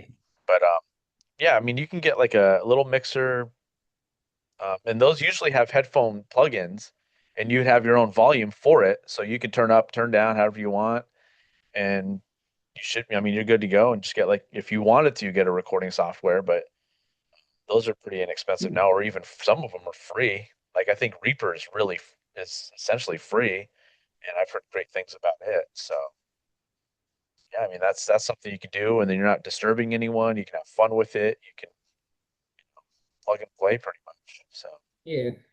So, as I cycle through, like right now, I got the 3D printer, but that's kind of it takes me a little bit to get it going. Then the printer just does the thing without me. Um, and I got my VR headset that I play with when I remember that I have one. It'll come down. That's kind of I've been watching. There's a guy he got served to me on Facebook. Uh, he plays an Iceman, and he calls it, it'll be like Dire Straits, but Poland in the 80s. And it's this guy with a goofy mustache playing a cover of Money for Nothing. And so then I was like, yeah, I need an Iceman again. That's the thing is I think that getting the new toy will make me go play. So I think that getting my hands on a new guitar will be the impetus to make me play again. Um, so that's the thing, and I'm hoping, I just gotta get the money, get the confidence to part with the money and decide how I want to go about it. Like I know I could drop $700 on a fully ready to go body and neck of the variety that I want. Or Amazon has the kit that has probably passable body and neck for I think it was $150, but I'm gonna, all I want out of that whole kit is the body and the neck. So it seems like kind of a waste, even though it's cheaper than just getting the two pieces that are, I guess, a known quantity better. So yeah, just deciding how I want to approach getting my dream Iceman in my hands. yeah, Because I don't have the $7,500 to just buy the Jay Younger model, which is 95% of what I want. yeah, because it'd be cool for you to play again, man. I know it helps, with just stress and being creative that way, and you don't have it's something that's instantaneous, not like the 3D printer, which I assume takes a while to do anything. So And depending on the project, yeah, I've had some that last 7 minutes, and I think my longest print was 22 hours. So it depends on what I want to have in my hands when I'm done. But yeah, I really want to do, I've always wanted to build a guitar. I mean, back to I think even before I started playing, I had a sketch of what my dream guitar would look like, and then after I started learning about guitar, I found out, oh, I want a Warlock. The fact that something really close already existed was cool enough, and man, I don't even know how many Warlocks I have cycled through in the last 30 years. But I've only had one Iceman. I miss my Iceman. I want another Iceman. So I want my iteration of an Iceman, which is very close to, I want an Iceman with active pickups, which mine didn't have, and I want a floating tremolo system. And I just want to bet the money that I'll love a Kaler tremolo. So I'm sure a Floyd Rose would be lovely, but everyone's got a Floyd Rose, and I can't do anything the normal way. So yeah, because we still have your Warlock here. you better. And that little amp. So I was like, if you come out, we can always, plug in and play a little bit too. Be fun. So Cool. yeah. Yeah, that thing's really gone up in value since I passed it off to you. Oh, really? Yeah, I mean, I got that in 2018, I think. Yeah, it was right before Jason and I went up and saw Slayer. A Bronze Series Warlock was $100. Like that's just, that was the currency on them. It was gonna, 150 for a nice one. I mean, whether the people are actually paying it or not, but trying to find any BC Rich for under $400 is it's a trick, which blows me away. I personally, in good conscience, I couldn't ask somebody to pay that many dollars for a bronze warlock because I know what it's worth. So I'm gonna hang on to it till it's not worth anything, then I'll sell it. So I feel good about it. Yeah, because I had my guitarist play it for a little bit. And even with that little amp, we plugged the little amp into the mixer, and it made Yeah. really big sound. It was really cool because it could only They go so are, loud on its own, but then you put it into a mixer that has much more, like almost unlimited volume. It sounded really. He's like, man, I did not expect that to sound that good coming out of this amp. I'm like, yeah, I was surprised too. So yeah, and they ended up having kind of a trash reputation for a while, which I didn't hear about till I got back into collecting again. But I mean, as far as smiles per dollar, you can't beat a bronze Warlock or a bronze. I mean, I can't say much about any other model. I've only until I bought the zombie base last year, I had never owned anything other than Warlocks because that just happened to be what kept coming across my path. Like that one that I bought at Music Go Round that you helped me with my initial purchase of, the White Rave Warlock, missed to this day. I mean, I was 120 bucks in 1996 or 7. That is one of my favorite guitars I've ever owned.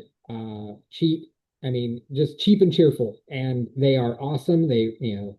I've never had a bad experience with the BC Rich, and like I said, I've owned probably about a dozen by now. yeah, the The Elvira one. huh? Said you had Yeah, the Elvira one.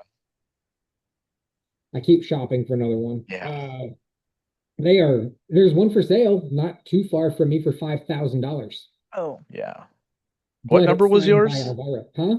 What number was yours? 174. 74. What was it, 500 or 250? 300. 300. Okay. Yeah. So about right in the middle. Yeah. Did you ever own any of the, what was it, Washburn or the Dimebag Darrell ones? You never had one of those? I think you wanted the Lightning one for a while, right? Wasn't that the one you really liked? I like the Dime Slime. I think that one's Dime the Slime. cooler Okay. looking. I mean, if one were to land in my lap, I wouldn't be mad at any of the finishes, but if I was gonna spend my hard-earned dollars, I want the slime one. I mean, Dime Bolt, awesome. That's my second favorite one, but the green one, for whatever reason, it speaks to me. But yeah, I mean, as far as owned guitars, I've had Harmony was my very first one. One Ibanez, and then it seems like a never-ending stream of BC Riches. And I think that's no, I had a Tiesco Del Rey at some point. I think that's the brand on them. And then I had some no-name brand SG that I picked up at a pawn shop in Kentucky for like 25 bucks. And then I guess I currently have I have an Epiphone SG Special, and then the kids all have Squires because they're cheap. Like Becca's has a Squire Strat that my boss gave me back in 2011, and then Dylan has a Squire Bullet that I picked up for 40 bucks on Marketplace last year. So I mean, those aren't mine, I guess, anymore. But and that's it. Like those are the brands I've owned ever. Never strayed far. Oh man, yeah. That's how much was the Iceman when you got it? What was that going One for? $199.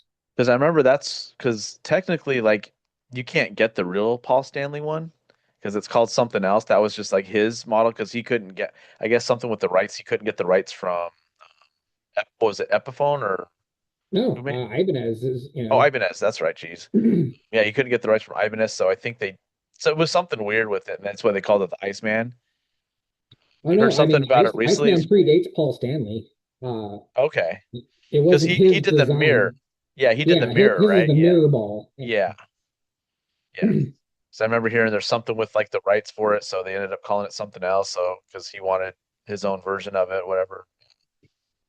I heard about that recently. I thought of you because it's like, oh yeah, Brian had one of those. That's right. Yeah. Yeah, anytime anyone thinks of my little brother when he was working at Disney at a restaurant, Paul Stanley was eating at the restaurant he was cooking at, and Paul Stanley's here. Like, I'm not even a huge Kiss fan. I like the Ibanez Iceman, and I like Gene Simmons' Punisher bass, and I think that their makeup is cool. Like, I don't dislike Kiss, but like I'm not a super fan. I Yeah. liked their equipment, and I guess that's kind of been a theme in my life is like I get attached to people's various equipment.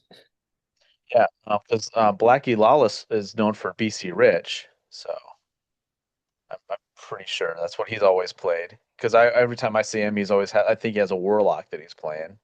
So Yeah, I mean, in the '80s it was the thing. Like yeah. Slash had a Mockingbird, even Okay. Joe Perry had a Mockingbird.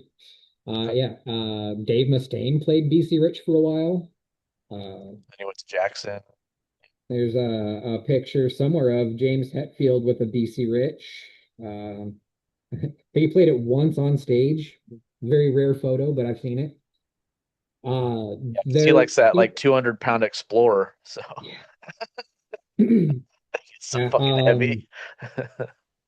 out in the world, there are two Iceman shaped BC Rich guitars, and one was for sale. It was right before I left Flagstaff. It was $5,000. I'm like, I want it.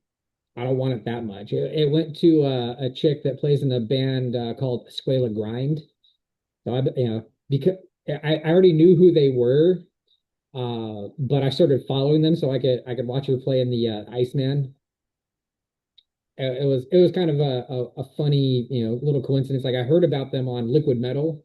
I was like, oh, I know who that is. Like their guitarist bought my Iceman that I want. It was a horrendous color. It was like this weird peach color, but I didn't care. I would have loved it anyway if I had $5,000 to blow on something. That would have been my holy grail. I get it. There's a couple snares that I like to have, but they're like $2,500 a pop. So I'm like, yeesh, I mean, on the yeah, upside, you would get more use out of it than I will spending that much money on a guitar. Like, yeah. for me, it's most of its life's going to be, spent in its case, hiding in a corner, at least until I get extra space. Maybe, I've at least the job I've got now, I have my weekends to myself and I don't get bothered after 6 p.m. or before 7 a.m. generally. So like I have an almost normal adult schedule now. So I don't have that. Now I've got to get past the part of my brain that tells me that something bad could happen and I'm gonna have to go to work. So starting a project or, undoing all the latches on my case, plugging it in, like it just seems like such a hassle. I just want to be able to like have it all set up so I can just go boonk and play for a little bit. Someday when I, grown up and have my own house, I've got it all planned out. Cool. Well, thanks for doing this, man. We appreciate it. So, is there before we let you go, are there any guests that you think of that we should reach out to that you think would be fun for the show? Or if there are any ever, just shoot us a text or an email or something too. Let us know, like, hey man, I was watching this dude's YouTube. I think he'd be a lot of fun on the show. So, because I know you watch a lot of that stuff too. Joe Rogan. That would be awesome. Yeah, no, with our numbers, he needs to ask us to be on his. No, I'm just kidding. No, that'd be really cool. Yeah, he'd be fun. He's one of the few that we watch all the time. There's like five podcast YouTubes that we watch. I have never sat through an entire one. Like I said, I catch the clips, someone's version of a highlight reel. Even if it's someone that, I know that I would, I would want to see, I just cannot commit the time to it. Like We something split in it my up. head says no. Yeah, we'll split it up. Like we'll watch it for like an hour here, an hour there. I'm a completionist. Okay. I want things done in one shot. Uh, I'm programmed wrong and I know it, but I No, I admit get it that. and I know what I'm capable of. I'm like that with music. Like if I put an album on that like is new, I have to listen to all the way through without being bummed. Yeah. Just follow the story. So I get that. But with the 3-hour podcast, I can split it up if I can find like a spot to just stop it and then pick it back up. So.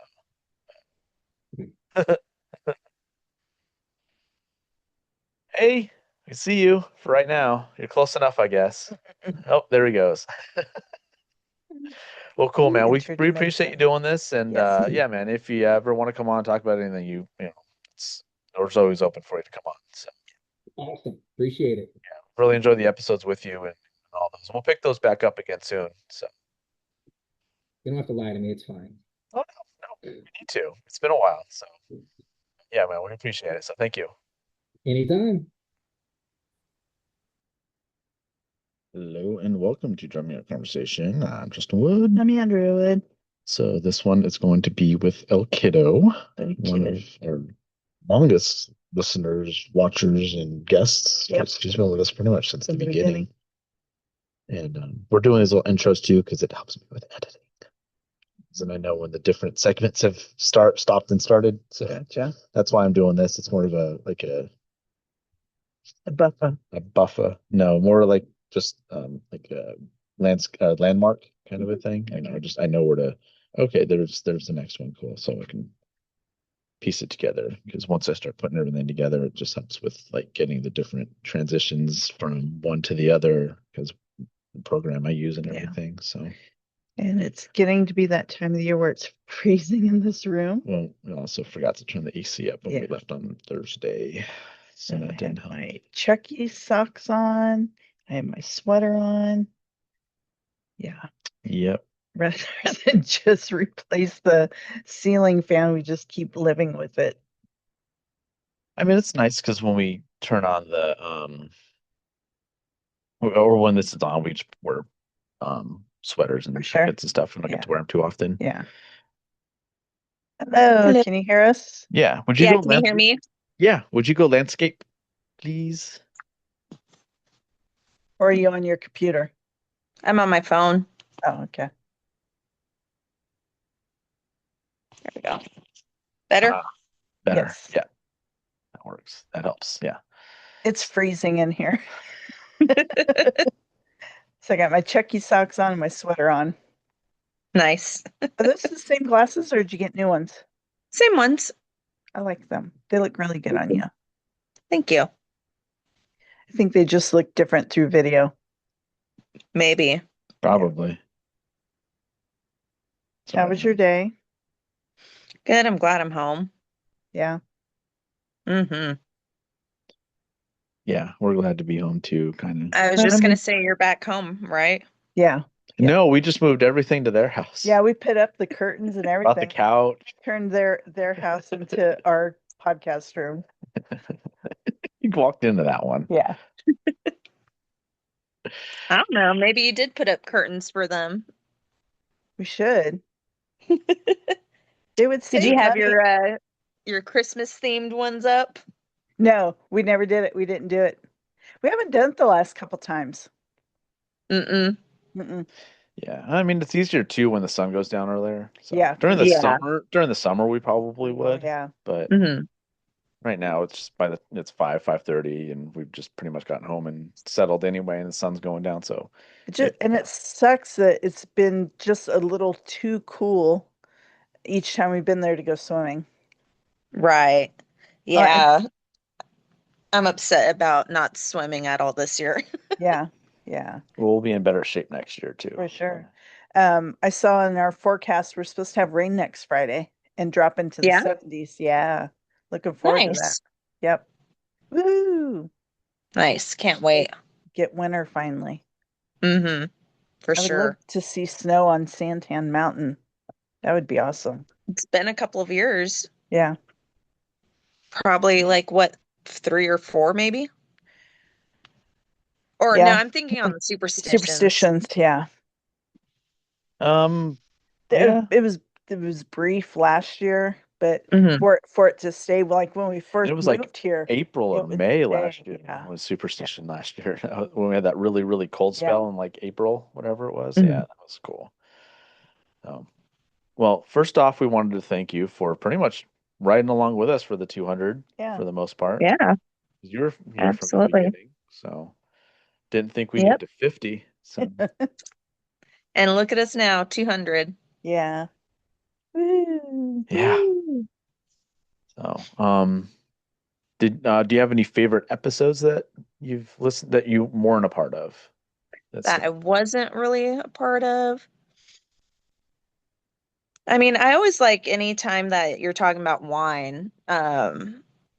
Anytime you have someone else on, like not necessarily any episode in particular, but just having all the different um just vineyards, whether they are just the face of the vineyard or they actually are behind the scenes or both, just all the different ways that they make the wines. That was always an interesting one to like just kind of listen to, because I was only really part of, actually, was I even part of any of the vineyard ones? I think you were with Warchild when we had him on. Oh, okay, yeah.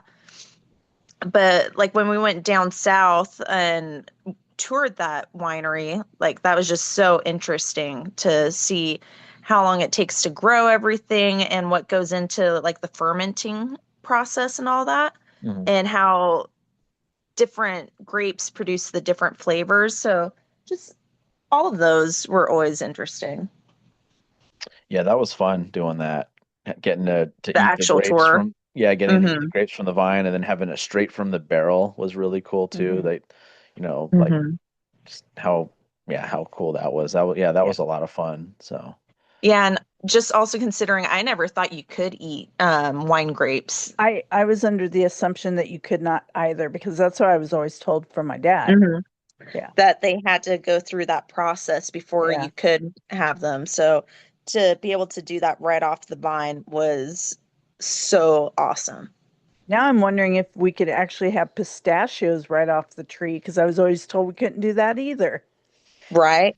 And same with olives too, right? You're Yes. not supposed Yeah. to eat them. Right. you I don't can. They know. just don't taste good at all.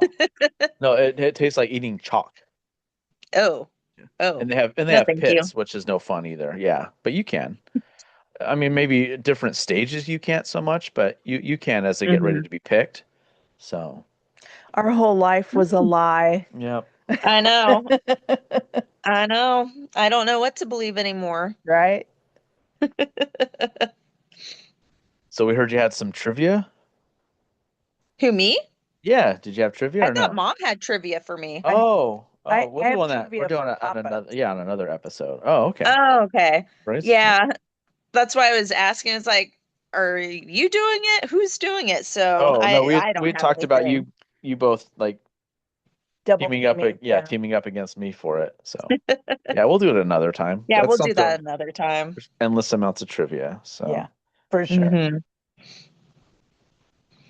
Yeah, and another one I like, the wrestling store guy, David? Tony. Tony? I don't know Tony where I got Belichick. David from. David was Yeah. the card The card guy. cards. Oh, okay, okay. I was like, I know there's a David somewhere in there. Yeah. But just coming up with the cards, all that. That was a good episode. Can't believe how friendly he was about all of it. Hi, babe. Yeah. Sorry, I have my animals with me.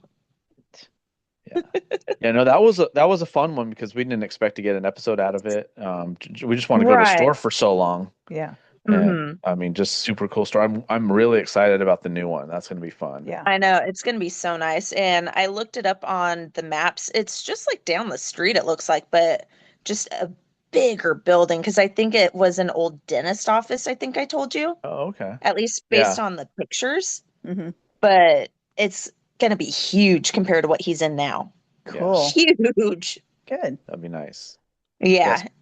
Especially opening it during the winter time too, when there's more people and it's just nicer weather. Exactly. Yeah, we're really And I excited. wonder, oh, go ahead. No, I was just saying we're really excited to check that new one out when it opens. Yeah, and I'm wondering if he's going to expand on anything, because how he has just, that one wall of shirts and then the other of like all the action figures. Is he going to do like more action figures? Just more availability on cards, or is he going to bring more stuff in? Because I know he had the little like pillow guy thingies and I think some blankets. So it's going to be interesting to see what else he brings into that store with all that extra room. Yeah, And I'm it's assuming you'll have more shirts and stuff like that too. You know, Hope so. and it's going to be a lot nicer for the in-store the signings. wrestler. Yeah, I assume he'll have like more of an open area just to always have that ready to go too. So yeah, we'll see. I'm excited. Or maybe even like more room to wait inside while you're waiting in line type thing. Yeah, that'd be nice. Yeah. For sure. Yeah. Oh no, That I way know. I don't get all cranky. Well, just get the VIP next time. Yeah. Spend I the extra know. few dollars. I know. Because you'd have sat for the Q&A and all that too. So, hey, lesson learned. Just I was just about to say that, lesson learned. spend the extra money. It's worth it. So, what is there anything that stands out to you as far as like other than like the wineries of like just the learning stuff that that we keep seeing? I've said a lot today. I hate saying stop that. yeah. But like anything that you were surprised to learn that you can recall of any of the guests we've had on? Trying to think. Like Or that Oh, you go learn ahead. from that you've learned from just researching for episodes, even that you're just something that stands out to you.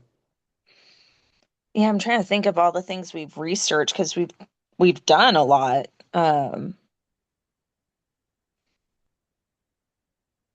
Because we've done a lot I of don't those know. Arizona ones that we did. Like I don't think there's anything that was like, man, I absolutely had no idea.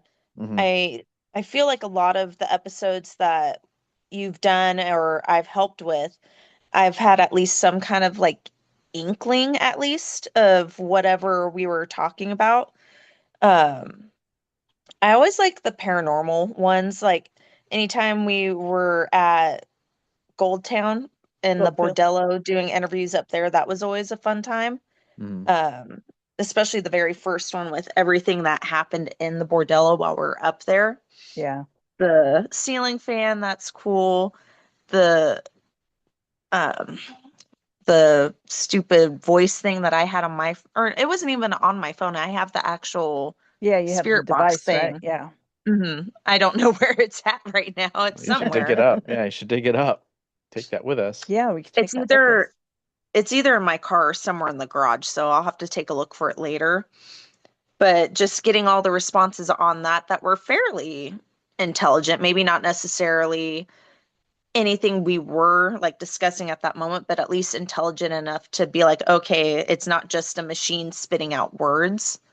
Yeah. And I think during that time, I think Michael had his going too, because we all kind of split up in that episode at one point Yeah. and kind of had mini investigations, which that was fun.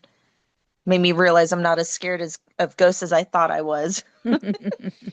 Maybe that's it. The moral of the story is I'm not as afraid of ghosts anymore as I used to be. There you go. Yeah. Take that, ghosts. The Yeah, last time, take that, ghost. the last time we were in the mine, the voice thing said, "This is my place." Ooh. Yeah. Yeah. That's creepy. Yeah. Well, like when we were at the Bordello a few weeks ago, when the tour was over and we were standing in front of the hallway and it said, "I can't leave, move." Yeah. Like, okay, geez, sorry, we'll get out of your way. Yeah. Which could Or be the lady in white that they've been seeing there. Who knows? maybe. Yeah. Although the name Larry had come up, so I just assumed it was a gentleman caller that maybe didn't pay his fare or something. Get out of my way. I got to get out of here. Maybe. Who Maybe. knows? Because when we were in the madam's room, it also said, I think it said get out or something. It only lets me save so many words, so it kicked it out at that point because I saved the get out or you're in my way. I saved that part. But yeah, I'm pretty sure it either said get out or you're annoying Why me. is she walking in circles? I don't know. Grenache, doing, why are baby? you walking in circles? Come here. See your sister. Baby girl. There she is. She can't hear you though. I 'cause we know. have our headphones on. Baby girl. Grenache. Oh, her tail's going crazy. Oh. Hi, baby. Way better. Hi, baby girl. Look. Hi, baby. Look, Grenache. Gosh, look. Hi, babe. She's too smart. Yeah.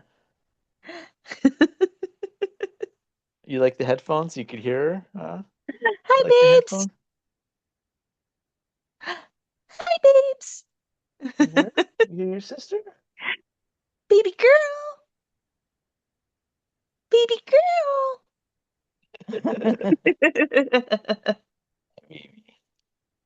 We brought the green monster home with us, Yep. so that'll be fun. And where'd you get that again? Bashes? Bashes. It was in the carts for the leftover Yeah, Halloween the like stuff. clearance. Yeah. Nice. For $7? Yeah. $7, Huh? yeah. Yeah, and the checker was like, well, bye, toy. Like it was going to be destroyed as soon as we got home. Uh-huh. No. No. Can she even carry it? Yeah. Yeah. Yeah, she drags it around. It's funny. Yeah, it's really cute. Oh, no. I can't wait to see that. I think she just realized you were on the screen. I know. I just looked and saw her looking right at the screen like that. You see your sister? She gets on the camera and her head looks so big. Huh. Yes, I just can't believe how tiny she was a year ago compared to now. I know. It's crazy. Such a little baby. I know, she's had those little skinny legs and everything. Mm-hmm. Her little spindly legs. That's why I called her turkey legs. Yep.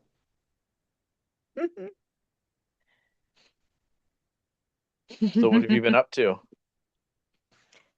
Whole lot of work. Took one of my cats to the vet yesterday to get blood work. Third time was the charm. She did not swat at anyone this time. She was drugged up enough this time. Yeah, it was funny because she was laying on the bed just before we left to the vet yesterday morning and she was conked out. Like I kind of had to shake her a little. And yeah, they said that she would be pretty sleepy yesterday, but I think she kind of got out of it pretty fast. Yeah. Once they doused her fur with alcohol and poked and prodded her, I think it woke her up. Yeah. Oh, for sure. But yeah, she was, I guess, still very talkative in the room yesterday. I couldn't hear her because they left me out in the lobby. Uh-huh. And someone had a very, very pretty all black German Shepherd in the waiting room while I was there. It came by and sniffed me, so I let it sniff my fingers a little bit. And then that super, super cute little white lab puppy named Moose. He was conked out because his owner was carrying him like a little baby. Yeah. Mm-hmm. He had some huge paws, so he's going to be a big boy when he's all grown up. Yeah. And there's a sign on one of the doors that said Bootsy and another one that said Gunner. But the fun one was Moose, obviously. At least I thought so. Yeah.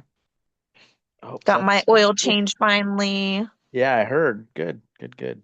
Did you like the place? Yeah, I mean, it's the same exact concept as Take 5. It was just you pull up to a lane and it takes them, they said like 10 to 15 minutes, but realistically, it was probably like 20-ish. Because I think I texted you a little bit after 10:30, I think. Yeah. 10:30, 10:45. I didn't leave Valvoline until just about 11:30. Gotcha. Did you have to stay in the car the whole time or did you get to go into an office? No, I stayed in my car. It did look like there was a little bit of a like office showroom or whatever because I could see wiper blades, but it's nothing like a waiting room or anything. I was even surprised to see like a little showroom area. Yeah. You stayed in it the whole time, even while they were. Okay.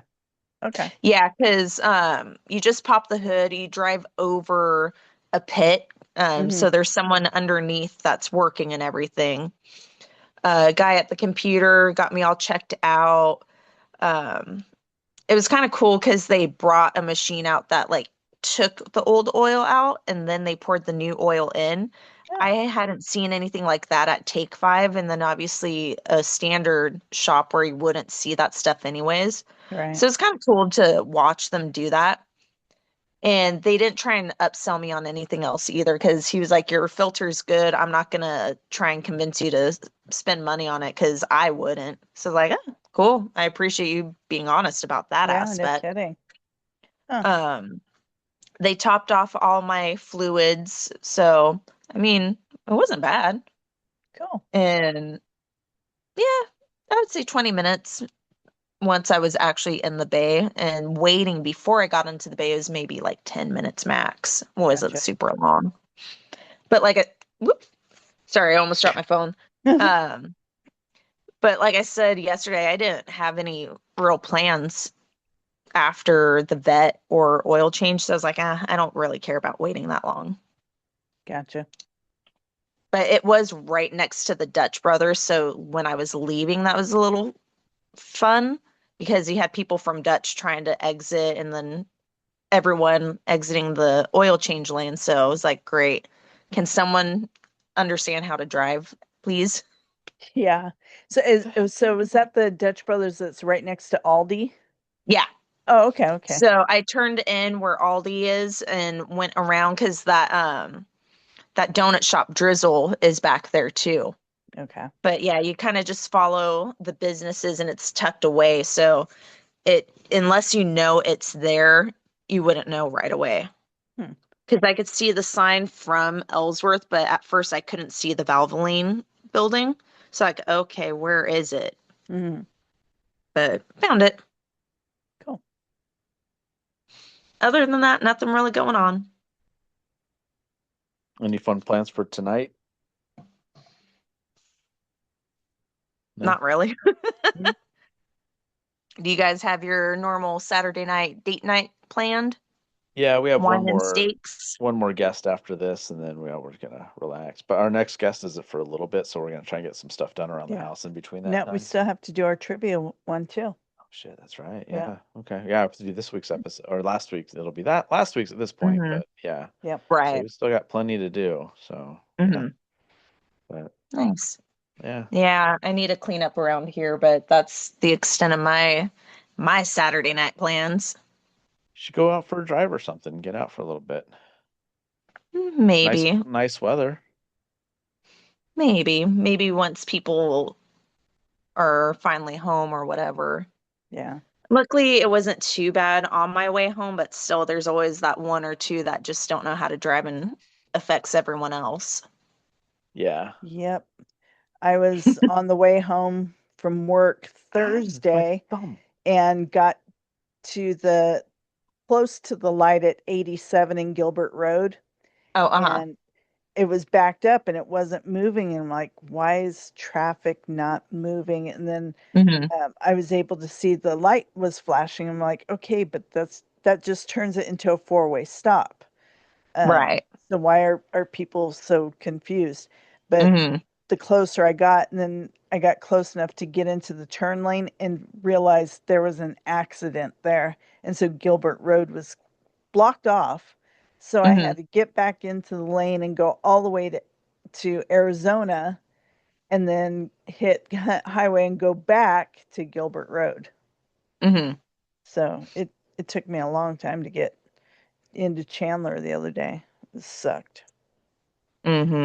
Yeah, this week there was 2 accidents on 2 different days in the same exact intersection, which was Riggs and Power. There was one on Monday and one on Wednesday. So I don't know who tried running the light or what, but both days people started seeing the lights from the cop cars and just forgot how to drive. For sure. And I'm like, really? It's nothing interesting. I always say it's morbid, but I always say, unless there's a white sheet on the ground, just go. An accident's an accident. We've seen those, Right. Don't every cause an day. accident. Yeah, don't cause another one. Exactly. Yeah. Unless there's something truly like, huh, I've never seen that before. Just keep going. Yeah. You don't need to see a little fender bender or, a flat tire, whatever they're there for. It it's nothing fun. Yeah. Sorry. Yeah, cops are distracted. Speed. Let's go. Yeah. Yeah, Exactly. exactly. That's the That's time to speed. Yeah. Yeah. Just like when we saw those police at McQueen and Yeah. Yeah, the whole town of Gilbert. Oh, yeah. Police. it's like you get away with anything right now. They're all Know where they're there. at. Yeah, there can't be any more of them. Yeah. This isn't like Mm-mm. Grand Theft Auto where they just keep appearing. Yeah. Exactly. But hopefully it is like Grand Theft Auto in the sense that you can stir some shit up and then go hide in an alleyway for about 5 minutes and then they're like, huh, Can't find them. all right. Lost them. Yeah. Exactly. Mm-hmm. Did you have anything for us? No, I don't think okay. so. So far, Any- what's... Oh, go go ahead. ahead. No, go ahead. I was just going to say, so far out of all the episodes that you've done, just on your own, guest, myself, is there anyone that stands out to you guys? I mean, realistically, all of them. Mhm. I mean, all the drummers we've had on has been great. Mike Gilbert being in our house was awesome. Yeah. Having him in studio. Just all the people we've met. I mean, Lola and Chris was awesome. I mean, meeting Mhm. Matt and his team and the relationship we've gained from that just by Yeah. just looking for something to do on Halloween, and then it turned into like this, A as far as I'm concerned, lifelong Yeah, friendship. really good So friends. he's narrated the album. We've Been done over for dinner Mhm. several times. tons of concerts. Yeah. We're there when, Concerts. we're there when he was talking to Chloe, and now they're, probably their going to way get to get married. married, Yeah, yeah. stuff like that. That we, Having- hopefully, I don't know. Getting Justin Warner on. Justin Warner Yeah. was fun. Yeah. And I mean, the Cobra Kai stuff has been great. Peter, Mhm. Jerry, and Cobra Kai Kid, and Kayvon, all that's just been awesome. Having the tattoos is probably going to get us in I a was just gonna documentary. say having Paul on was Paul. always fun because he was always the one that said, I don't really have a lot to say. And then we then, got really great episodes. Yeah. right. Yeah. And it sounds like he would be up for doing another one Yeah. soon too. So Very cool. Nice. yeah. So I mean, Going forward, is there anyone you'd like to see on the podcast or hear on the podcast other than Shooter Jennings? I don't know. It kind of just depends on the trajectory of the podcast itself, I guess. Like, what will kind of lead us to certain people, whether they're, actual like high up celebrities or, just someone behind the scenes of another restaurant, a vineyard, anything like that. It kind of just depends on how the future goes. Obviously, I would like to have, big musician or a fairly big name actor or something on there, but we'll see how everything goes. yeah, I and know I you forgot, guys have some stuff in the works, mhm.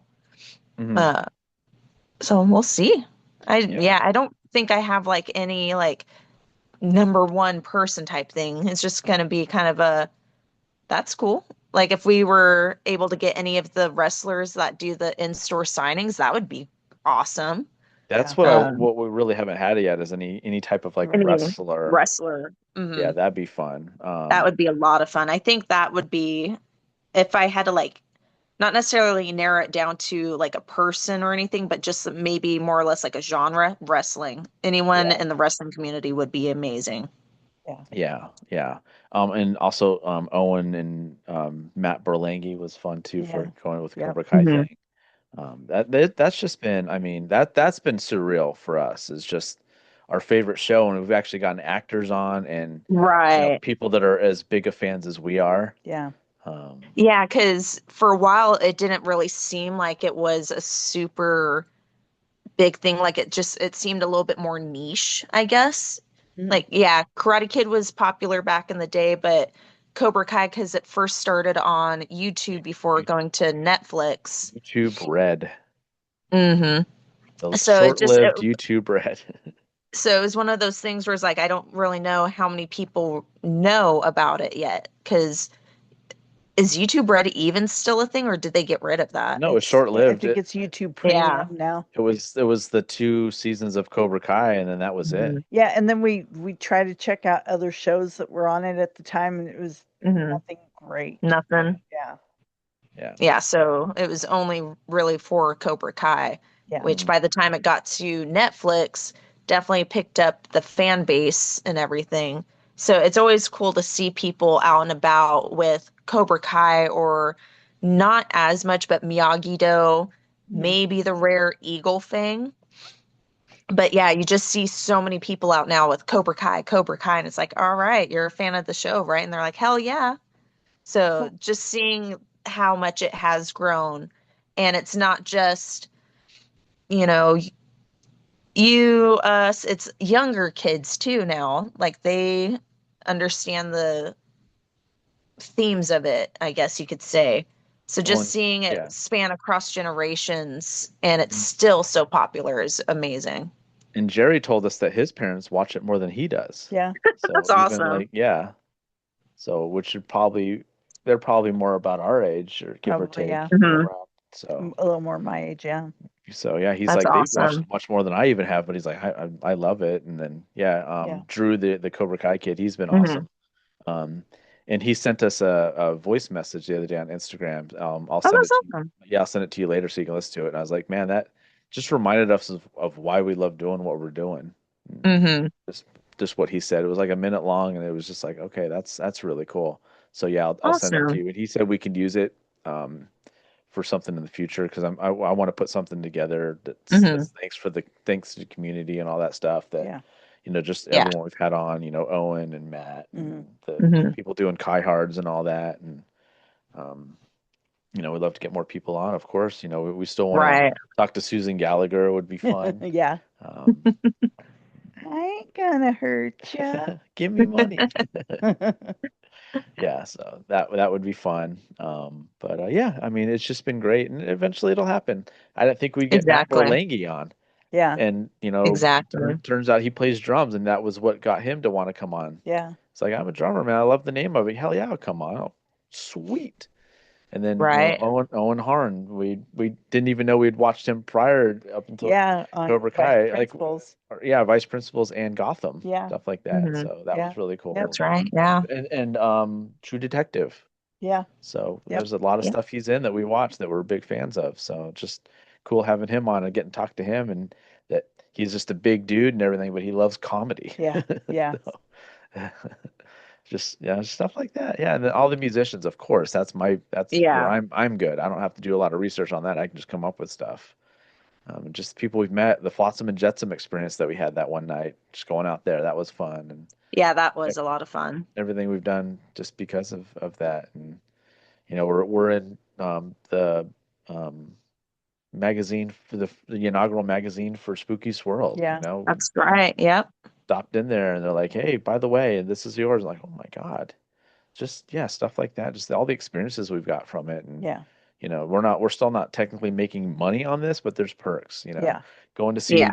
Slaughter, VIP, and backstage and side stage, and hanging out with Jordan all day. That was just awesome. Mm-hmm. That's a day I know you'll never Mhm. forget. I will never forget it. It was just a blast. Yeah. So yeah, just all that stuff, yeah, just I just love it. Just the people that we didn't know would come on. Jeff Bowder's doing a drum intro for us. I love that with the YouTube episodes. So it's Mhm. just super cool to, yeah, I don't know, just everything. It's just been great. And when we've had the last couple Cobra Kai people on, Peter Vonasek said, "Hey, thanks for the shout out and mentioning me and all that." I was like, absolutely, dude. Like you were really like the first one to come on from like being just a fan and just being involved Mhm. with, Yeah.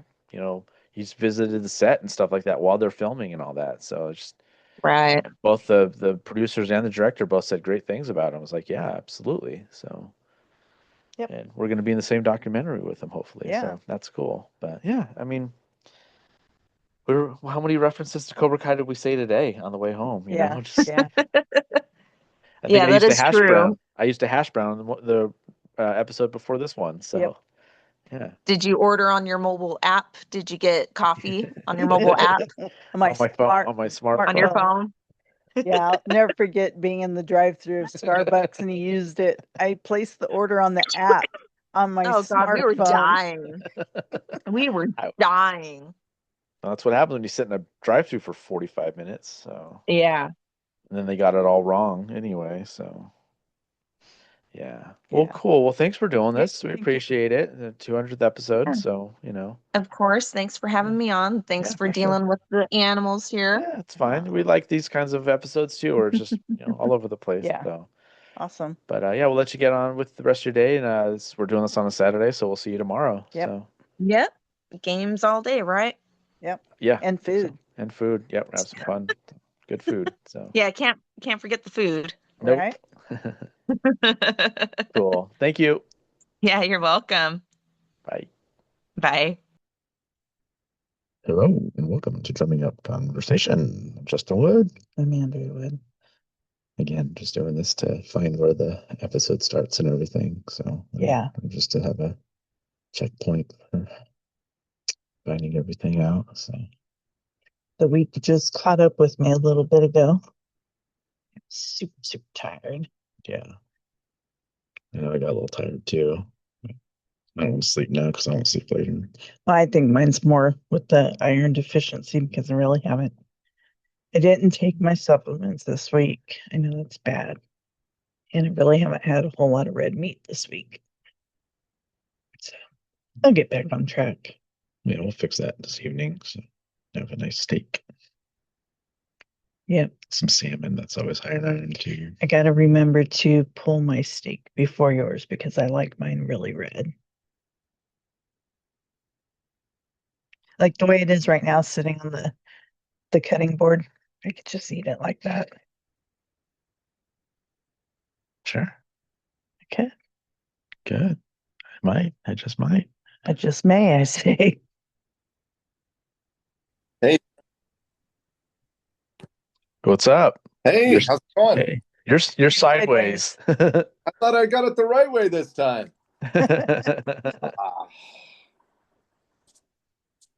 All right, we'll do it this way. All right. I thought you wanted it the other way last time. Yeah, but you were like this instead of. Okay, I saw. Yeah. I'm not good at this stuff. How's it going? I'm not either. Pretty well. How are you? Good. Good to see you both. Yeah. Yeah. Thanks for being on. For sure. How many other episodes? How many other people have you had on for the 200th episode celebration? You're 6. Yeah, you're number 6. We might have a 7th, but I'm sure. So awesome. Are you doing any others tonight? Any other what? Any other recordings tonight? No, you're the last one. Oh, okay. Yep. Well, I hope you get another one, man. Yeah, we're just waiting to hear back from our friend Matt. So he might be the last one. Okay. So what's going on? What's new in your lives? Drinking some good wine. Yeah. Nice. What are you having? We are having Autumn Sage. It's the winery's Autumn Sage, and it's a Sangratino. Ooh. Sagratino. Okay.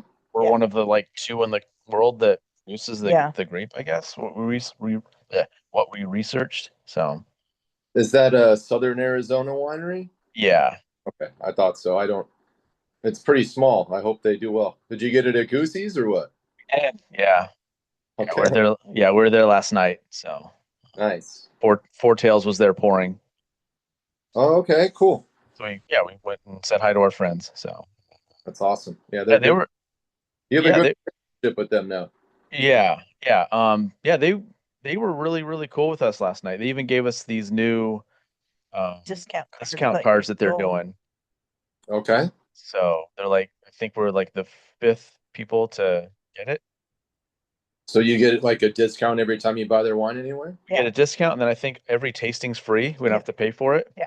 Okay. So because they're going to start charging for the tastings and stuff too, which is cool. Anytime you go over there, you can get in. Yeah. Have to pay. So we got 8 bottles of wine last night. Wow. Yeah, drank quite a bit while we were there. Had a lot of fun. They had us trying a bunch of different things too. Yeah, we tried a sparkling sake that was really, really good. Ooh. Okay. Really good. It's in a blue bottle. So if you go there, pick up a bottle. But I mean, you'll drink it really fast because it's really good. It's really tasty. It's scary good. Okay. Scary Uh, fun. are Scary they fun, maybe. are they going to be there? Chandler 100. The Four, goosies or the sake?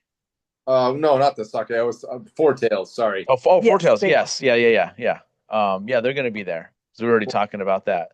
So And you're going to be there too. yep. are. You're gonna be there. Awesome. Yeah. Awesome. So where did you do the other tasting you were doing in Scottsdale with Laramida? That was for Foothills Animal Rescue. It was a charity event. Okay. Yeah, So that they was were fun. like donating wine or having people raffle off or like There was silent. there was a raffle, and there was Grimaldi's was there, some Chinese place was there. It was sort of like the Chandler 100, but a charity event. Okay. Nice. Arizona Stronghold was there. So did they ask you to go there and pour and do all that? I guess Greg's done it since he's been in production. Okay. So he's never missed one. He was afraid he was going to miss it this time because he was busy. So he asked us to fill in. So are they going to hire you full time or what? That'd be nice. Yeah. No, So it was. I doing mean, wine. How does that work? yeah, actually, he gave us We quite. were So paid in wine. yeah, he gave us quite a bit of bottles of wine. He even gave us 2 new ones that he's working on that he isn't even sell yet. Oh, nice. Which was really, really good. It's called Jumping Choya, Okay. and he has a white and a red right now, and that red was awesome. And he's selling it at like a lower price point to engage with the like younger demographic. But I was like, dude, like these are really good. Yeah, he So said they're going to be like $15.99 a bottle. Yeah. Yeah. yeah, I mean, That's that's right there with Provisioner and 1912. yeah. that's Price-wise. fantastic. Good for them. Yeah. So he gave us some of those and then some of his like private selection stuff and all that. And he's like, I still feel like I owe you guys, man. Let me pay you or I'll get you more wine. I'm like, we're good. Like we had a blast doing it. So That's great. Good for you. yeah, we could have been doing much worse on a Wednesday night. So That's true. Wednesday's easier than Friday or something else. yeah. So it was fun. We made a lot of connections. A lot of people took our podcast cards, so that was cool. There you go. Yeah. So yeah, what else? So it's the 200th episode celebration, right? It is. Yeah. Congratulations. Thank you. Yeah, it's been So, awesome, man. You've been a big part of it, so well, I've been a small part of it, but you guys, that's so cool. I'm so happy and proud of you for how it started and how it's been and everything that's going for you. yeah, well, we appreciate it, man. We wouldn't have met you had it not been for this. So Well, I mean, we would have met, but we got to know each other better for sure. I don't know because we wouldn't have met if we didn't know Andrew from the podcast. Oh, that's true. Because he would have asked us to do it had he not done the podcast with us, and we told him on that like anytime you need help, just let us know. So, and he So cool. reached out. So yeah, who knows?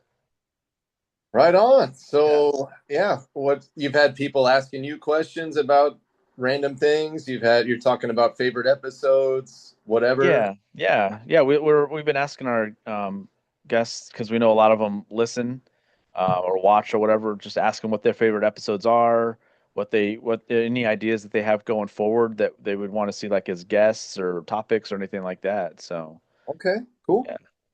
So I know you watch and listen and all that. So do you have any that stick out to you as far as like what either like ones you've learned a lot from or just enjoyable?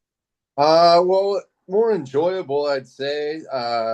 Not that I haven't learned anything, but yeah, it's like the ones that I kind of listened to early on were the Spotify's top 5 ones that you did. I thought were great.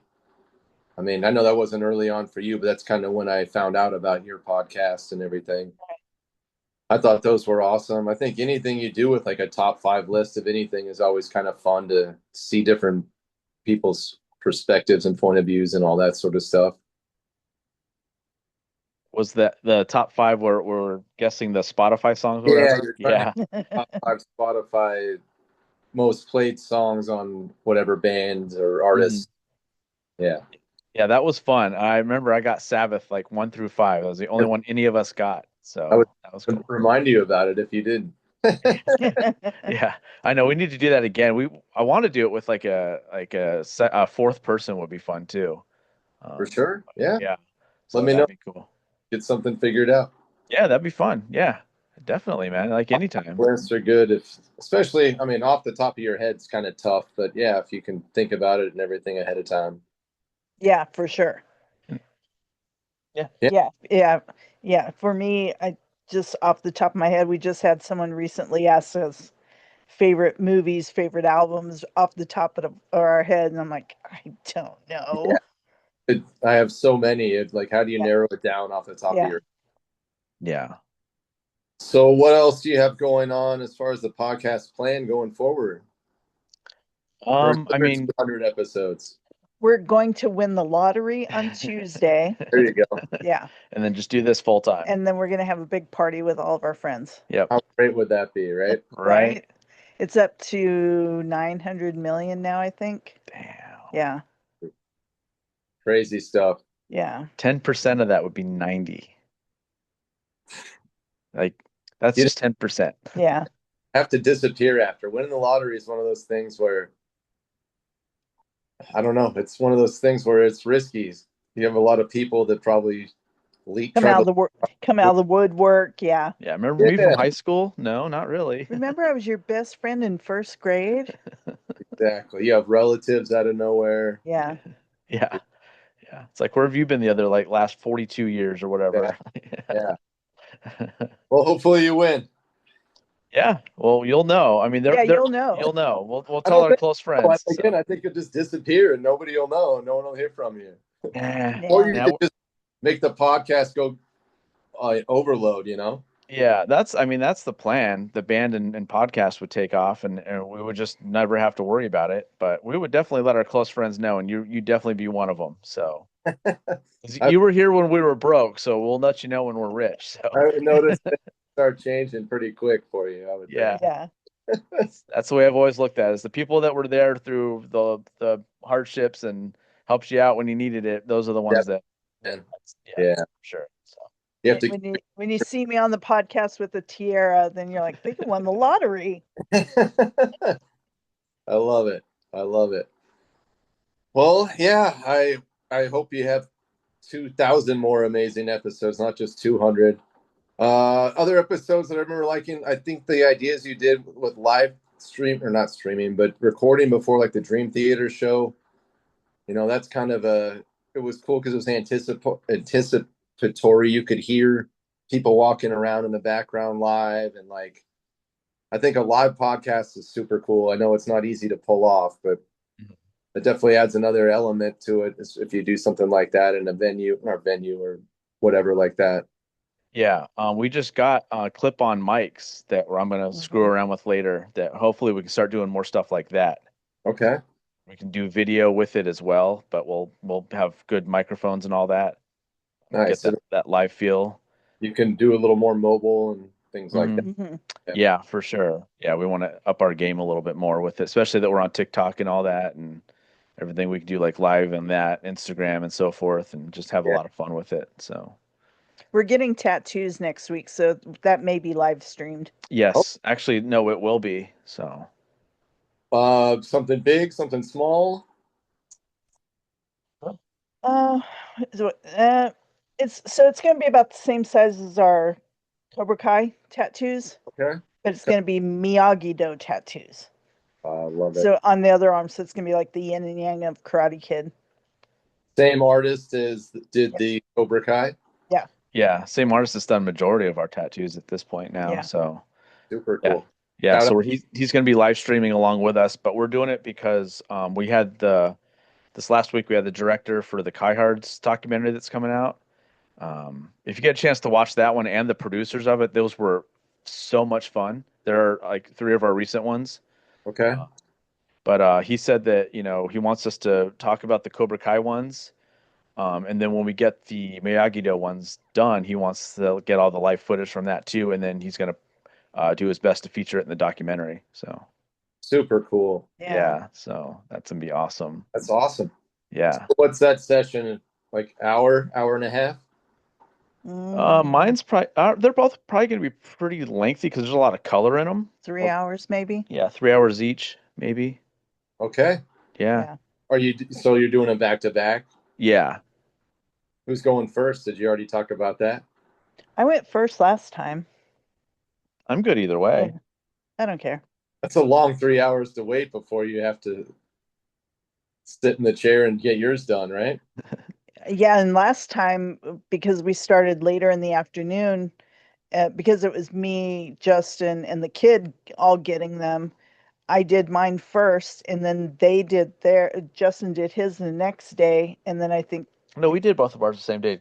Oh, the kid had he to do got hers the later. next day. Yeah. Yeah. Okay. Yeah.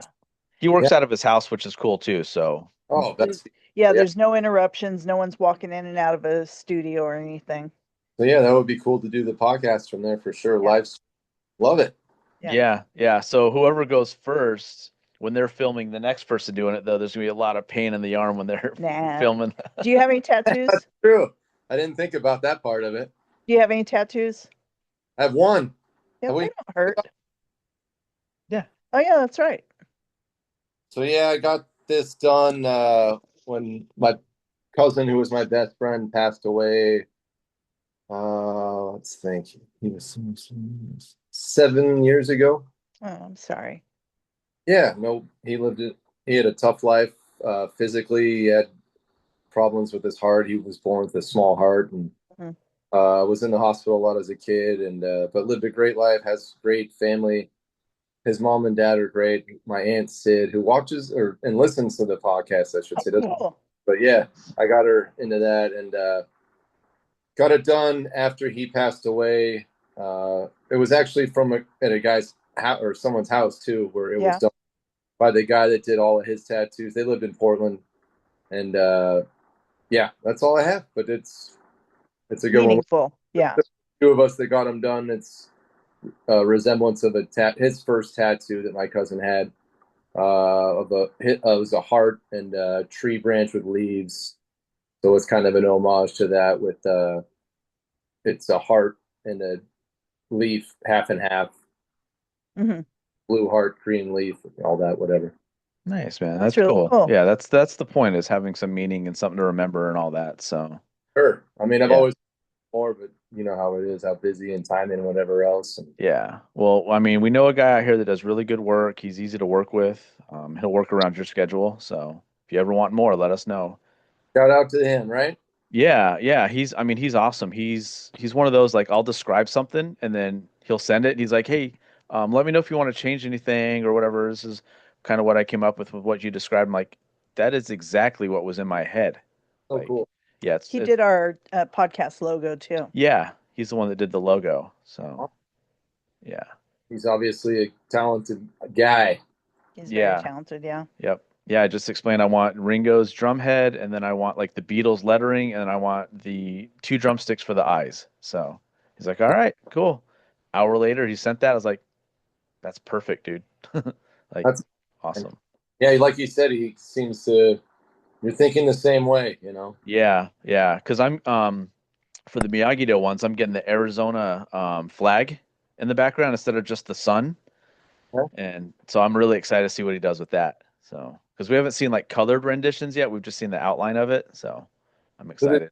Draw it out by hand and take a picture of it and send it to you? He does it on an iPad, I think, or something like that. So he'll draw it all out on that, and then he'll just save it and then send it to us. So, super cool. Yeah, it's awesome. Well, congratulations on that. Yeah, thanks. Yeah, that's gonna be fun. So next Saturday we might be out of commission for a little bit, so we'll be doing all that. And you're not on social media at all, so I was gonna say, if you're, get a TikTok and check it out, but that's all good. Hopefully can watch it after. Yeah, we'll send you some of the video for it. Awesome. And then hopefully it gets in the documentary. That's the big thing. That's gonna be so cool if that happens. But how cool would that be? Yeah. Moderate on top of that, you guys will just to the moon. Right? Yeah. Yeah. So we also wanted to say, how much fun it is to watch wrestling with you. How much fun that's been. That's on my notes too. Okay. I miss it, dude. I honestly, I told you I haven't watched it since the NFL basically started, and like this time of year for me with work is just nuts. I have like a tasting almost every day that I have to do, and it's starting to kind of go into the weekends too. I've one next Saturday, and it's just a lot between now and Christmas. Yeah. I did read up a little bit today on Seth Rollins. Okay. I know that he injured his shoulder. That's how out of the game I've been. Oh wow. Yeah, it was the night he won the King of the Ring. I think so. Yeah. Whatever. Yeah, Crown Jewel, whatever it was. Yeah. Crown- So Yeah. yeah, which sucks. He can't catch a break. Although, like, part of me still doesn't believe him because of the shit he pulled last time. That's the thing. Yeah, I'm sure it's real. They gave the belt to somebody else, right? Yeah, they did. Yeah, that's true. But I don't know. If he does it twice, that's Yeah, but this is pretty serious. I mean, It he ended is. up getting the belt, and then I don't think he would lose. It's got to be pretty serious. Yeah. Who was it that got the belt the other day? CM Punk. Yeah, when CM Punk got it, we thought he was going to screw him over again and come out right afterwards and go, dude, I was cleared 10 minutes ago, so it's still technically mine. Be damn funny if they did that. Yeah. Screw him over again. The Vision is against Seth Rollins. They turned on him. I read that too. Yeah. It happened a little earlier than they wanted to because he got injured. So, And again, they got to tours. They can't have him holding the title for 6 months while he's out like that. Yeah. And it looks like Logan Paul's joining the Vision now. Fantastic. Yeah. God. Okay, I'm gonna buy a ticket for the lottery so I can win. But none of us have to work ever again. Yeah. Yeah, we'll just travel and go to all the wrestling events and everything. Yeah, hell yeah. How much fun would that be, right? Right? Oh, we could be like the smiley face guy. Yeah. Yeah. The green shirt guy. Green Yeah. shirt guy. Awesome. Well, are you coming over for the next event? I hope so. I'm looking Cool. over my notes here again. It's just so fucking crazy busy right now. Plus a girlfriend. Yeah, she actually left earlier today to go to South Carolina for work for Oh, wow. 5-6 days. It's supposed to be really cold. I guess she said it was like 30 degrees there. Jeez. Yeah, she's on Johnson Island somewhere for work off the coast of South Carolina. And I was watching the Oregon Iowa game earlier. I don't know if you were watching that. We've been doing this all day. Okay. We just got back from our parents' house this morning, actually. So, yeah. But yeah, there's like a cold whatever going on everywhere. First kind of one of the season on the East Coast and Midwest and all that. So it said it might snow in the Bears game tomorrow in Chicago. The game I watched was in Iowa. Just poured rain and was cold. They said they were wishing it was snowing because we were just sitting there wet and being cold the whole time. Yeah. Well, that's good because it usually sends it our way when that happens. So. Well, we are supposed to have rain on Friday. So. All right. Mm-hmm. And it'll finally get into the 70s. I was going to say it's almost 90 every day. It seems. I know. Crazy. Have you had a lot of mosquitoes at your place, speaking of? I know around here where I live, it's just been crazy because it's been so warm still during the day and the mosquitoes haven't died off. Not here, but Christera says she gets them at work really bad. Okay. Yeah. Yeah, it's climate change. Who the fuck knows? It's just funny.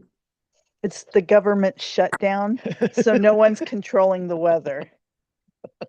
Oh, it's funny. The government shutdown has done a little bit of a number on distribution and everything Really? with products and all that into the country, like tequila and all sorts of things, getting wine from Europe and everything. So it's been interesting to say the least. And with flights and everything, I was just glad Kristen was able to. She had to change some things around here and there and was able to kind of finagle it around to where she made it to Atlanta already, and she won't get to South Carolina until probably midnight our time.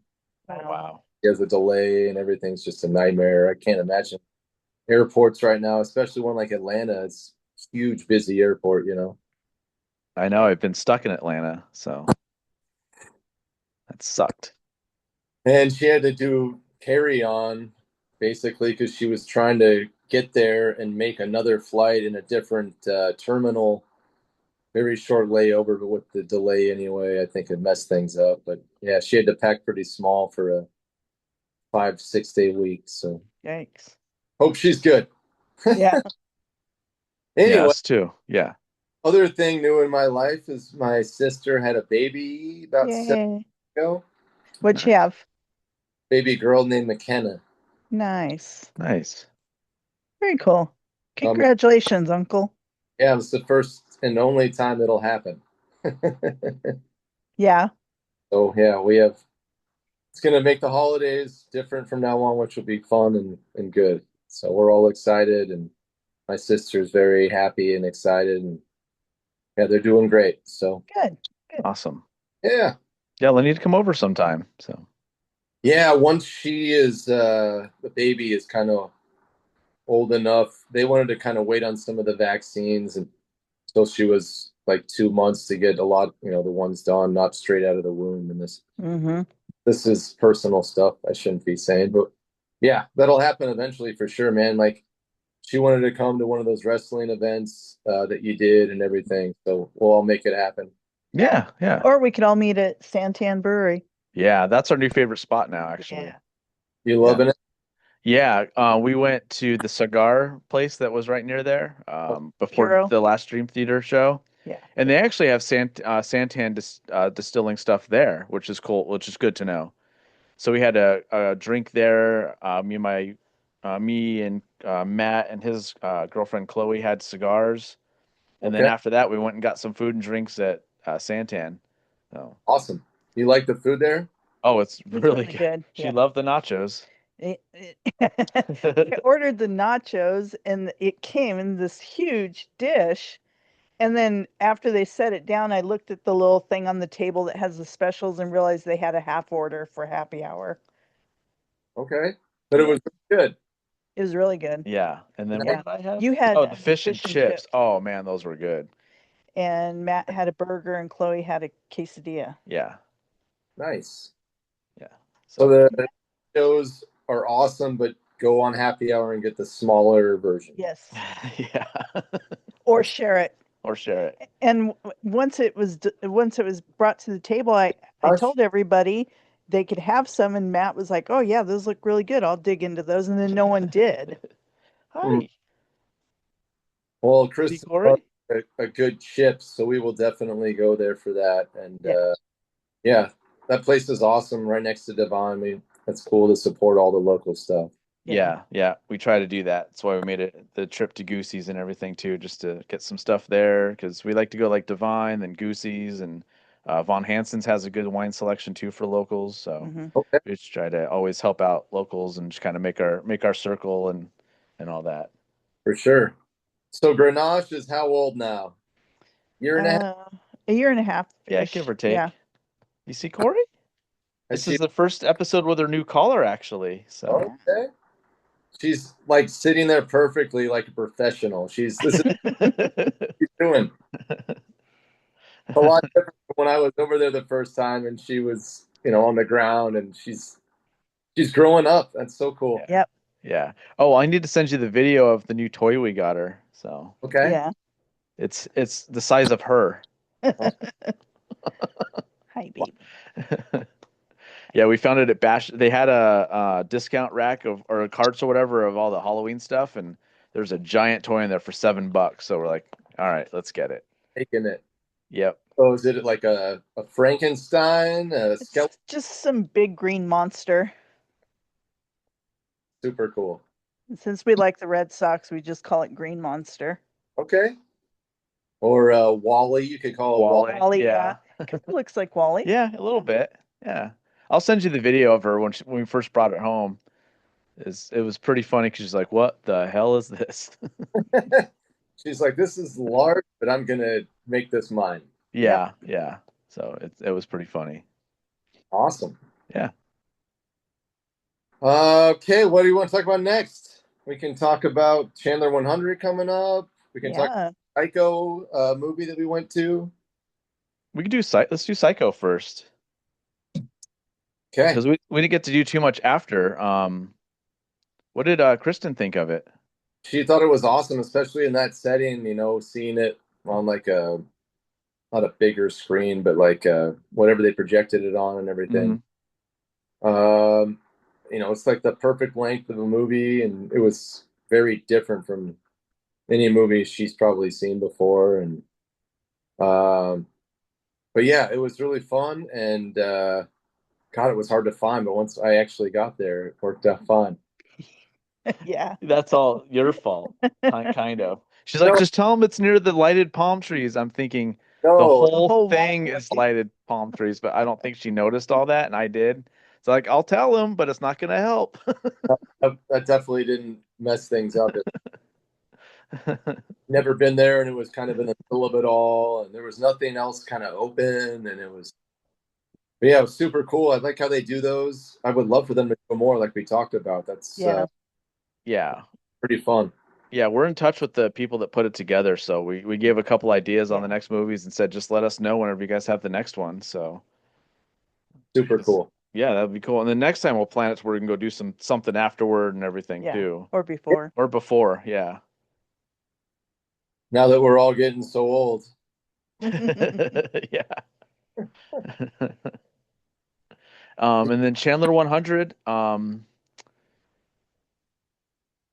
We just need to make sure we're next to each other. That's all. Yeah, I mean, we can finagle some things around. I remember last time it was pretty much us and Four Tails, and then the girls that work at Divine were there. So, yeah, we're hoping the Cellar 433, if they're there, they lighten up a little bit this year. They were a little uptight last year, so. Well, I'll bring extra supplies. Nice. Make sure everybody's having a good time. Yeah, we might bring some snacks this time too. Well, there was food there though. We had a lot of burger. Oh, that is true. But they bring those at the end, which was nice of them. I did appreciate that. But yeah, snack idea too, just have something to snack on the whole time. Yeah. But anytime while we're there, we can walk in and grab stuff. I know. I just feel bad doing that though. Just we could have done that at the Foothills rescue that we did, but we didn't. But at the end of it, Portillo's, whatever, came around and gave us cake at the end. Yeah. But there's two of you can kind of tag team, and Yeah. Yeah, that's true. Yeah. We'll get it figured out. We will. But yeah, I think snacks are a good idea. Yeah, for sure. Plus, we don't have to walk away. We were having so much fun last year. It's just like I didn't want to keep the ball rolling. I don't want to screw this up by walking away and getting food and then come back and we're all something. Yeah, or we're just like we eat too much and we're like, oh, I'm tired, and we just lose our energy. Like. Yeah, snacks are a good idea. Yeah, I'm all about momentum. So. Yeah, you got to keep it going. Yeah, for sure. But yeah, we're looking forward to it. Barb was talking to us about that last night, about doing that, and I had forgotten that we kind of filled in for her the last like half an hour or so when she took off. Yeah, you did. I was like, oh yeah, that's right, we did. And she's like, yeah, thank you. I'm like, it's no problem. We know your wine. We know Greg's wine. We know most of the Arizona wines here, so we're good. Good that they appreciate it. Yeah, for sure. And we got to meet her husband last night, which was really cool too. And then I guess she went to school right around that area where Goosey's is. And so did I. I went to Anderson as well. I went to both of them though. And the junior high wasn't around when she went, but we were talking about stuff too. And then we found out that, oh my God. Serena worked with my ex. Oh, wow. What, at Applebee's? What? She's like, I was like, oh, my ex used to work there. And she's like, what was her name? And I told her, she's like, oh, yeah, I know who that is. I'm like, yeah, great. Yeah. Such a small world, right? Yeah. Yeah. So that was fun. But it didn't sound like they liked her very much. Or I don't know. Maybe they did. They liked her okay. Yeah. But maybe they didn't know her. Maybe you knew her. Yeah, that's true. A long time ago, everybody was probably different and young and shy and whatever. Yeah. But she wasn't shy. She wasn't shy. That's true. What are you doing for Thanksgiving? Thanksgiving, we'll hang out with the family. I won't have to work on Friday, so that'll be nice. The good part about working in kind of the office hours and corporate world is be able to do that, and it's kind of a paid holiday or whatever. So, yeah, I love Thanksgiving. It's probably my favorite holiday now. The older I get, it's you kind of just relax and appreciate each other. It's not about gifts like Christmas and all that, and Yeah. it's a lot of work making food and cleaning the dishes and stuff, but you can make it easy and just make it fun. And I'm looking forward to it. How about you? We're not sure. Yeah. We're gonna go to the parents' house and we're gonna help throughout the day, but then we asked if she can come with us, and we're not sure if she can. If she can't, we can't go. So Oh, really? You won't be able to leave for like a few hours? And I just don't want to do Yeah, that but to her. it's not fair. Yeah, yeah. Well, then you can have your own Thanksgiving at home. that's what we're thinking. Yeah, the kid gets turkeys every year anyway. So they're about ready to hand them out, and she texted me the other day. She's like, "Should I get one just in case?" I'm like, "Well, let me ask Justin. Let me ask Papa." And he's like, "Yeah, go ahead and get one." So they give everybody like a frozen turkey or what? Yeah, and not everybody takes them there, so sometimes she ends up with like 3 of them. Oh God. Yeah. Which I like turkey. She likes turkey. Justin, not so much. Funny how people are like that. There's kind of my dad is not a turkey guy. I love turkey. I eat like a turkey sandwich every day that I Oh make yeah. into lunch. Yeah. But yeah, there's people that are just like don't like it. And that's okay. Yeah. Maybe we'll make a leg of lamb. Okay. What about ham? Do you like ham, Justin? Not too much. Okay. I would rather do like chicken. Everyone always says, "Well, if you can't have turkey, why don't you do a ham?" I'm like, well, I could also do chicken. Chicken's good too. Or do you like do a steak? Do a Yeah, steak? yeah. That was what I would do. I love steak. That would Oh be yeah, We're having steak in a little bit. yeah. We're doing a couple sirloins later, so nice. yeah, some red wine and some sirloins, and yeah, we're good. So yeah, we're gonna have some fun later with some good food. Where did you buy the steaks? Costco. Okay, cool. Yeah, we either get them at Costco or Von Hansen's. So it depends on where we're at. Yeah, if we have to do a Costco run, we might as well just get the steaks there. But if we're just out and about in Chandler, we'll go to Von Hansen's. So they have really good sirloin there. Nice. Have you ever been there? No. Where is it at? Where's it located? It's like an eighth of a mile north of Goosey's. Okay. Yeah. What's the center that it's in? Pollock Center. There's like a bridal place right there. There's a Filipino restaurant next to it. Okay. Yeah, it's right there. They've been there for a long time, but like you can get everything there. Yeah, do they do like fish or is it just like butcher? Like Yeah, they have fish. Everything they do is in house for like the like meat and stuff. And they have a big fresh pet food section. So there's like ground chicken that's mixed with spinach and peas and carrots, stuff like that. super cool. Yeah. Hi. Yes. They have a lot of local wine. They have some pre-made dishes like potato dishes, cornbread, things like that. Probably have 100 different like brats or sausages there. Damn. Do they do they serve food or wine there on premise? No. No, they might. I would think they would maybe do tastings every once in a while there. Maybe. Like I'm gonna go in there pretty soon. Yeah, go check it out. I'd say the next time you're at Goosey's, just run in there real quick and yeah, check it out. They've got like a bunch. I mean, it's like a small grocery store. Yeah. It's just north of Goosey's, is that right? Yeah. So it's between Warner and Elliott, but it's a lot closer to Warner. So. Yeah, I have seen it before. Okay. Have you ever had Filipino food? Can't say I have. Oh, we should all go there for Filipino food. I love Filipino food. It's so good. Is it like a lot of fried rice? Like what do they like to do? A lot of noodles. Okay. They do pancit. They do like a thin glass noodle pancit and a thicker egg noodle pancit. They do adobo, which is like a stewed meat, and they have the little Filipino egg rolls, lumpia. Yeah, I've definitely been in that parking lot, like you said, and seen it. It seems like it's always busy there. Yeah, it is. But, well, yeah, we'll definitely go there. Cool. Cool. So, I have a question I've been asking some people during the week. What's your favorite line from a movie? And go. Fuck. Well, one just off the top of my head, going into the holidays, would be from Die Hard when he's reading on the guy he wrote.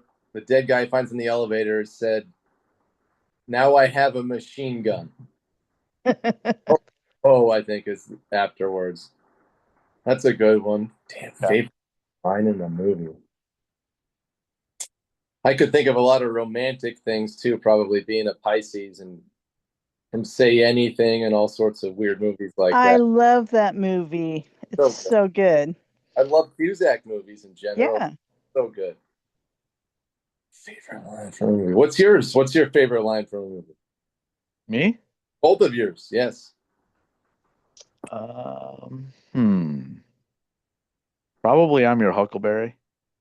That's a great one. Great movie. Yeah. Yeah. It's one of those things in the moment I just can't think of anything.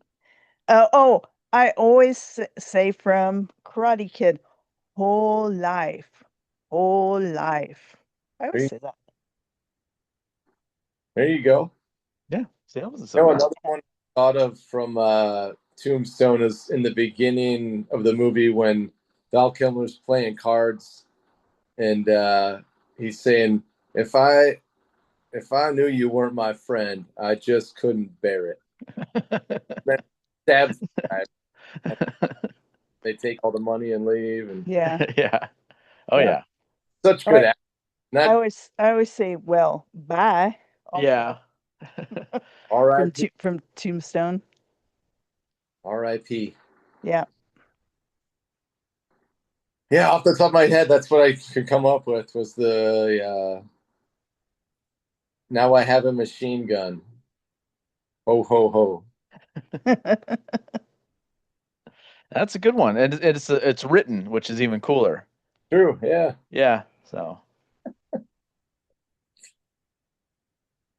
can we take just a quick break? Yeah. Is that the whole thing? Yeah. Yeah. Get a refill and sure. Hop back on. Yeah. Cool. Well, there's what we're gonna do with our lottery winnings. We're gonna make a horror channel called Death Flicks. I love it. All horror movies, all that. Yeah. Speaking of, you mentioned Frankenstein. Yeah. I guess the new one is available on Netflix now. Beautiful. Yeah. Yeah, it's supposed to be pretty cool. Okay. Yeah, I'm excited. I'm a fan of the guy that's playing Dr. Frankenstein, so what's his name? Is it Isaac? yeah, Oscar Isaac. Or Yeah. Isaac? Yeah. Yeah, it should be pretty cool. It's supposed to Yeah. Del Toro? Yeah. Yes. Yeah. Did it go straight to Netflix or was it ever It was in movie theaters. Limited viewing in theaters. I don't think there's any blockbusters anymore. I think the movie theaters are kind of tanking. Definitely. I think so too. Well, yeah, COVID didn't help that. So Oh, no. And before we saw Psycho, it had been a long time since I had even been to a theater. We used to go to Alamo all the time, and then it went bankrupt and closed and opened up as Majestic, and it's just not the same. Yeah. It's funny you mentioned that because we went to Majestic a couple weeks after we went to Psycho. And that was my first time ever going there. We went to the one in Gilbert. I don't know if there's multiples or yeah, there's one at Arizona and Chandler Heights. Then there's the one you went to off of like Power and Ray, I think, something like that. And then there's one in Tempe, I believe. So yeah, and those are all former Alamo theaters. That's what I thought. Yeah. Yeah, There's which around here called Roadhouse. I don't know if it's the same sort of thing. I assume it is. It's like a diner. Oh, okay. Yeah. Yeah, we loved Alamo because for one, they had local stuff. They had local whiskeys and stuff, and that was cool. They had a lot of local beer when I was there, and honestly, they have a day like Tuesday or Wednesday to where it's really reasonably priced for everything. We had a good time. We went and saw Roofman. Yeah. Haven't heard of it. It's about based on a true story about a guy who was living in a Toys R Us for 3 months, like a lamb after he escaped prison, and yeah, it's that Channing Tatum and Kirsten Dunst. There you go. No. Channing Tatum. No. No. It was actually really good and kind of funny to see. And then at the end of it, when they show the credits, they show like the real life guy who did it and like his family, and interview people in real life about the events. And it was actually really fun to see. And it was kind of fun to have them just bring us food, and the food was great, but the beers were reasonably priced and we had a good time. Yeah.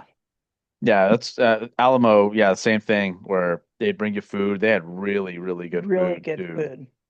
Do they? So, yeah. The Alamo. There's still Alamo's other places, just not here anymore. Just What was the mac and cheese that you'd got?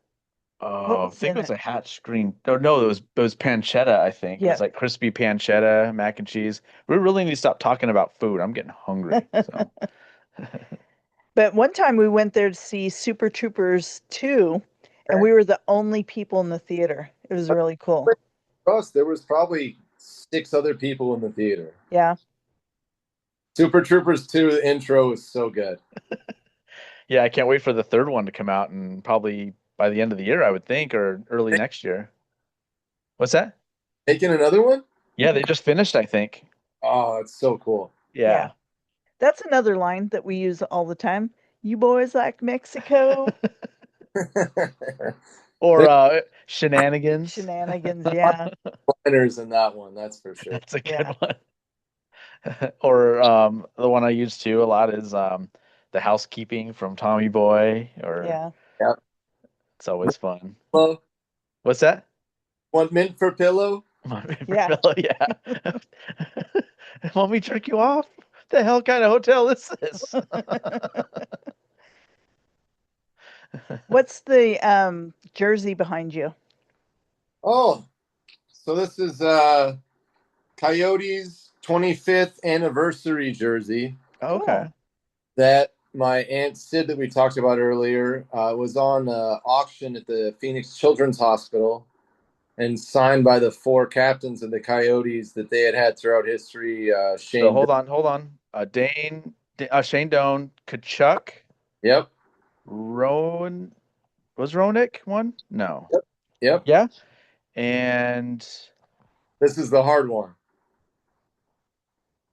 Oh. Did he end up playing? No, it wouldn't have been Brett Hull. He didn't even play for him. I think he's still playing. Huh? I think the guy is still playing that we're talking about. He's still in the league. Oh my God. He had a long name, 2 last names. Yeah. Yeah. I can't think of it. It was the most recent one. Ekman Larson. Yeah. Oh, okay. Okay. Yep. I got 3 out of 4. So He had bid on for the Phoenix Children's Hospital. She gave it to me as a gift for Christmas years ago. So we Very cool. got it framed, and yeah. That's a collector's item now because they don't even exist. So yeah, I don't know. It's cool. Lottery, I not have to worry about what it costs. I could probably sell it, but I wouldn't. No, yeah. No, I'm just saying it's a really big collector's item now just because there's the team, isn't even here. So Is Roenick the one that had the video of picking up the rattlesnake? Yeah. Yeah. Yeah. He's wrestled alligators and shit too. He's nuts. Hockey players are tough as nails. That's the most violent sport that there is. For one, they allow the fights, which probably leads them to have less problems outside of the ring because they get all their aggression out in the ring, which is why you don't see hockey players getting arrested outside of doing work. stupid shit. Well, but just having sharp blades near your neck, that's just terrifying. Well, and you have a stick in your hand. Yeah. You're going faster than people run. Yep. So And those guys all like 6'4", 250. Mm-hmm. And that's a lot to be on skates that whole time. Oh, that's why they sweat so much. It's Yeah. a workout. Yeah. Well, that and like jumping over the boards, that's a feat in itself. Like that you Yeah. don't crack your ankle every time you do it. Like, fuck that. They definitely deserve more money than they make. That's For why I sure. played goalie. I don't want to keep jumping over the rails all the Yeah. time. He's a goalie. That's Yeah. a good thing to be. That's like an air conditioning repairman. Everyone needs. Yeah. No, I enjoyed that because I jumped over the boards a couple times playing defenseman. I was like, I don't like this. This isn't fun. And that's the sport as a spectator you want to get hit by a stray puck because then you get all kinds of fun stuff. It is probably the best live sport. Oh, it is. And it's incredible. It just doesn't do justice on TV what that game actually is. Like any other sport, like the NBA, football, whatever, you can see it on TV, but hockey live is different animal. We got to see the Red Wings in Los Angeles. That was really fun because we were like right in the front. We were right behind the visiting, or right next to the visiting penalty box, and I got a puck from Zetterberg, which was cool. Super cool. Yeah. That's fantastic. Yeah, I always tell people too, like if you want to see how big these dudes are, like sit close, and you'll be like, I'm afraid just being in the arena with these guys. How fast the game is and how physical it is and how well they pass the puck. It's just unbelievable. That and just like the hand-eye coordination, and then when you hear them get hit, yeah, like oh yeah, you hear them hit the boards and you hear them hit the like everything is loud in there. Like you hear every hit. It's not like when they're playing on grass and stuff in other sport like football where you don't hear it. Like you hear everything too. Yeah, it's cool. It's the only thing I miss about having a hockey team here is you just don't get to go to games anymore. And I love a sport where if they get like their eye cut open or whatever, they just they're expected to come back out. or they just do it right there behind Yeah. behind the wall there. Yeah, they'll lose like 6 teeth and then end up coming in. And if you don't, your teammates will be like, pussy. What the hell's wrong with you, man? Like we needed you out there. We've all lost 6 teeth before. Yeah. I mean, I saw the game where Eiserman almost lost his eye and he came back out. Like, did you ever? I don't know if we've talked about this, but there's a documentary at ESPN about the rivalry between the Red Wings and the Colorado Avalanche. Yeah, I watched that. Yeah, it's just fantastic, and the hits they used to do back then, and how physical and like it's just crazy, man. That's a documentary. Yeah, and when they still like had enforcers and all those guys out there that just were strictly to beat the hell out of the star player and all that. Yeah, the good old days. For that, what is the name of it? Goon. Goons. Oh, if you want to see a good movie, watch that movie. Yeah, Goon's really good. You've seen it? Hitler, right? Yeah. Yeah. It's a good movie. Good one. Yeah, it is. Cool. Yeah, that's a very underrated one. That was one of our favorites. Yeah. It's really good. Yeah. And the way they shoot it, like on the ice, is very real and like kind of on. You feel like you're there. Yeah. No, it's really cool. No, the other one, really good one, is Miracle. That's always a good one too for hockey movies. Yeah, that speech that they did in that movie, I guess they played it before the U.S. Canada at the last World Cup or whatever when they played against each other to help motivate the U.S. team. Mm-hmm. Well, we lost, but can't expect to win. I mean, that's one thing Canada has is hockey, so we'll let them have it. Yeah, and Rush. Like to play them in football and see what happens. Yeah, exactly. It'd be a nightmare. All right, so a couple other things I've written down. Speaking of the holidays, I talked to you about Thanksgiving movies, like a random topic. There's not that many, right? Not like Halloween. I can only think of one. Yeah. Halloween or Christmas, there's so many, Mm-hmm. We could have a whole episode on probably Christmas movies. But... Nope. There's one Thanksgiving movie we watch faithfully every year. Which is? Planes, Trains, and Automobiles. Yes. That is probably have to be. I have it written in the top 5 for sure. It's John Candy's. What a gem. Yeah. Steve Martin's so good in it too. Yeah, it's just a good movie. Can you imagine getting stuck with that like nowadays on a plane or whatever, like traveling? How fucking A. Yeah, it's been a while since I've been on a plane other than going maybe for an hour, hour and a half from California to here. That was it. We're gonna go to Connecticut at some point, and I'm just like, I am not gonna sleep. That we might as well do a red eye because I'm not gonna sleep anyway. I'm the same way, man. I don't fly well and I can't sleep, and it's Yeah. scary flying, right? People do it every day, but fuck, it's scary. Not only that, but it's just like I don't know who I'm sitting next to, and I have a short fuse. Like, I'm gonna get arrested. Well, your last 3 flights, you sat next to me. Yeah, because we picked the only spot that had 2 seats. There you go. Yeah. Safe, Yeah. play it safe. I should wear a shirt that says does not play well with others, and maybe people will just leave me alone. Leave me alone. Yeah. Please don't. Please. What other Thanksgiving movies did you have written down? So there's a few. I don't know if you remember Son-in-Law. Oh yeah. Yes. Oh yeah, we need to do that. Weasel. Right. Okay, so That's a full-on Thanksgiving movie. the And opening Halloween. shot for Son-in-Law when they show the water tower, Uh-huh. that was my hometown of Wasco, California. Wow. It was not Texas. And they did a little bit of filming there, but yeah, the overhead shot of the water towers where I grew up, the little farm town where I grew up. That makes sense. It'd be closer to like Hollywood and LA for them Yeah. to film. And the beginning of it too, they live in like LA, so Yeah. California school.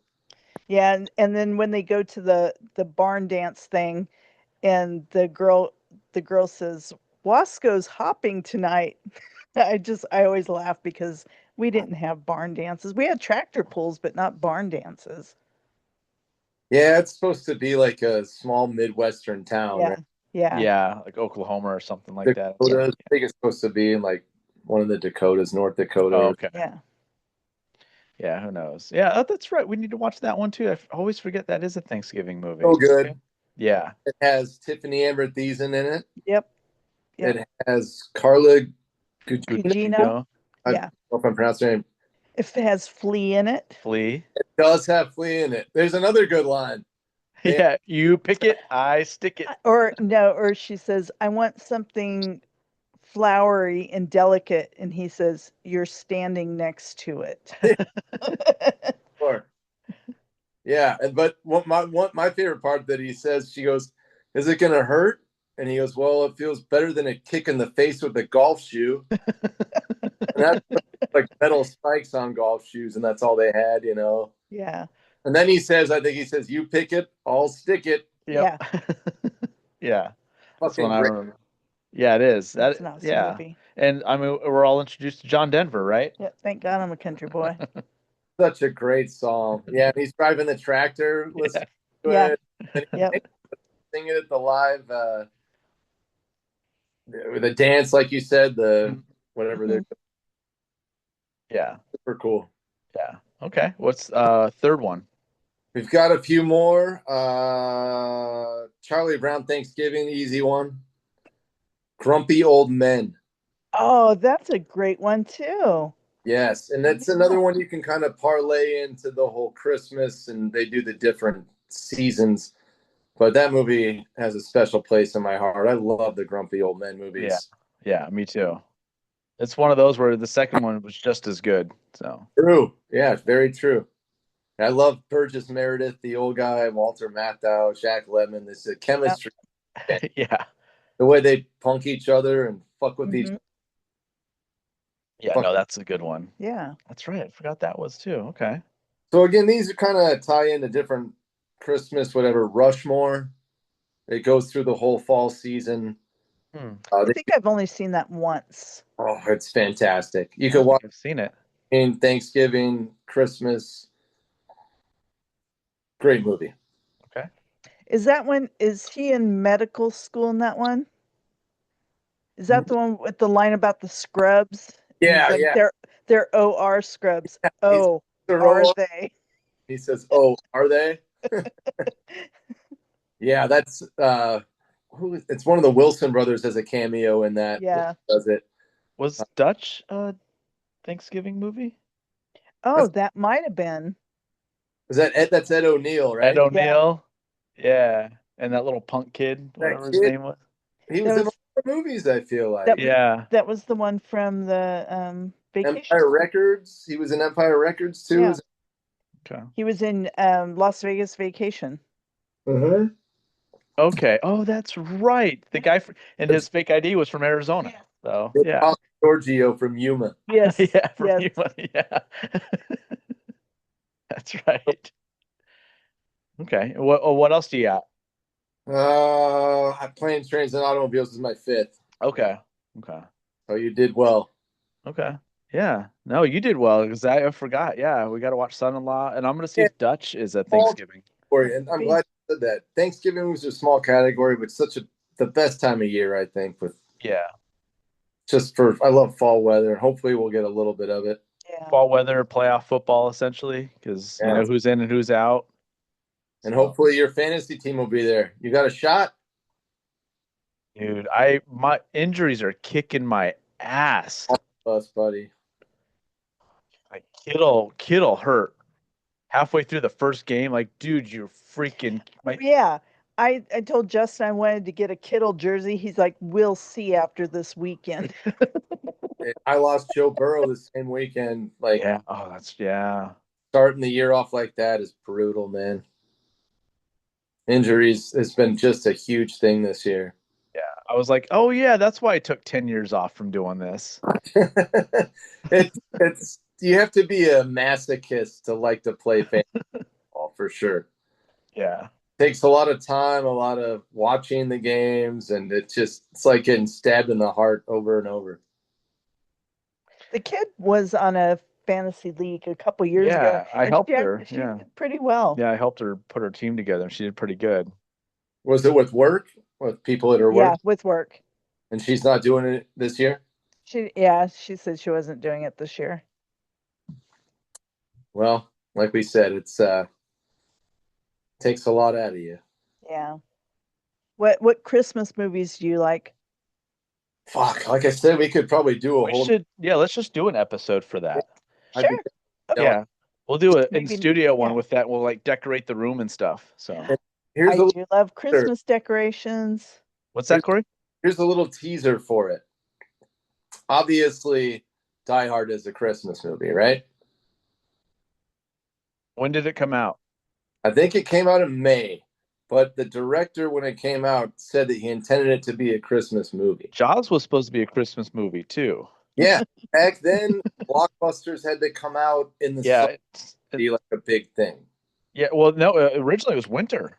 Was the blockbusters around when people have time off? Yeah, but I don't know. Everyone wanted to be inside, and then Jaws got delayed and came out in May or June or something, and then it's definitely a summer movie. I mean, yeah, for sure. Yeah, no, I'm just kidding with you. I don't know. Well, the director, from what I've heard, the director says that he intended to be or the writer intended to be for a Christmas movie. Is that Richard Donner? I think maybe, yeah. I remember hearing from it from Matthew. I just think it's funny that does a lot of Christmas stuff and his last name is Donner. Yeah. Okay, Blitzen. He's named after a reindeer. Yeah. Here's a question for you, Andrea. Speaking, is it a Christmas movie? I know this is one that's probably dear to your heart. Edward Scissorhands. Oh, Edward Scissorhands. I love that movie. It is. Yeah. I think so too. Yeah. So that's the teaser right there for the Christmas podcast. Cool. Yeah. Right there to talk about. Yeah, we'll bring our tree in and all that stuff. Oh, I love Christmas decorations. Yeah, we'll decorate the fuck out of the studio. So after episode 200, we're actually going to rearrange the podcast room and make it a different scenery and just change it up. So, but yeah, we'll do that if you can, if you're able to. And if Kristen wants to come too, we'll do it in studio. And absolutely. Put decorations up and have fun. And yeah. And we have a lot of wine right now. We have 3 empty slots on our wine rack right now. That's it. I know the feeling of having lots around. Thank God I don't love to drink it all the time.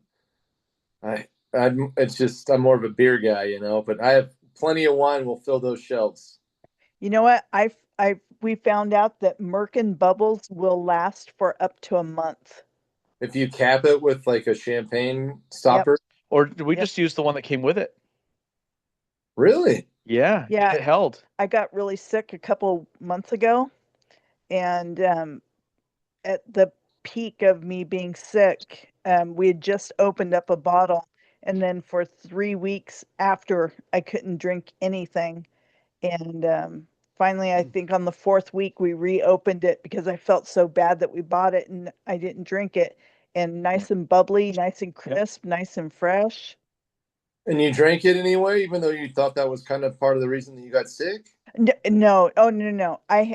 My high blood pressure skyrocketed and my anemia dropped to like blood transfusion levels at the same time. So I was wasn't for the count. Had obviously something going on. Yeah. Yeah. So we just I call it champagne, even though what's that? You like how I call it champagne, even though it's not. It's the champagne of Arizona. Yeah. Yeah. It is so good. I'll bring a bottle of it to Chandler, an extra one for all of us. Awesome. Cool. Yeah, we got someone to buy it at Goosey's last night. Yeah. Because they were wanting like a champagne or something like that. The guy says, my wife loves champagne. I just walked over to the shelf and grabbed it and handed it to him, and he's like, okay, I'll buy it. It is so good. I love it. It's like my go-to bubble to recommend. For sure. Yep. Yeah. Awesome. Cool, man. Well, thank you for doing this. Oh, thank you. I appreciate it. Yeah, of course. So, and yeah, we'll look into getting that Christmas one scheduled. This one. Yeah. Yeah. Fun. We'll write down some ideas ahead of time and all that, and we'll probably meet up hopefully before that sometime.